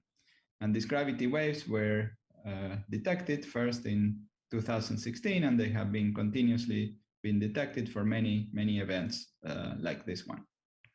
And the shape of the waves produced by black hole collisions can be computed mathematically, and they are in agreement with the shapes of the waves that are detected by these gravity detectors. So that's some evidence that these processes are indeed occurring in the universe somewhere. They're occurring very, very far away, so billions of light years away. Then there are other situations where you can look at some particular black holes. So this is a picture, famous picture that was taken recently of the center of a galaxy called M87. And what it shows is some radiation that is surrounding the black hole, some gas that is surrounding the black hole, and it's very hot and emitting radiation. And the light coming out of this black hole is bent by the gravitational force of the black hole in a characteristic ring pattern. And so this is the type of pattern that we expect if there was a black hole here in the center. So there is a black hole more or less this size, so the size of this hole in the middle.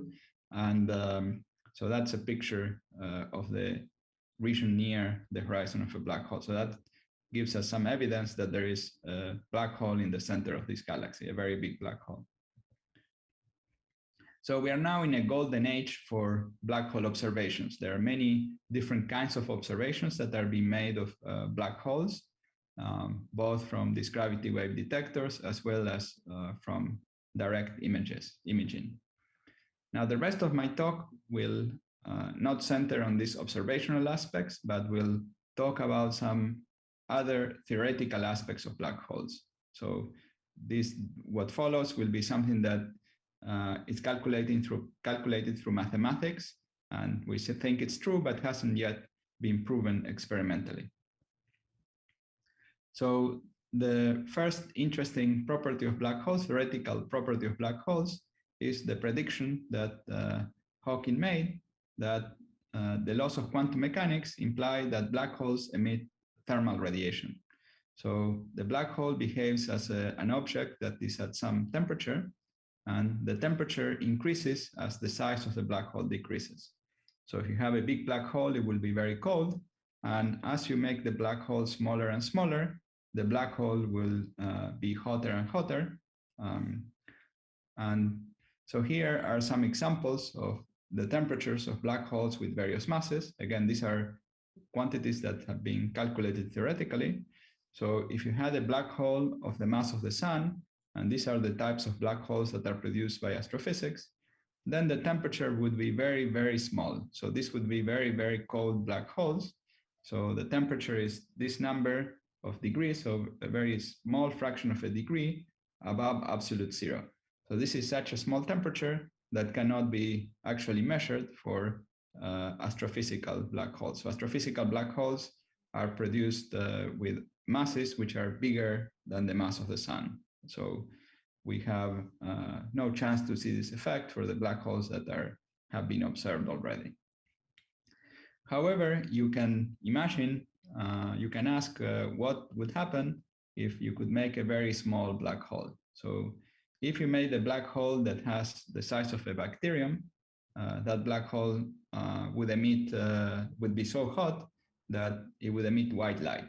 So such a black hole will look white to us. It would be very small, the size of a bacterium. So we would see a very tiny dot of light, white light coming out of it. And it would also be a very massive black hole. It has to have a mass roughly like the mass of a continent. Now, this theoretical prediction gives rise to some theoretical puzzles. So it is a very surprising effect, and it leads to puzzles, and I will try to explain what these puzzles are. The first is why they are hot, and the second is related to the problem of information loss. I will discuss each of them in turn. So in physics, we explain the temperature of some object in terms of how fast, how quickly, or how much the components of this object are moving. So for example, if we have a gas in a box, so air in a room, then if we have cold air, the molecules will be moving more slowly than if we have hot air, okay? So in other words, heat is due to the microscopic motion of the constituents of matter. And the question is, what is moving in the case of a black hole? And for the case of the black hole, you can also calculate the number of possible configurations of the system. And this is something that can be done for any physical system. There is a quantity called entropy, which is something that we use in physics, and is given by the laws of thermodynamics, that allows us to calculate the number of possible microscopic configurations. Even if we don't know them, we can calculate what the number is so as to be consistent with the laws of thermodynamics. And for the case of the black hole, that number is proportional to the area divided by some quantities involving the Newton constant and so on. And when you put in the numbers, this is the area in some units of that are very, very tiny. This is called the Planck scale. And so this number is very, very big when you have a macroscopic black hole.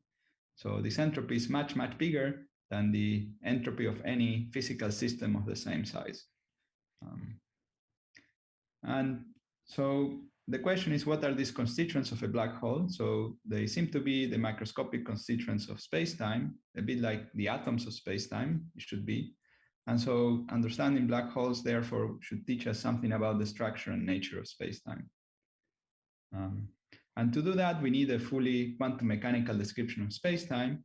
And we have one in some very special cases. from developments in a theory called string theory. I will not discuss all the aspects of string theory or this theory. I will discuss this one particular aspect that is useful for what we are discussing here. So this aspect is that we can describe the interior of certain spacetimes in terms of a theory that lives on its boundary. So these are curved spacetimes. So this is a picture of a spacetime of a space with negative curvature. So here, all the fish are the same proper size, the same size, but since the space is curved and we projected it on a flat screen, the fish were deformed. And so this is similar to the deformation that you see when you look at the map of the world, and which is a sphere, and you project it on a surface, on a flat surface, then the regions near the North and South Pole are greatly expanded. Here, the opposite happens, where some regions that are far away in this negatively curved space are shrunk in order to project it to the screen. So we have this space and we have this boundary. And the idea is that you can describe the gravity in this interior, in the spacetime in the interior, in terms of a theory of strongly interacting particles without gravity on the boundary.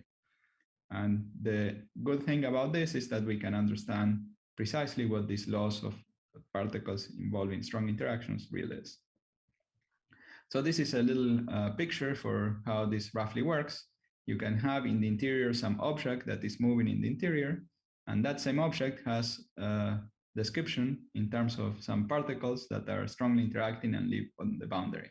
So this random motion of the particles at the boundary is trying to convey two things. One is that these particles are subject to the laws of quantum mechanics, and the second is that they are very strongly interacting with each other. Now, in the same way that we can describe just some simple object, we could also describe a black hole that is in the interior, and a black hole in the interior is given by a very large number of interacting particles and some fluid of particles living at the boundary. Here, there should be many more of this, but I got tired of drawing these particles at the boundary. And the idea is that the temperature and entropy of the black hole is related to the heat associated to the motion of these particles that live at the boundary. So the theory on the boundary obeys the rules of quantum mechanics, and so then the black hole in the interior should also be obeying the laws of quantum mechanics. So then this would tell you that black holes are consistent with quantum mechanics. So in this type of description, we have a kind of emergent geometry where the state of the quantum system is described by some emergent geometry. And I will try to describe this using a certain analogy. So I would call this a verbal analogy to explain how this works. So what I'm trying to explain is the fact that there are particles that are in the boundary, but nevertheless give rise to a geometry that has one more dimension, exists in one more dimension. So I'll try to explain it in the following way. So imagine you have a sentence. So here I just chose a random sentence. So it says, if a man does not keep pace with his companions, perhaps it is because he hears a different drummer.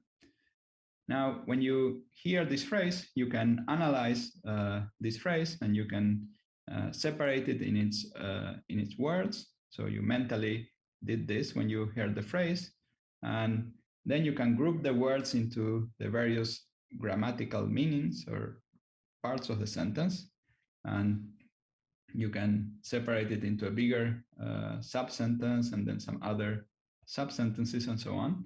And then you can also have some correlations between different words of the sentence. For example, the word man, his, and he are all correlated.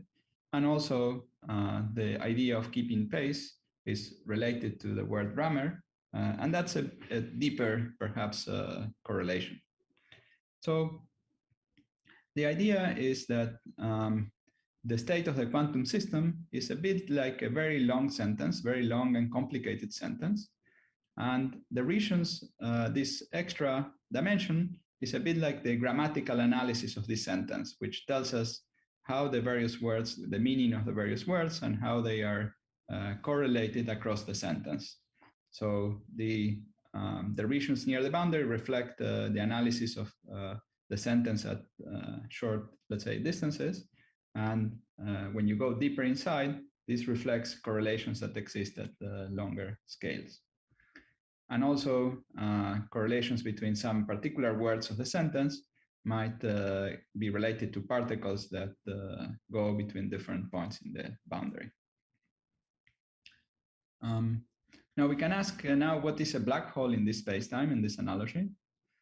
And so if we go back to the sentence, then this is the original sentence with the original analysis that we had. Then if we change some of the words, so here we changed a few words, we just changed them at random, and now we lost some of the correlations. For example, here it said his, and now it's its, so it's not correlated again to the word man, and this is also not correlated. And the word keep pace is not correlated with lecture, so we lost that correlation. So the sentence has less meaning than before, so we can analyze it up to a certain level, but not beyond that level. So we say that there is a kind of horizon here. We can analyze only up to a certain level, and then it ceases to make sense. Okay.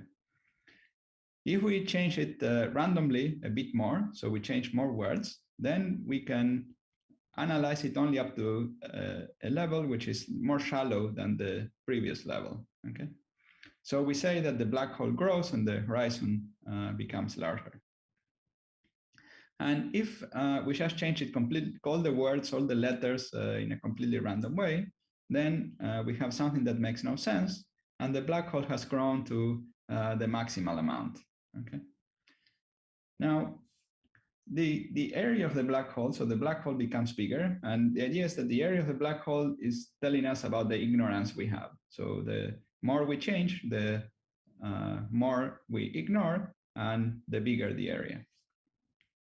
And there is a law of thermodynamics which says that the area always increases. So if we can understand that by saying that if we change the letters randomly, it's more likely to mess up a sentence than, so random changes will make ignorance grow. Now, suppose that these changes were produced by a reversible process, for example, an encryption algorithm. So if that's how we produce the sentence, how we produce this, then we could reverse the process and recover the original sentence. And now the laws of physics at the boundary change the state of the boundary, and the way they change it is analogous to an encryption process in the sense that it is in principle reversible.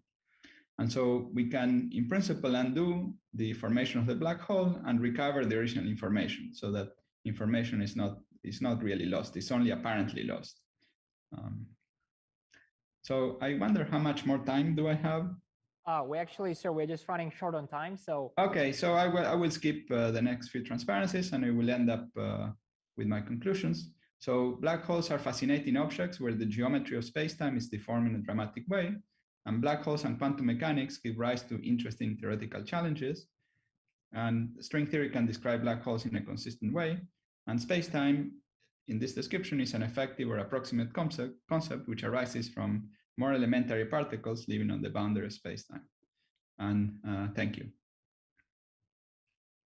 Thank you very much, Dr. Malcadena. Thank you for a very good presentation, very informative presentation. As we all know, as space travel becomes more and more common in the near future, the future space travelers should definitely be wary of black holes, right? And what it means and what they are. Actually, we only have a couple minutes left, but I would like to ask one question. As we know, space travel, space research, not only advances the fundamental science, but also, the breakthrough advances in space, they help us find new innovations that are very applicable in our daily lives. So what do you think, what can we expect in the near future that, the space research will bring to us, to our daily lives? Well, I think so. I think that space. That there is a lots of things going on in space research that are mainly looking at the universe, looking at the objects that exist in the universe, and I think they are right now, as we were saying, we are in this golden age for observation of black holes. They are showing us how black holes collide, how there are other objects like neutron stars that are colliding and producing huge explosions. And by understanding them better, we'll understand perhaps how, for example, the chemical elements were formed in our past, where, let's say, the matter that makes us came from. As an example, we think that certain materials, for example, gold, was produced in the collision of neutron stars, and we are getting more evidence of that. So I think we'll understand the cosmos much better as a result of the exploration of space and as a result of astronomical observations, many of which are done from space. Thank you, sir. We have two questions that came from the audience, and the first question is addressed to Mr. Nurguzhin. The question sounds like this: in the past few years, we've seen a lot of private space startups, primarily in the United States, SpaceX, Virgin Galactic, Blue Origin. Do you expect in the near future that we will have more private startups in space that originate somewhere else beyond North America, maybe even Kazakhstan?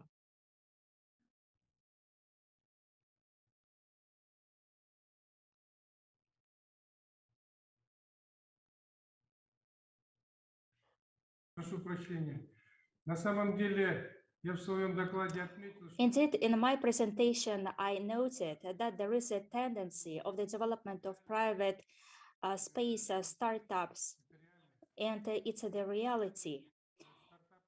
And in this regard, those startups that emerge in the USA, they even launch different rocket carriers, and they can be economically advantageable projects, and Kazakhstan moves in this direction. Also, we have some venture funds that try to support similar startups in the field of space development. For example, as for the space probe of the Earth in navigation, there are some private companies that also benefit to the monitoring and tasks. As for different launch rocket carriers and enter to the space, our ministry has and manages different innovation programs of the development of Kazakhstan, and it has specific scholarships that are considered at our platforms, Space Tech, and we are ready to consider different proposals of such enthusiasts. And I think that the future is with private space developments and science, and also discoveries in the science. And these private companies that will incentivize the development will be quite successful. Thank you. Thank you, sir. I'm actually reviewing some of the questions that are coming from our audience, and this is actually quite an interesting one. Dr. Malcadena, we have a person asking, do you want to go to space one day? Do you want to go to space yourself?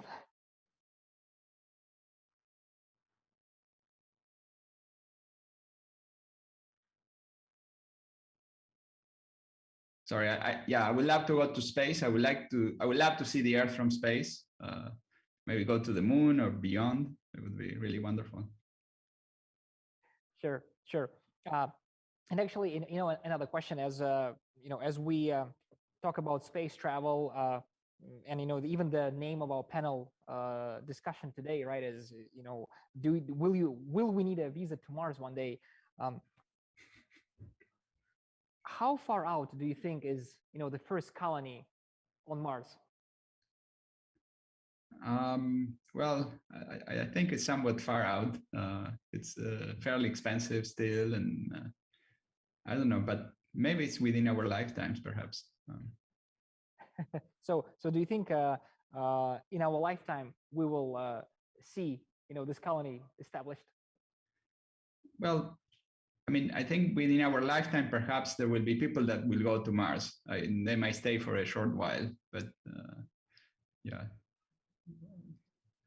Yeah. I mean, presumably they will be similar to the colonies that exist now in Antarctica, right? So where people, there is no one in Antarctica living permanently, but there are people that go and come back and so on. And the environment in Mars is much harsher than Antarctica, and it's much simpler to go to Antarctica. I see. Sir, we have another question for you. What research are you currently working on, and do you have a big team, or is it just you? Yeah, so I basically do research on these quantum aspects of black holes. I'm trying to understand the connection between black holes and quantum mechanics and what it teaches us about the behavior of space-time at short distances. And the main objective of this research is to understand the interior of the black hole, what happens exactly at this singularity. Singularity is just a word that means we don't really understand what happens there. And we're trying to understand what really happens there. And the ultimate goal would be to extract some lessons for then understanding what happens in the beginning of the Big Bang. So the beginning of the universe, where there is a similar singularity. I see. I think we have another question addressed to Mr. Nurguzhin. What are some of the top priorities for space research in Kazakhstan?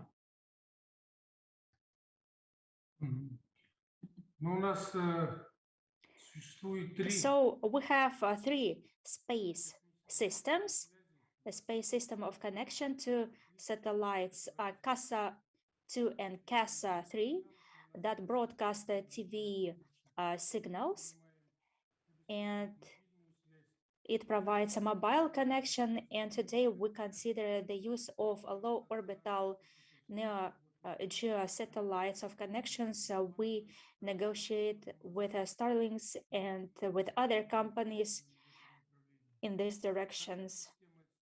The second system is the distance probing of the Earth. The first satellite is a unique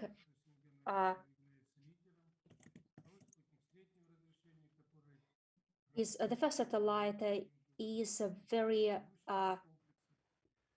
high resolution satellite, the medium size resolution satellites that deal with national security, and the satellites of high resolution is our eyes from the space. And in 2018, we launched a scientific technological system.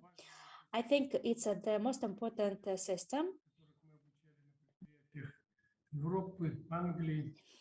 And we trained our engineers in Europe and other countries that created nano satellites.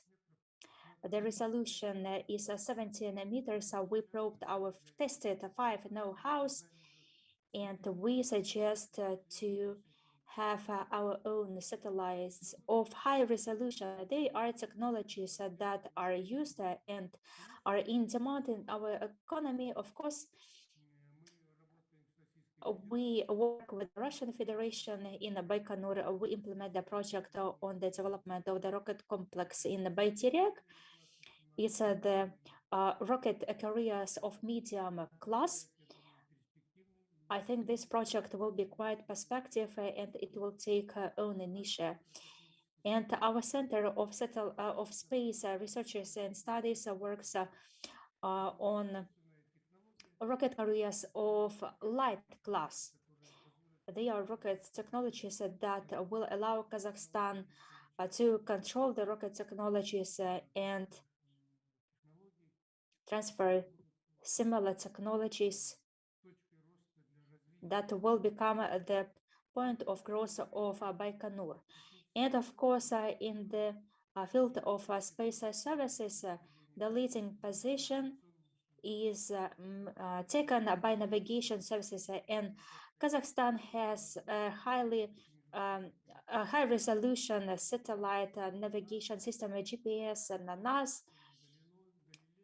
A Galileo system is in perspective, and together with China, this system allows us to receive the signals from space and mathematically to re-estimate them and to transfer very clear specific signals online in online mode. And also they can process this data till millimeters.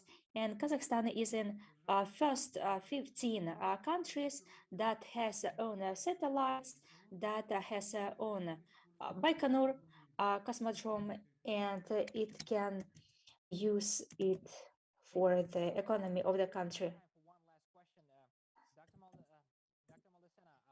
What's one piece of advice you can give to students who want to be successful in cosmology, maybe as successful as you are in space research?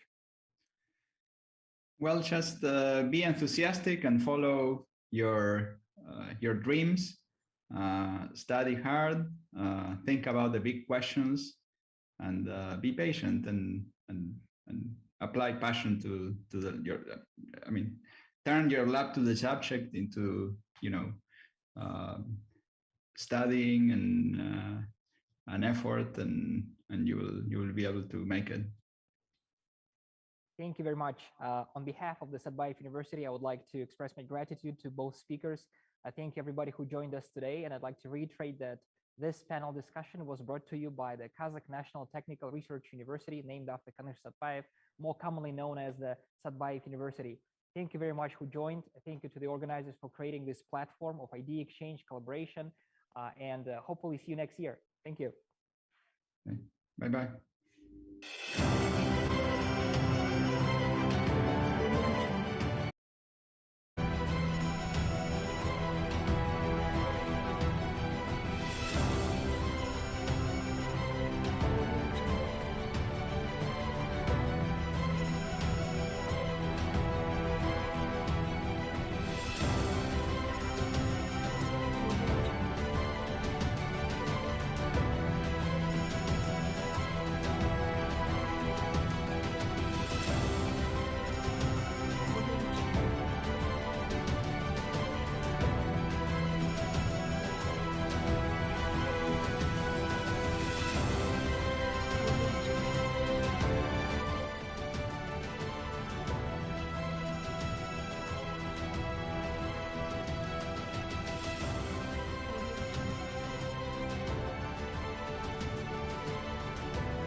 Все, что нас окружает, города, дома, заводы, все это результат человеческой мысли. Все от страницы рассказов, книги до космических кораблей. Все это создано специалистами. Сильнейшие из них определяют развитие отраслей и профильных рынков. Это специалисты будущего. Жбанов University подготовил более 80 тысяч специалистов, которые развивают различные отрасли по всему миру. Свою историю университет Жбанова ведет с 1935 года с Актюбинского двухгодичного учительского института, преобразованного сначала в двухлетний женский педагогический институт, позднее в Актюбинский педагогический институт и, наконец, в Актюбинский региональный университет Кудайбергена Жбанова. Уже 85 лет университет Жбанова обеспечивает уровень качества образования в соответствии с потребностями рынка труда Западного Казахстана, внедряет инновации и научные достижения в производство и другие сферы жизни, развивает академические связи с партнерами для решения инновационных программ и воспитывает гармонично развитых личностей. Университет Жбанова – это 15 201 обучающихся, 6 учебных корпусов, 4 дома студентов, студенческая поликлиника, парк инновационных технологий, 30 исследовательских центров и лабораторий, 6 научных библиотек, дворец студентов, дворец молодежи, 7 спортивных комплексов и площадок, центр студенческих инициатив, центр обслуживания студентов, 131 филиалов кафедр университета. Жбанов University – это образование будущего, которое наступило сегодня.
Как женщинам быть лидерами и вести за собой людей? Women can be leaders and how to lead other people.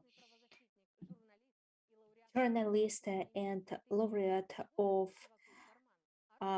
Nobel Prize of 2011 is Tawakkol Karman. Lyazzat Ramazanova, Deputy of the Majlis of the Parliament of the Republic of Kazakhstan, Deputy Chairman of Liberal Democratic Party of Uzbekistan on Women's Issues, Shakhnoza Alimava, Vice President for Caucasus and Central Asia Republics Coca-Cola Company, Banu Karakullukcu, and Dean of Zhubanov Aktobe Regional University, Laura Karabassova. I'm giving the floor to Elmira Obry. Good afternoon, dear participants of our session that is dedicated to women's leadership. As a woman, I'm very happy, and I would like to start our event with these words, but unfortunately, not everyone can say similar words. Women sometimes need to work with double standards and to insist on a place under the sun. Why it happens, we'll try to figure it out with our wonderful participants in our session.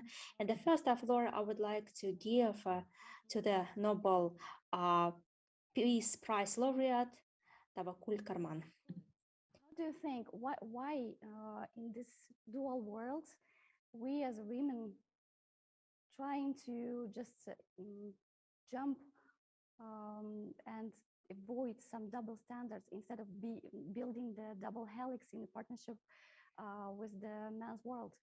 Why do you think it's happening? First of all, I'm so happy to be with you in this very important conference, and also to discuss with you about the role of women and the leadership of women. And it's very important to say that before the history known to the world, my country, Yemen, was there, and Queen Bilqis of Sheba was the icon of ancient history and the symbol of the glorious Yemen history, as well as a symbol of the history of women and their pioneering role. So Yemen, which introduced Queen Arwa 1,000 years ago, at this reflection on the history is not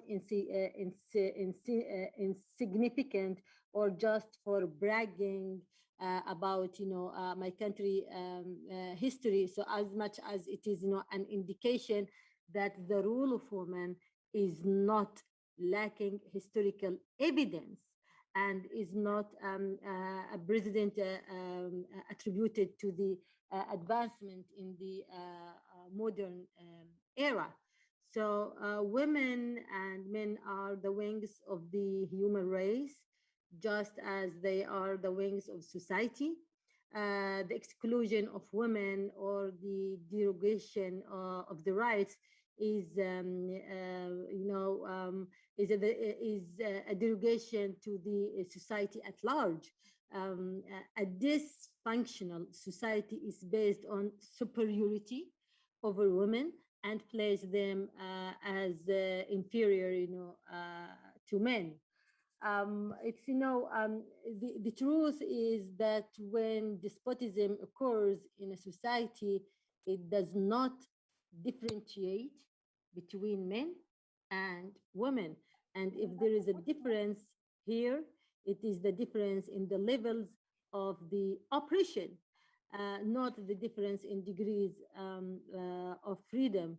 So here it's very important to emphasize, a basic idea, which I have always, talked about in many lectures around the world. Here, that the struggle for women's rights and participation is only achieved in an optimal way when it is, part of the society's struggle to liberate from tyranny and injustice. So social experiences say so. The woman assumed her places as a leader when she put herself at the center of issue of her community. Women took a leading role when they became part of political, social, and cultural and economic movements that adopt comprehensive vision of change and advancement of society as a whole, including the status of women and their rights.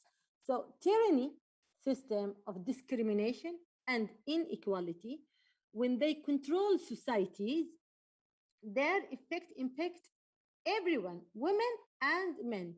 So when society is liberated from tyranny, oppression, and totalitarian regimes, all its members, breathe, the freedom, breathe the equality and democracy.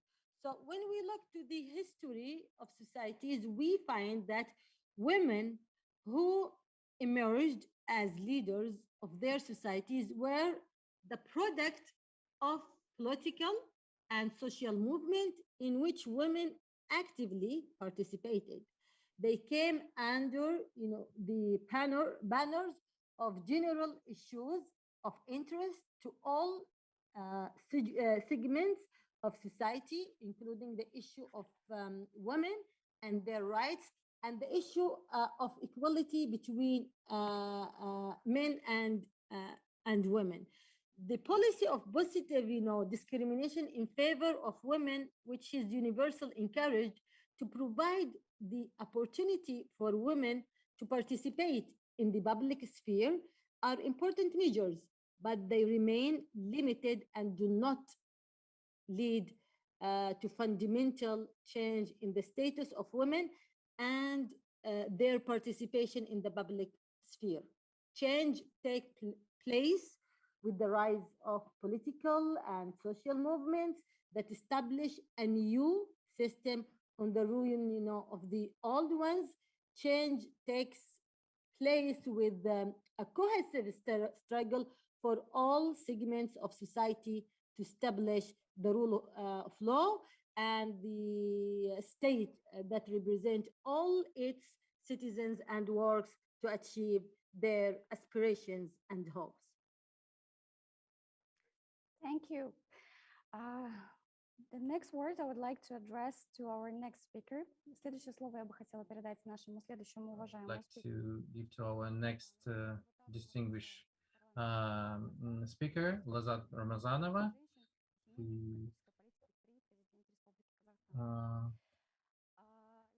deputy of the Parliament of Kazakhstan. So, Lyazzat, I would like to see that in our corporate sector and state sector, it's not a good situation with gender equality. So what is to be what is done right now on the governmental level? I would not agree that it's not a good situation in Kazakhstan. We should be based on the figures. According to the statistics, 52% of the population of Kazakhstan are women, and more than 15% of state workers are women. Let's take a business sphere. 40% of GDP of Kazakhstan is given by the enterprises which are head by women, and I'm emphasizing the statistics issue. And now let's get to the corporate sector. Today, corporate sector forms 80% of internal GDP of Kazakhstan, and not corporate, quasi-state sector. But precisely here, the head of our country set an objective, the target that the participants of women in making decisions sphere was quoted. So 30% of managing of quasi-state enterprises should be women. So in general, if we look at the political development, Kazakhstan gradually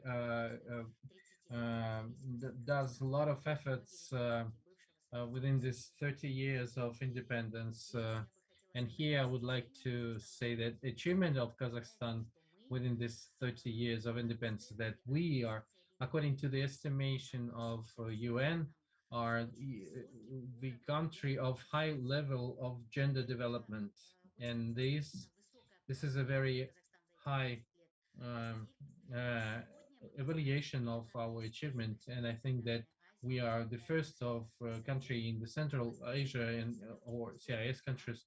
We put a very high target. So at first, there are some additions to the constitutional law about the elections that and the law about the political parties, where the lists of uh, uh, all the list of political parties uh, consists 30% of this list consists of women and young people, and it's very important step. The next step uh, is that it's not only the political lists should consist this quotation of 30% of young people and women. Now we have the target uh,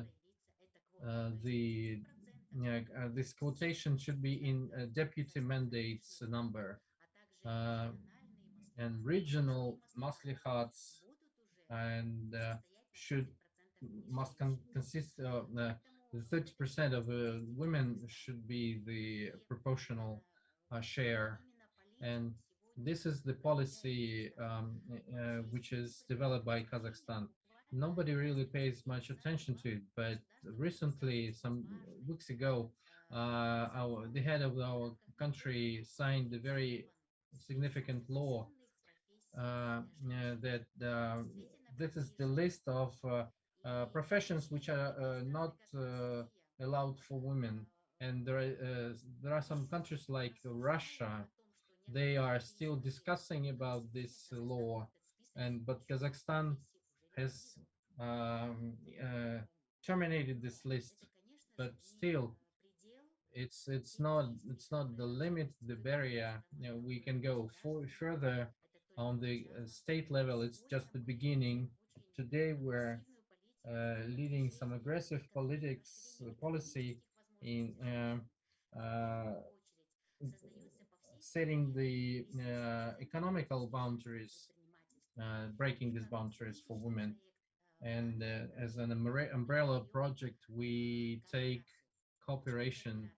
Why is it cooperation? Because today it's the post-pandemic era shows that not a single country can overcome this crisis. We need to unite our efforts, regional efforts, and here interregional cooperation plays a big role, and that's why all the platforms, international and bilateral, we are being the National Committee of Women Affairs. We are focused on the women of Central Asia, because there is a big challenge for Central Asia, the situation which is happening in Afghanistan, and the new agenda is raised by the resolution of UN regarding Afghanistan, and we are reviewing our internal process. So using this platform, I would like to mention that women in political aspects, role of women in politics and economics is raising. But dear friends and colleagues from other countries, we are we wish to be united. So I would like you to get this proposal to unite. So all these gender issues are mostly on the shelves of the scientists, and unfortunately, it's not in the laws which are the foundation for basis of the countries. And I would like to pay attention that 90% of all population in the country is still in gender stereotypes, and I am focusing the attention of everybody that transparency, that the these boundaries as ceiling and floor are the reality, and the objective of women leaders is to bring the knowledge at maximum. Kazakhstan has the initiative to organize the Center of Gender Knowledge.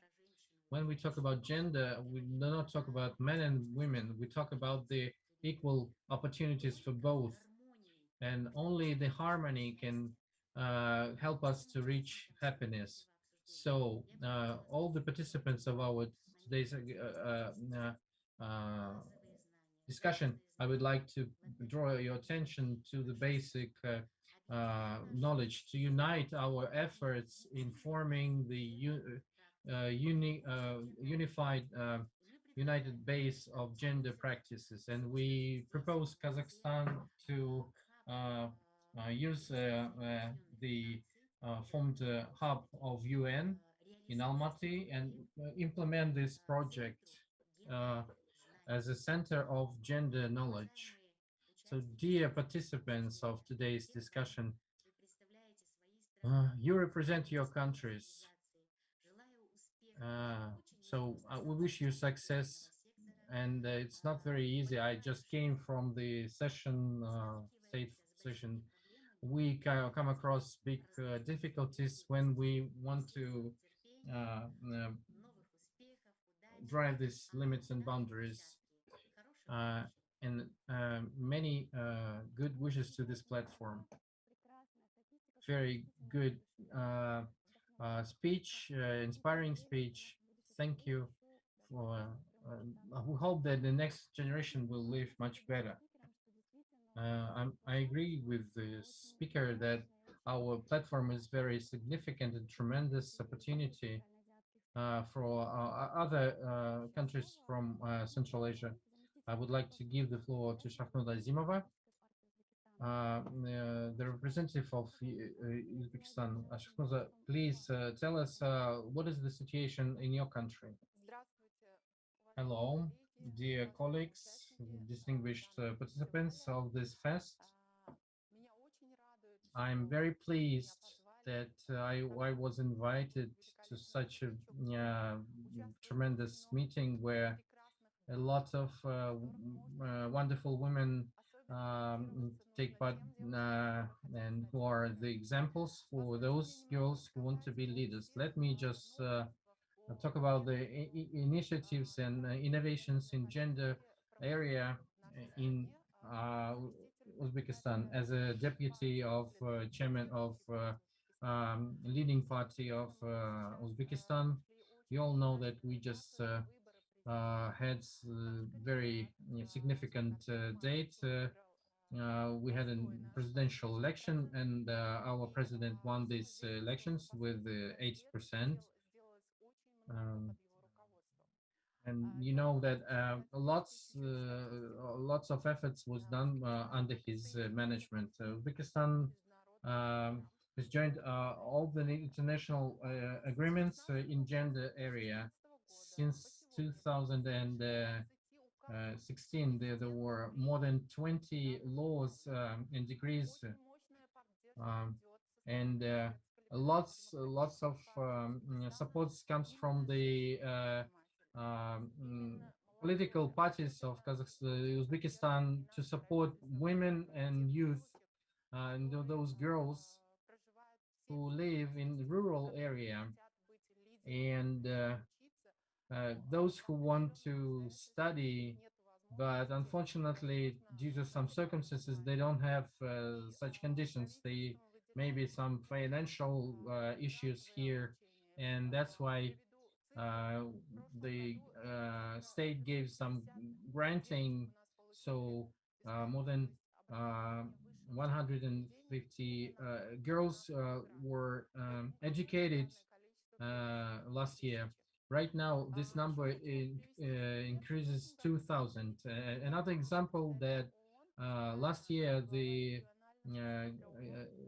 head of the UN Department for Central Asia, Natalia German, noted that the international community definitely sees the development of Uzbekistan in gender sphere. according to UN, the ratio of women in Uzbekistan parliament was more than 25%, and Uzbekistan became one of the leaders of post-Soviet countries in this parameter. And if we look at this situation earlier, of course, there was nothing like this, and statistics says about this. And I would say that there are good changes in the country, and I'm fully agree with the previous colleagues that gender, it's not about women, it's about equal opportunities and rights for both women and men. But unfortunately, due to stereotypes and way of thinking, old way of thinking, we think that we prepare our girls not for education, but for more family ways to marry and to give birth to children. And we understand that women have to work twice more than men because they have the family duties, and they also have to work together with being competitive with men. And that's also a very harsh condition for women. But I consider that education must be obtained by all the republic, not only Uzbekistan. And I would like to mention here the proverb, when we give a good education to a boy, we raise the man. When we give the good education to a girl, we raise the nation. And so that's a very important issue. And I would like to mention that all I said above, as my colleague said, is working, but still we need to break the stereotypes along with my colleagues that are very strong. They have very strong positions, very highly paid. We must unite. I fully agree. Maybe let's make a new hub or a center, and there we could work with gender issues. And this is all in our documents. And I would like to mention that at first, this is the first time that the head of the Senate is elected, has been elected a woman. But still, however, there are some in politics or energy sphere or IT technology, it's very difficult for us to be promoted. And this is all comes from our stereotypes, which we must break together. And there are some good laws, but to get an average, maybe our distinguished men do not want to adopt these laws, but gradually and eventually this movement is raising, and our young population generation understands that there are laws and there is a government that supports this movement, not only in Uzbekistan but whole worldwide, and they need to be united and to be together, because only like doing this we can change this situation and to improve our indicators. I think that STEAM education or IT education, very good platforms for our girls, future leaders, and we need to give good education not only in high school or in colleges. We need to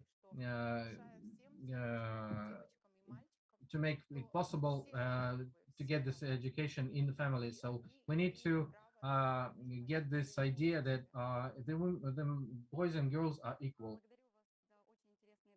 Очень рада, что в нашем соседнем государстве такие позитивные изменения. So glad that there are so positive changes in our neighboring country.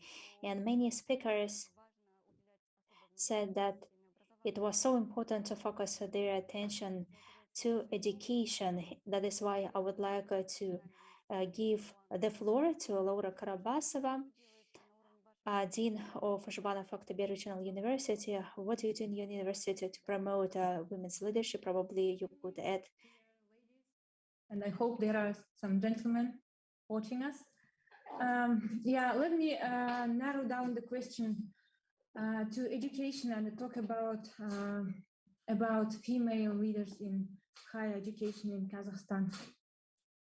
Overall, women are well represented in education and science in Kazakhstan. Currently, approximately 52% of researchers and the scientists are women. But when it comes to top management positions, the situation is different.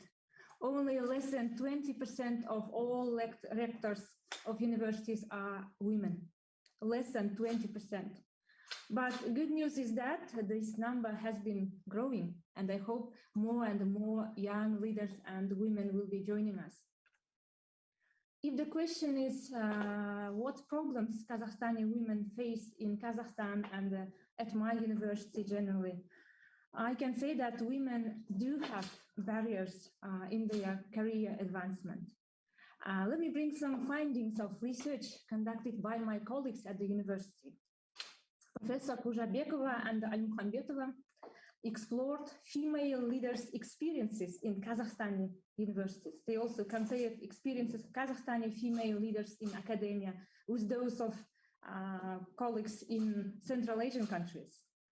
And they found that to a large extent, of course, our experiences are similar to those of females in other countries, including Western countries.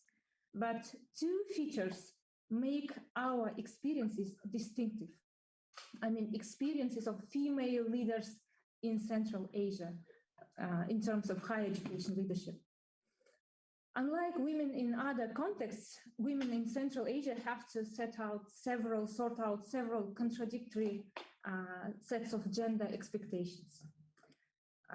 The transitional context puts women under pressure of more numerous and conflicting social expectations that can be expected in the case of a female representing in the majority relatively stabilized Western countries. For instance, in Kazakhstan, we can say that women are tended to be trapped in the overlap of three coexisting dominant cultures. It is the traditional Kazakh culture or traditional Central Asian culture, the strongly persisting Soviet culture, and increasingly influential Western culture. Under these circumstances, females have both more challenges and, interestingly, more opportunities as leaders. And second, unlike females in Western countries, female experiences in Kazakhstani academia are influenced much more by informal institutional structures, informal power networks, which significantly limit female advancement opportunities. And my colleagues were previously mentioning different measures and different factors which were influencing female experiences in top management positions. I would like to mention that actually Lyazzat mentioned that we all live in gendered nuances. 99% of people are living in these gendered nuances, and I agree with that. And we don't even realize that it became part of us. And interestingly, my colleagues also conducted research at the level of primary education, and our gendered structures and our identity are usually formed from the beginning, right, at the kindergarten level and at the school level. And when my colleagues analyzed textbooks at the school level, and when they explored gender roles assigned to girls and boys, interestingly, girls' pictures, images were mostly depicting national costumes, beauty, and the femininity, and the more roles as a caregivers or as singers and the dancers and all the other stuff. And the boys were depicted as leaders, financial experts, leaders and the politicians and the more stronger positions. And, you know, we think that these are just textbooks and we can think they are just curriculum texts or images, but gender identities are usually constructed from the very beginning and they become part of us as they grow and as we live. That's why I would like to bring your attention to these issues too, because education is the key to forming our gender identities. I would like to mention that I'm the first female rector at my university since 1950s and the youngest one in its history and the youngest one in Kazakhstan. And maybe later, I just started my job months ago and I think I can say a lot later as I progress in my position. But as to the question of Elvira about what kind of measures are taken at my institution to promote and empower women. And of course, as a woman, as a female leader, and I'm very attentive to such gender nuances. And I am part of clubs such as Bolashak Club and Young Researchers Alliance Club, where we promote huge nationwide projects to promote and to empower young leaders, young professionals, young female leaders. And at my university, we also have some projects which promote and which showcase achievements of young leaders and the young girls and the young females as professionals. Thank you very much. Thank you, dear Laura. It's indeed, the education is a key to many doors. And I would like to address next words to our studio in Azerbaijan. And let me introduce the next speaker. It's Banu Karakullukcu. She is the Vice President of the Republics of the Caucasus and Central Asia, the Coca-Cola Company. Dear Banu, what do you think about the gender equality or non-equality in the corporate sector? Thank you. First of all, hello everyone. It's a great pleasure to be here and also take the stage with the other distinguished speakers. And also let me extend warm regards on behalf of the Coca-Cola Company to the participants of the Nobel Fest. We're very happy to be the strategic partner of this initiative. And in fact, at the Coca-Cola Company, our purpose and the mission centers around refreshing the world, but also making a difference and working together for a better shared future for our people, communities, and the planet. With that, we truly believe in the partnership for women empowerment that makes the communities stronger and improves the well-being of societies. As part of this organization, I'm very proud to say that to work for an organization that made a commitment 10 years ago, which was our 5x20 global initiative to enable the economic empowerment of 5 million women entrepreneurs across the world. While we are aware of the many issues that women are facing today, one particular issue that we're trying to support is the economical empowerment. So 5x20 was aiming to support this. In fact, it was a goal by 2020 to reach 5 million, but we exceeded the target by reaching 6 million women around the world together with our partners.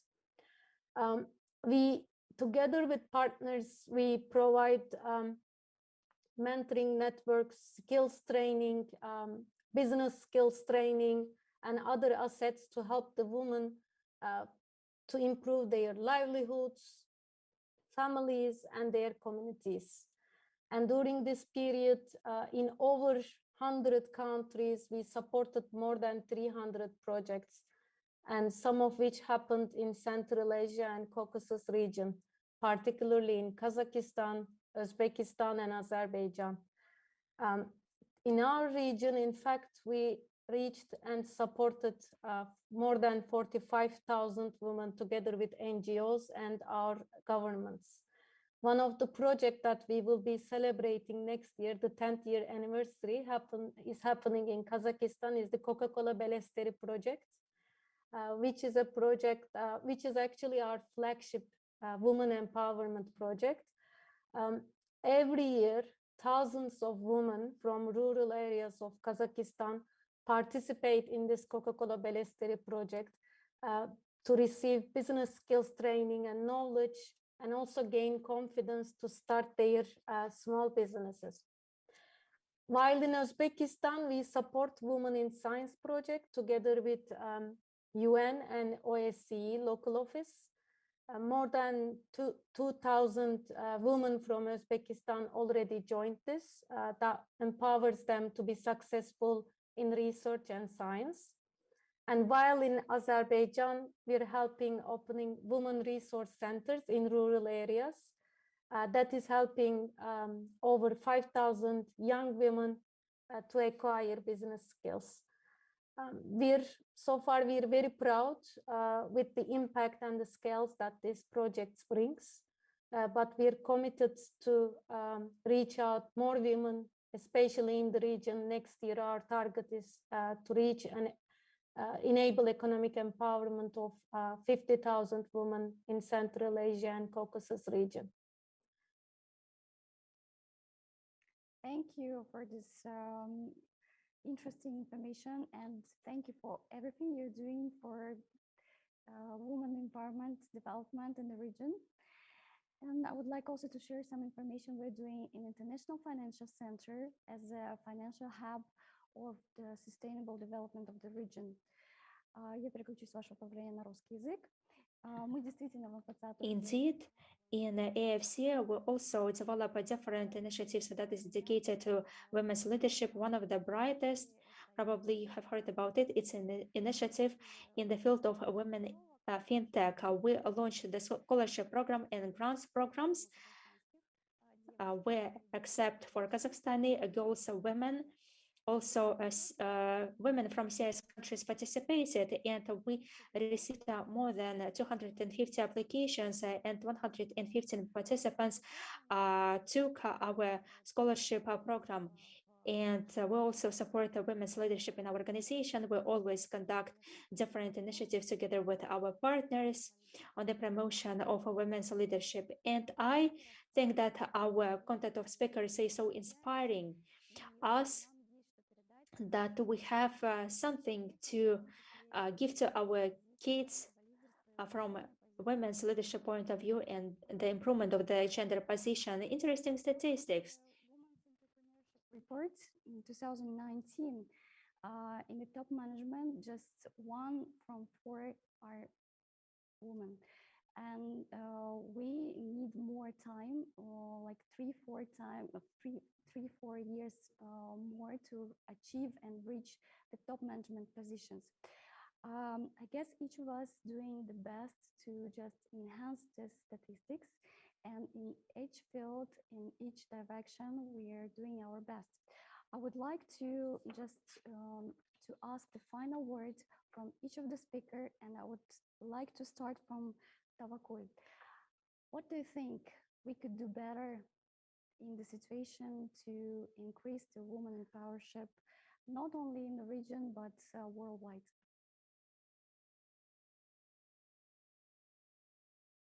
You're on mute.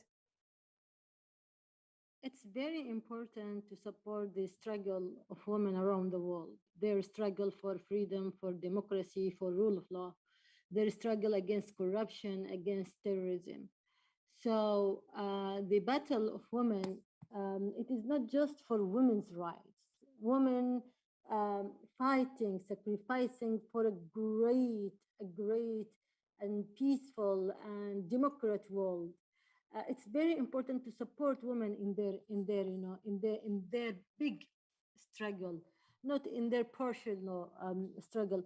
At the same time, I want to say something, that now there is a really setback of the of defending on women's rights, on human rights in general, and women's rights in particular. And there is, this setback that the world is witnessing today are evident in 2 examples. In Yemen and Afghanistan, where 2 medieval movements prevail today, the Taliban in Afghanistan and the Houthi militia in Yemen. These, militias adopt anti-women attitudes and impose restrictions on women. These two movements are not satisfied with imposing a state of, of respecting human rights in general. They impose, state that slavery, women and human. So it's very important, it's to mention that, the Houthis, for example, in Yemen have created women's militias called Zainabiyat to practice special, types of operation against women. So unfortunately, the world now is supporting these kind of militias, Houthi from one hand and Taliban from other hand, and at the same time they are silenced on the crimes that supported, that committed by Saudi and Emirates and Iran. So it's very important to know that women are really struggling for freedom and really struggling for equality, are really struggling for democracy, are really struggling for welfare and for prosperity. So if we want to support women, we should support their struggle against tyrannies, against counter-revolutions, against terrorism. So not just lying that, that women has some seats in parliament or in government or etc. No, it's a big struggle that women are, in, and to create a better world. Thank you for such inspiring and motivating speech. And I have a question from the audience to you. Dear Tawakkol, what exact changes in gender politics do you want to see in the world, and what do you expect from this? Before talking about what, achievements to gender that I want, the first thing that I want the world, I want especially my region, especially my country to be free from tyrannies, from militias, from terrorists. And this is the battle of women in this region. And this is the battle of women around the world. So if we reach to the countries that, free from tyranny, I can say that something else that I want for women and men. While we are really suffering from tyrannies that collapse the right of life. So this is, for me, it's a luxury, struggle. The struggle now is the right of life, is the right of democracy, the right of equality, the education for all women and men, and without, any totalitarian regimes or tyrannical regimes. Thank you so much. Я бы хотела передать I слово. would like to give the floor for the final words, for the final presentation to Lyazzat. And I would like to address the following question from the audience. What do you think? Why the activity of such organizations like Demagora, Feminita, and Scientific Institution of Gender Researchers do not have a specific state support? This is the question from the audience. Once again, when we speak about the specific support from the government, and I would like to ask a question: in which format? In the financial format, financial promotion, the provision of open platforms for them to work.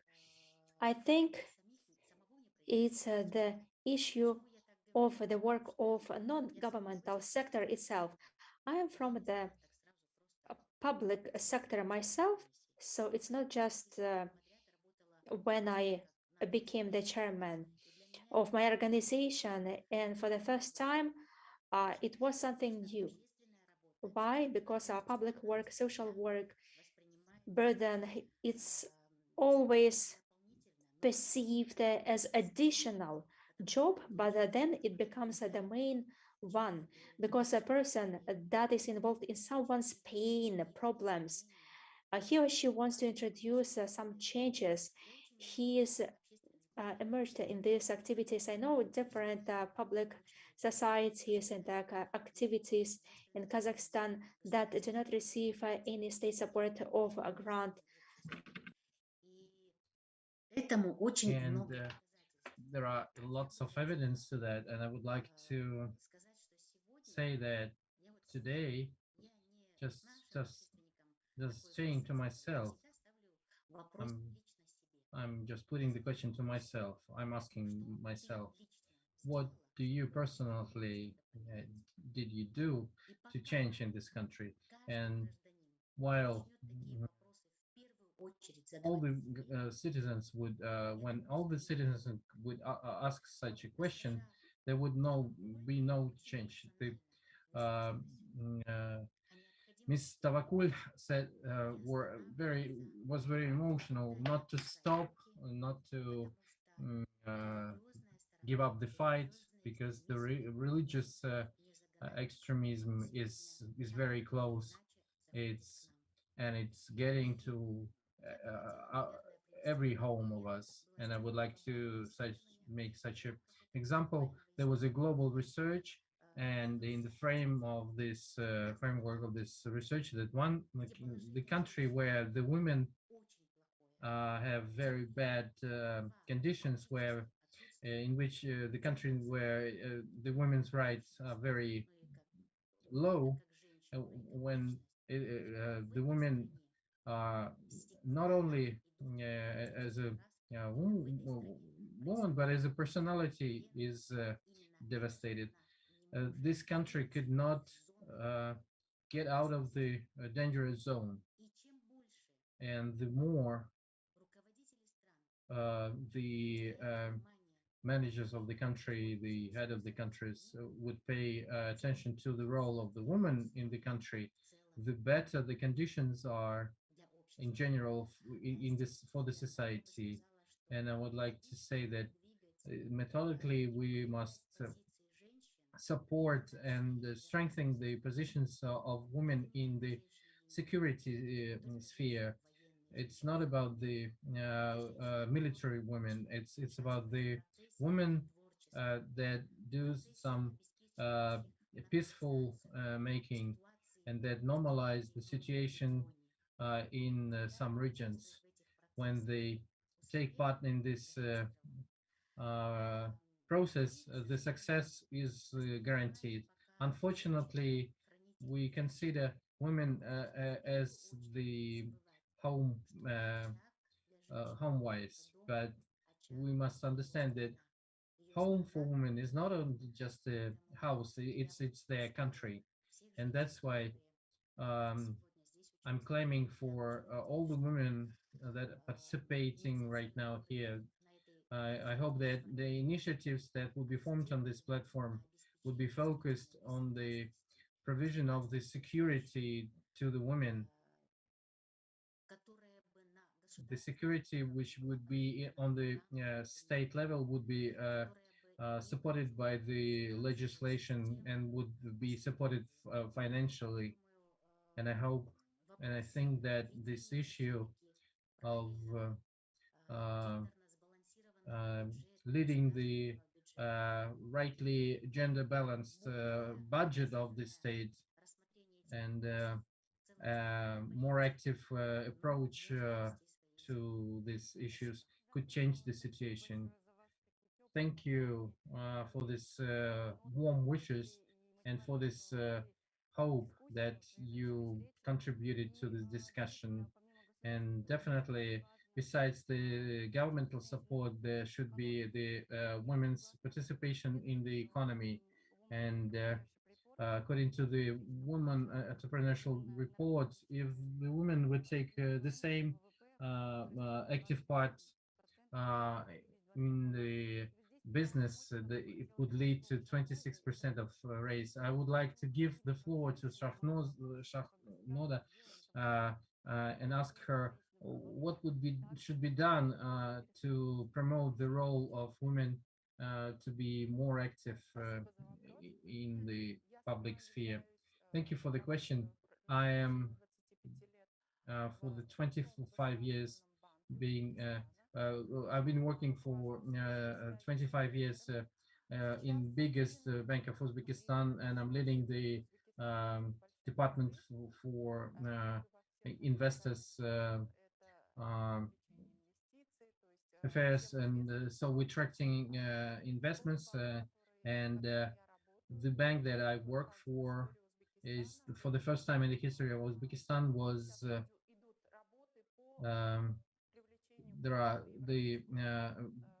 the works are being done to attract a very big European investor, and memorandum is signed. It means that Uzbekistan and Uzbekistani banks are getting to the world arena, and that means that the economy of our country is going up to another level.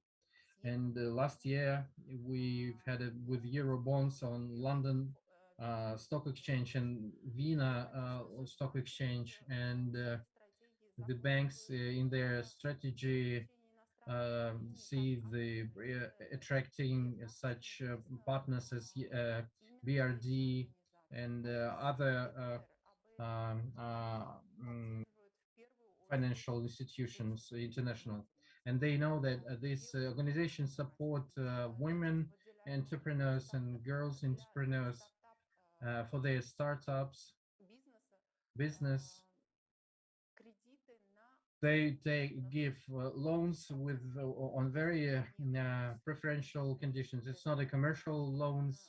It's the supporting the women, supporting the youngsters and the education. I think it's a very good tendency trend, and the resources of Uzbekistan banks and the Ministry of Finance of Uzbekistan that was able to attract using the Euro bonds.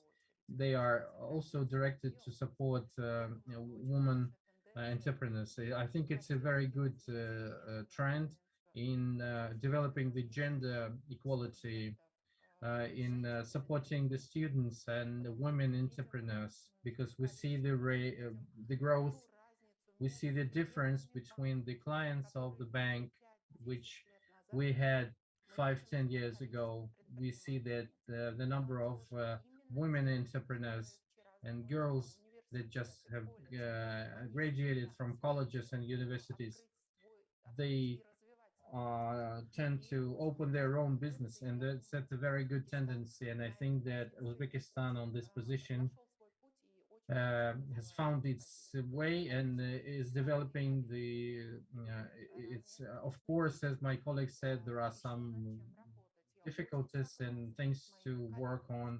I agree with my colleagues that because our neighbors are Afghanistan, and we know what situation is there, and all the Central Asia countries must protect their borders.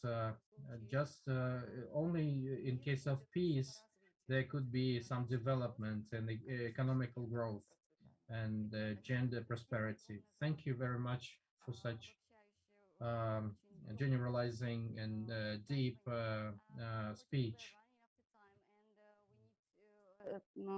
We need to actually finishing our session, and Tawakkol has to leave us, unfortunately.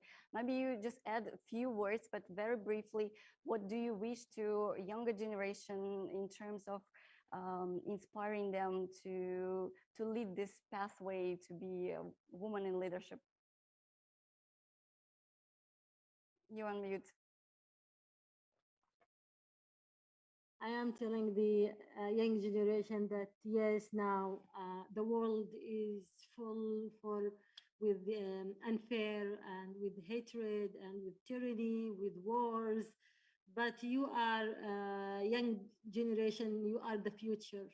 Don't lose your hope. Don't lose your belief on yourself, on the future. You are the leader of the future. And believe that you really you can change all this deterioration. So be strong, always be in the first line, and always, always, always work in the society, participate in all fields of the society, women and men, and women before men. It's very important to be in the first line. It's very important to participate in the public affairs. It's very important to participate in the political, economic, social, all the field in the society, and be strong. Don't afraid from any consequences when you are, determining and insisting and dreaming for the better life for your society and for the world. Thank you so much for the warm wishes.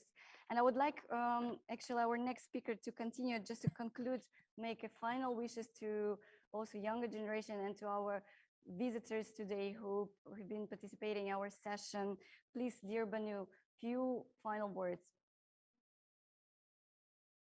Thank you. Well, what I can say is that, in fact, to achieve equal opportunities, we have to start by ourselves, right? So with our organization, with our own institutions.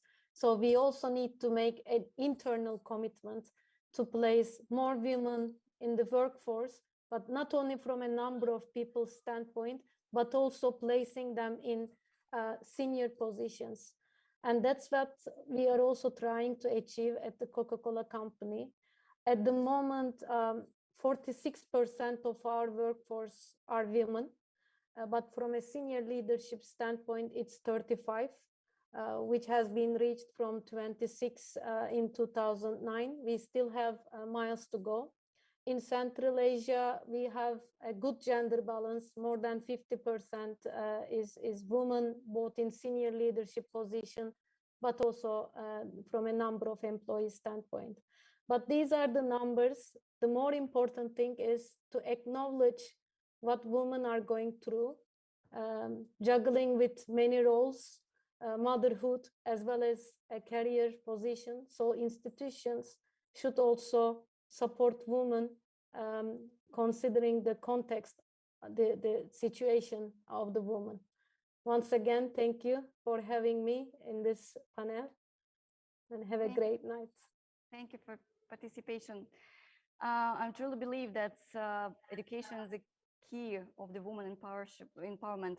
I would like to make a final words. Laura, could you please comment? What do you wish to younger generation, to all our participants, in terms of the theme of our session? Спасибо, Эльмира.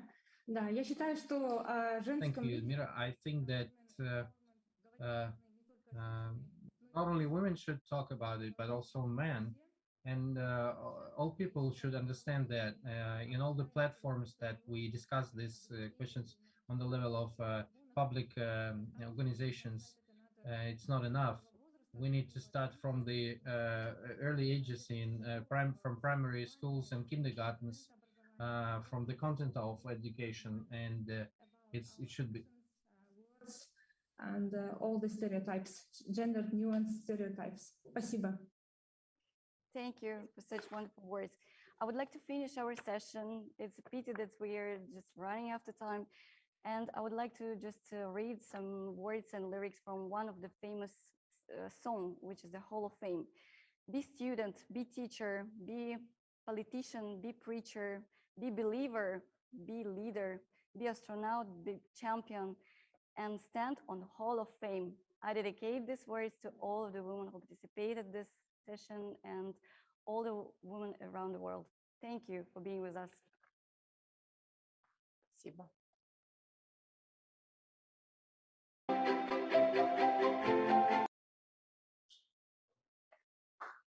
Спасибо.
Вот и подходят к концу наши умные дискуссии. Наша студия в Баку закрывает 3-й день Нобельфеста.